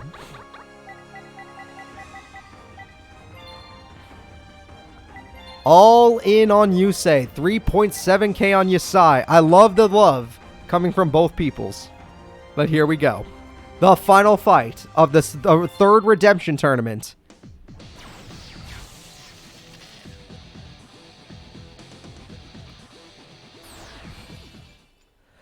Here we go. And Starting with terraforming, Yasai gets the field spell. He needs to make his monster stronger than everybody else's, and he has a backup just in case. Good start from Yasai. He may be field spell reliant, but he's pretty good at getting that field spell, so I guess he's in no problem. He'll have no trouble. And no monsters, though. He got too many terraformings and not enough monster cards. Yusei Fudo is not really good at beater monsters until he has synchros, though, so it's not a bad spot for Yasai. He's fine. He's fine. And Yasai gets the perfect card, Tomato in Tomato. And why is it perfect? Because it gets him his Tomato King. Or he's just going to go for double beater, which is fine unless he has Debris Dragon. It wasn't Debris Dragon, therefore it was fine. And there we go. He might still Tomato King, but I don't think he should. Alright, so if he does this, this is good. But he's going to have to get rid of one of his cards just to make sure it's strong enough to not die. There we go. 3,200 attack. Field spell happens again. 3,600 attack, even better. He wasted his own field spell. I don't agree with that, but we'll see. Monster Reborn can help Yusei because he gets himself a level 3 monster. I wonder if he has a tuner that works with a level 3. No, he does not. Oh my god. Yusei has done that out of desperation. He's actually worried. Yusei is sweating, everybody. Yusei is actually sweating, but his opponent doesn't have much. Lone Fire Blossom will work. This is a big problem for Yusei. Even if Yusei had a good card right now, it wouldn't make a difference. Because Gigaplant is 3,200. Tomato King is 3,200. Yusei, I've seen you come back from worse situations. You gotta find a comeback card. It's all on you, buddy. It's all on you. You cannot let the Tomato King win for his first tournament above you, can you? Would you? Quill bolts Hedgehog in attack mode, unironically. And it gets Wall of Thorn. Holy crap. Yusei has given up. Yusei has surrendered the tournament. Yasai will be the #1 seed of the Redemption team. He is the #1 seed of Team Redemption. There is nothing that can stand up to his field right now. He has a Mystic Tomato with 2,400 attack. His king without the buff has 26. The duel is going to be... I have to wait for the final attack. The duel is over. The winner is Yasai of the Redemption tournament. Yasai wins the entire tournament. Oh boy. Are you guys ready for the real end of the tournament? Because even though this has happened, I actually left one joke in this tournament. For those of you that did not notice, Yuzu has already qualified for the World Tournament on Team 5D's 2 weeks ago. I put her in this tournament as a joke, not thinking she'd make it. But she made it in 4th place. Therefore, the tournament is not over yet. Because her place must be filled by somebody else. And you know who's going to fill that place, everybody? You know who's going to fill that place? It's time for the Redemption tournament. For those of you that did not notice, it's time for the Redemption tournament. Whoever wins the Redemption tournament, it gets 1st place. Will it be Bandit Keith, Zane Truesdale, Carly Carmine, or Joey Wheeler? That's right, the 4th place spot is still up for grabs. The 4th place spot is still up for grabs. Yuzu is already in the World Tournament. She got 3rd in Arc 5. Therefore, your favorite character still has a chance. There is no 3rd place match. That's an accident. That's right, everybody. Your favorite character still has a chance of making it. But the first fight will be Bandit Keith versus Zane Truesdale.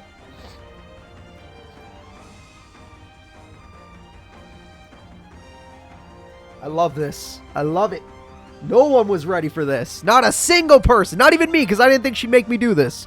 But she made me do it. The last characters from top 8 still have a chance to make it. This is the only time you'll ever see this happen, because this is a one-off joke. I didn't think I was going to actually have to do it. But the one-off joke has happened. Bones did not make top 8. He does not deserve this redemption. Only the characters that made top 8 are here. Will it be Bandit Keith? Will it be Zane? Will it be Carly? Or will it be Joey? I'm sure one of your favorite characters are still there.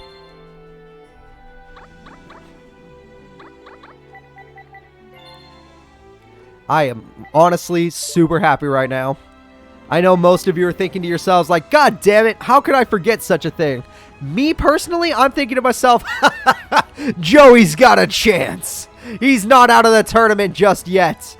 So here we go, everybody. It's time for Bandit Keith versus Zane.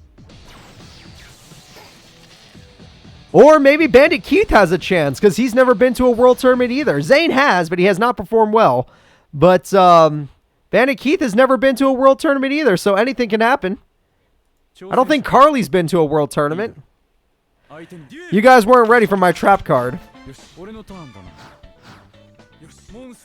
Alright, and Cyber Phoenix will let him draw a card, so that's a good start from Zane. Unless Bandit Keith doesn't draw a good monster, but most of his deck is good monsters. And he got the field spell! Bandit Keith's gonna start the duel by summoning the all-powerful Barrel Dragon. But I don't think that works on... It works on Cyber Phoenix because it only stops other monsters, not him. And Barrel Dragon finally gets lucky and does 2,600 damage to Zane. Big hit!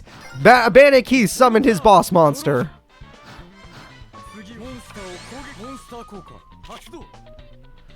Alright. And he ate his opponent's monster! That's right! Zane has an advantage against machine-type opponents! Zane is gonna win because of this advantage! There's no way Bandit Keith can do this! He'll just keep eating your monsters! You have to overpower 2,000 attack also! You're in so much trouble, Bandit Keith. You are in so much trouble. 1,000 life points will be spent for the Machine King, which will get buffed due to Zane's monsters, but at the end of the day, all he has to do is play Cyber Dragon, eat the opponent, and win the duel. And that card is going to help him play Cyber Dragon, I guarantee it. And there we go. Whoa, he's doing that on purpose, people! This is for game! He's going to go for game right now. I could feel it. What's he doing? He summons Dragon's Ray. It's a Cyber Dragon. He can regular fuse. It's only 2,000, but he has more damage in his hand, I'm sure. It's not enough to win, actually. Why did he activate that spell card? I thought he was going to Power Bond. I was incorrect. The AI might just be dumb. The AI's just dumb. Bandit Keith does not have enough life points to summon another monster, but he does have Mechanical Chaser. This is his final attack. He does have Metal Morph, which will do some damage, but not enough to win the duel. But it's okay because he kept himself in it. But all Zane has to do is summon one more Cyber Dragon, and this duel is officially over. The duel is about to end, everybody. One more, and there it is. Evolution, nope, he doesn't have to Om-Nom if he does that. He still wins the duel.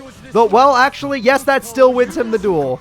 The winner, and the person that still has a chance in the redemption bracket, is Zane Truesdale. The final attack goes in. Bandit Keith had Mirror Force. He's been saving it till the end. If Bandit Keith draws a monster card, which is very hard in his deck is a brick deck, he can win the duel. Will Bandit Keith make the biggest upset happen? Bandit Keith drew Graceful Charity. There's no way. There's no way. He summoned the Twin Barrel Dragon. If he pops that card, it backfired. It backfired super hard. Zane, he was forced to activate that effect, and because he was, Zane gets one last turn to summon Cyber Dragon. The winner is still Zane. The winner is still Zane. He shouldn't have thrown away Robotic Knight, but whatever. The AI's not that good. The winner is still Zane. Here it comes, everybody. Cyber Dragon regular. He doesn't even need to eat it, actually. I mean, he needs to summon another monster, though. This won't work. Wait, what? Yo, what? Time Machine, hold up. Time Machine, will it pop the monster? Will he have a chance? Nope, now it fails. When it needs to fail, what the... So when it needs to succeed, it fails. And when it needs to fail, it succeeds. That's the only reason that Bandit lost, is because it finally worked for once. I don't understand. This is the end of the duel either way, but still, Bandit Keith has bought himself maybe a turn before he loses. 600 life. What is this duel? Who made this? I'm glad we're doing this redemption tournament, because this is the stupidest thing. I mean, it worked. It worked. I just can't believe it. Zane, he has no life. Bandit Keith has no. Oh, why did you set Reflect Bounder? I'm gonna kill you. Oh my god. Oh my god, he set Reflect Bounder. Son of a bitch. What the fuck? Oh my god. Okay, I'm back. I'm sorry. Apologies. I'm back. He's fine. It'll work. Right? He didn't just end his turn, right? Oh yeah, he did. Oh yeah, he did. Oh god. Oh god, I'm pissed. Oh my god, he deserves this. If you're stupider than Zane, you deserve this. Bandit Keith, he would have won the duel if he didn't get lucky with those coin flips. But he got lucky with those coin flips, which was, in this case, was unlucky. Therefore, Zane still has a chance in the tournament. I'm done. I'm done with that. All right? We're going to ignore that. That never happened. I'm not watching that duel ever again. All right? I'm not going to watch that one ever again. Never going to happen. My brain is mush right now. And it's time to move on to the next fight. Don't worry about, there's no bronze match. That's just always there because that's how I have it preset. Ignore that. Zane is moving forward. Carly Carmine still has a chance, and so does Joey Wheeler. Let's see who's going to win. I can't believe him. I can't believe he's done this. He broke my heart, guys. Bandit Keith actually had a chance of winning, but then got unlucky by getting lucky. And then he had another chance of winning, but then he set his goddamn Reflect Bounder, which I guess in the end it would have lost him the duel. It was a lose-lose. I'm an idiot. Because he would have just ate all the monsters and made a 4,000 attack point Cyber Dragon. At the end of the day, it was a lose-lose. That's why he set Reflect Bounder. At the end of the day, it was a lose-lose. Alright. Never mind. I'm not that angry. I'm a little angry, but I'm not that angry. Alright. Let me go ahead and get Joey out here. And then I'll get Carly. I'll only show the bronze match if you really want it, but it won't have any bearing. Neither of them were going to the redemption tournament. But we'll see. Right now, it's going to be Carly versus Joey. Sorry, it's taken me a while to find Carly. She's not even in the top. She's at the very bottom of 5Ds. They did not like her, apparently. You know what? It's because she's with the rest of the freaking, what do they call those people? The ones that like are evil. They have the Earthbound Immortals. My brain's mush after that last duel. I need someone's help.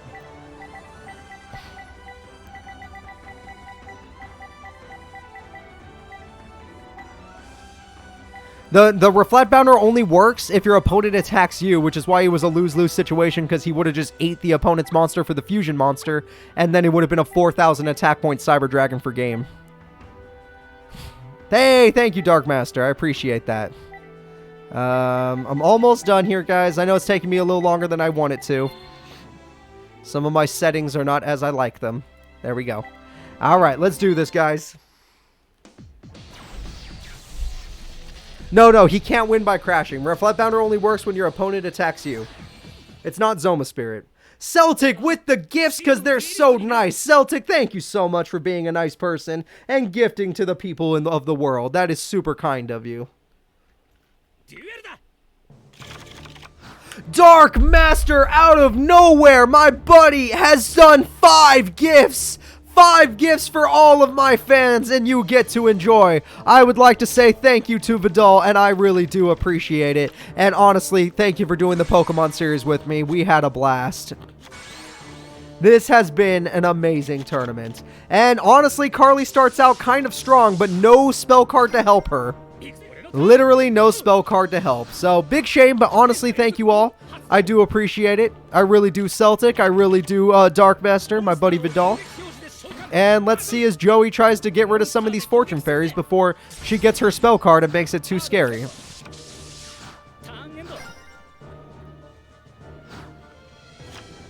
Alright, and we got another gift. Oh, just for Ghost Wolf, that is insane. Honestly, Dark Master, my buddy Vidal is way too sweet. And look at that, Joey Wheeler succeeds because he's got 2 fairy boxes. Nothing beats 2 fairy boxes, everybody. Granted, it will cost Joey 1,000 damage. It will literally cost Joey 1,000. And Joey Wheeler loses 1,000 life points, but the Mass Dragon goes in. And there we go. Don't you dare. Oh my god, Joey ruined it. Joey threw it all away. His luck stat with Time Wizard is 0 out of 10. He's the worst. Literally the worst when it comes to that. And with that, Joey doesn't take any damage, but he's taking 1,000 damage every turn. Therefore, it's not helping him in the end. He needs to get a new monster, or Future Fusion needs to hurry up. And Future Fusion has hurried and has upped. It's here. Meteor Black Dragon has hit the field. This is for 4th place, correct. This is for 4th place. This is the Redemption Tournament. And Dimension Wall makes Joey take all the Magic Cylinder. Wait, Dimension Wall was wasted. Dimension Wall was wasted. She could have saved it for game, but she's not going to get game. All right, but Joey's out of life points, basically. One more Dimension Wall, and he's out of here.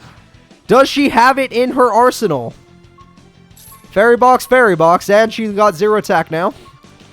His monster... Oh, he got Morphing Jar, which could kill him! If she gets Dimension Wall from this or Magic Cylinder, the duel is over! Enchanting Fitting Room goes off! Holy crap! Anything can happen here. She got an amazing Fitting Room already, giving her monsters to defend herself. The question is, did she get the trap cards? Miracle Stone is here, which won't be that great yet. Is that it? Nope, just Justy Break, which is really good, but it's not the card she needs to win the duel. Joey's final draw is here. Joey will pay 1,000 life points to lose. Let's see what his final hand had. No fucking way. Okay, thank God. I got so scared. Justy Break will kill everything but Sonic Duck. Swords will save Joey's life, which means the fairy boxes were unnecessary. I can't believe it. Oh my god, I can't believe this is happening. And you know what, Vidal, for being such a good friend, if you want to be here for the final battle, and you want to watch the final rival battle and find out where you go in the tournament, you can come over. I'll come pick you up when I'm done. But I'll come pick you up when they say they're coming over, actually. But right now, let's see what happens. Sonic Duck can't kill goblins in defense mode. His goblins are not a safe card. He's out of fairy boxes. He's out of life points. Joey has 50 points to his name and has 2 goblins on his field. Is this the Dimension Wall we've been waiting? It's Justy Break. He lost everything except swords. I can't believe he's still in this duel. He shouldn't be. The duel's over. Literally, she's just waiting for... That's the Dimension Wall. Let's just assume that's the Dimension Wall. The duel is officially over. Carly has a chance at getting that final slime. What the hell? He's not done yet. We still have Meteor Black, but it's not enough because he needs to one-shot her. And this is it. Dimension Wall number 2 is not there. He can still win the duel. He can still officially win this duel. I don't know how, but he can. And new trap card. Okay, there's the trap we've been waiting for. It's gonna happen eventually, guys. Look, he has no life points left. She needs a monster with 50 attack points. He's only gonna do 1,400 damage, and Dimension Wall will kill him. That's game. We've been waiting for it, but it's game. It was already game. Carly Carmine still has a chance at making it into the Redemption team.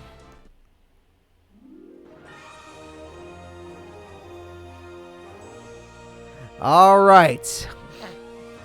It is time.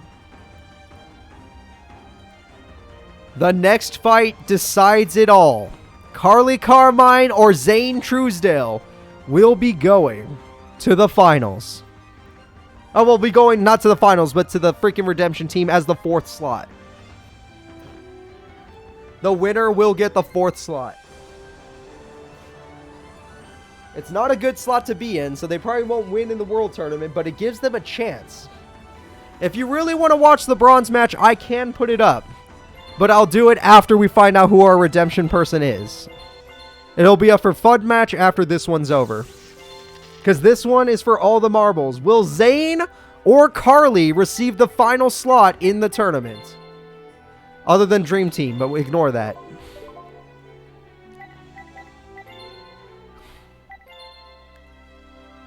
This has been an extremely fun redemption tournament. And honestly, it's probably been one of my most, one of my favorites.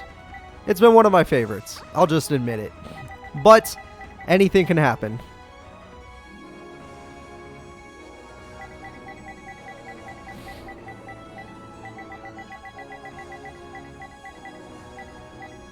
All right. Where the hell is Carly? She's always so hard to find. I swear, Carly. What the hell?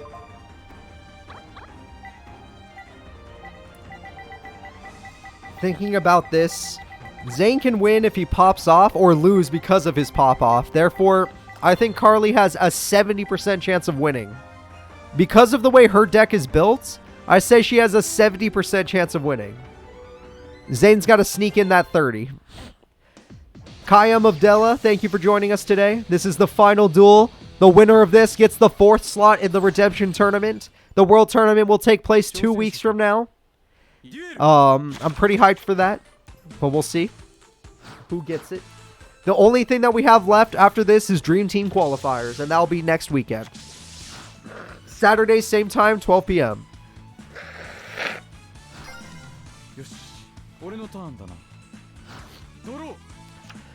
Here we go. Zane starts with Future Fusion. Zane's going for the straight up Cyber End Dragon. We never see that monster, and we probably never will.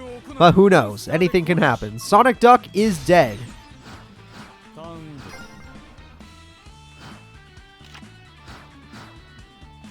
She is playing defensively, but has swords. Therefore, Zane can make it to Cyber End Dragon. But even if he does, what will he actually be able to accomplish with it? Especially if she gets Justy. Why the fuck? Why? Like, I understand there's good reasons to do this, but only if your opponent doesn't have swords. Your opponent has swords, Zane. Now you don't get Cyber End Dragon, and you take 3,200 damage. Granted, you do have a beast of a monster, but if she has one dimension wall, you're gonna die. He has the strongest card on the field right now, 6,400 attack, a beast of a beast. But goddamn.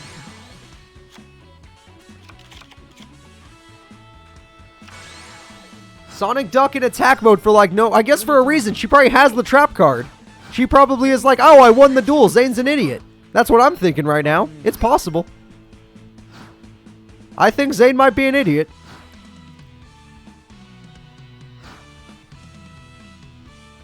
And there we go. Draws a card. Sonic Ducks are in attack mode. Swords is still on the field. Zane Truesdale sets a new card. Ends his turn. Swords is gone, everybody.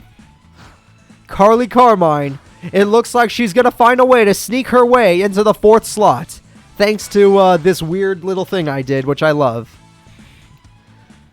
Alright. She has plenty of monsters. He can only attack 4 times with that Chimera tech, due to the fact that Power Bond only worked on 4 monsters. So he needs another monster to clear out the other one. There's Cyber Dragon's Way.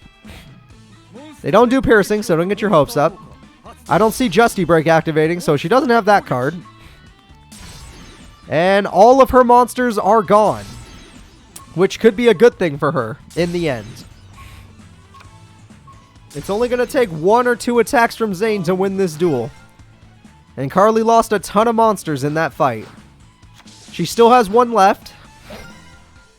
He needs to draw some sort of spell trap card destruction. It doesn't look like he has any. Cyber Dragon Dre is here. He's going in for the attack with Chimera Tech, which honestly might be a good play if she uses her card early. She used it early! Holy crap, Zane might have outsmarted her! Zane might have done it, everybody! She used it early! Oh, there's a chance! There is a chance Zane still wins this! She has 1 more back. It could be anything. She has 1 more back row, but it could be anything. It could be the end of the duel. It could not be. Zane goes in. This is the game decider. It's Mirror Force. It could very well be the end of the duel. Zane has lost all of his best cards. He has nothing left but a single Zwei. And a Cyber Valley, which is actually not bad. And an Evolution Burst is very good. And he Fusion Summoned for some reason. I always find this to be a dumb idea. So, with that Mirror Force, she actually can still win, but she's going to have to, you know, draw her trap card still. Maybe. I actually don't know. And little Cyber Dragon kills one of the Fortune Fairies. Zane has a new monster. I don't know why he didn't summon that first and destroy both Fortune Fairies, but I guess he wasn't willing to. Cyber Phoenix will keep him safe. She got a new trap, which is exactly... Wait! Cyber Phoenix! While this card's attacked, negate any spell trap that targets exactly one machine type. Magic Cylinder has been blocked. Magic Cylinder has been blocked. He targeted the monster, but it's only Magic Cylinder that's been... Any fusion now, it doesn't matter. Anything could happen. Never mind. Never mind. He's pretty much dead. He wants to die. Let him die. Holy crap, it's not to mention while he's still in the duel... He's still in the goddamn duel, everybody. Anything can still happen. She finally got the Miracle Stone way too late. I don't know what that final trap card is, but I have to assume it's over. This is the game-winning attack. That final trap card was unacceptable result. Zane will be your final representative for the Redemption team. Zane snuck his way in at the last hope. At the last chance. Well, yeah. At the last little spot. He did it. He freaking did it, guys. Zane Truesdale is the master. It was a big throw in the end. Yes, it was. But bad AI is bad AI. You can't program it to be better. So, just for funsies, just because I want to, I will let the last fight go up. It will be Bandit Keith versus Joey Wheeler. Just for fun. Hell, Zane was supposed to lose to Bandit Keith, but he got very unlucky that his card finally got the two effects that, that his flip effect finally, or his coin flip effect finally worked on the one time he didn't want it to work. So, that was kind of funny. The Bandit Keith fighting Joey Wheeler, just like in the anime. This will be just for fun. The tournament is officially over. I will see you all next week for Dream Team. There will be a video about the Dream Team on my YouTube channel. If you want to vote for your favorite character, you need to watch that YouTube video and most likely comment below when it comes out. The Dream Team is your final chance to get your favorite characters into the World Tournament. It will be the last attempt you get. And you know what? Just for fun, I'll put one last prediction as well. Even though there's nothing really on the line, you want to vote for Joey or Bandit Keith, it's your choice. Go ahead and place your bets, people. Go ahead and place your bets.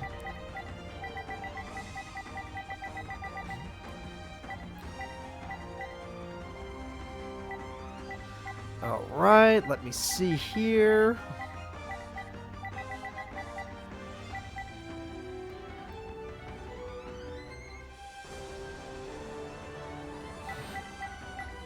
Yeah, I know. Bandit Keith's gonna pull something on me, isn't he? He's gonna pull his invisible gun out with his finger gun out. I'll never be able to stop it. And don't worry, the final fight, I mean, the for fun fight is coming up. I'm just gonna get it on the screen right now. Might as well have a little funsy fight. We just need Joey Wheeler's deck. I would love to be Pegasus. That guy had a really cool deck. I like the tunes. And I like that he won a tournament finally. I mean, it was a little crazy, but it was like the one time I didn't vote for him, but damn it. It happened. Here we go, guys. The for fun duel between Joey and Bandit Keith. Here, I'll even put the Bandit Keith face. I want it to be official. There we go. Who will win? I hope you all had a very fun redemption tournament. Your final redemption members. The number one member will be... Oh, let me see your dream team. Sorry. I will not be playing in the Season 3 tournament, but I do like your dream team, except Jack already qualified. Jack is on Team 5D's Golden Dragon. So I'm afraid he can't be in your dream team. Joey and Yamayuki is beautiful, and I can't be on your dream team either, but still, I respect it, and I thank you. But still. Alright. Kunai with chain. He put his opponent's monster in defense mode. Fairy box. Okay, now it was a waste. Whatever. Fairy box was wasted. Kunai with chain was wasted. Well, no. Kunai with chain was wasted. Everything else was whatever. Alright, pays 500 life points. And Time Wizard is flipped. He's going to take the risk, and it fails like every time. I'd never seen Joey succeed. I have, but it's been very rare. We're actually going to summon the Baby Dragon unironically. Baby Dragon can beat the opponent by battle. Mage power on the Baby Dragon. Why does that thing have 2,700 attack? What the hell? Okay. This is the strongest Baby Dragon we're going to watch. Oh yes, the redemption tournament was fun. So, your redemption team will be Yasai in the number 1 slot, Yusei Fudo in the number 2 slot, Seto Kaiba in the number 3 slot, and finally Zane Truesdale in the number 4 slot. In other words, Zexal with 5Ds, with dual monsters, with GX. They all have 1 rep in there. The only one that did not make it in was Arc 5, because they already had a rep. So, yeah. They could have made it, but it was a joke rep. She's already qualified. In fact, she's higher qualified because she got 3rd in the other tournament. She only got 4th in this one. That is a huge Baby Dragon. Bandit Keith is scared of this Baby Dragon. Come on, Bandit Keith. What happened to your Metamorph? Huh? Why aren't you trying to beat the opponent up? You afraid of the 3,700 Baby Dragon? It's stronger than Meteor Black Dragon? Is Joey going to win this duel with that Baby Dragon? Like, no fusions, no nothing, just Baby Dragon? Because I'll laugh my ass off if that happens. I'll find it to be extremely funny. And Bandit Keith must have got a Mirror Force. I pray that it is, because if it's not, this duel is officially over. And Joey only has taken real damage from his own burn. And Baby Dragon goes in for game. And there we go. Mirror Force ends the duel. Wait, he still has a chick. Red Eyes Black Chick stands there alone in attack mode super bravely. And Bandit Keith with his own mechanical... It's gone. Okay. It's gone. And MST to make sure the Baby Dragon... Or the Black... Yeah, the Black Chick can get through. It destroyed Metamorph, which is really good. And Black Chick will get 800 damage off. Alright, all he needs is 1 more attack with the little chick and he wins. And yep, Bandit Keith's field spell does not work anymore, even though he has it in his hand, because he has no life points to use it with. And that means the chick can end the duel right now. The winner is Joey Wheeler for absolutely nothing. The one time he wins, and it's for nothing, of course. Still, everyone earns some respect for how far they made it in this tournament. I think that this one was a great one, and I really did enjoy it. I will see you all next Saturday for the Dream Team qualifiers. And make sure to vote for your absolute favorite characters to make them get into the Dream Team qualifying tournament. Either way, I will see you all next time. Goodbye.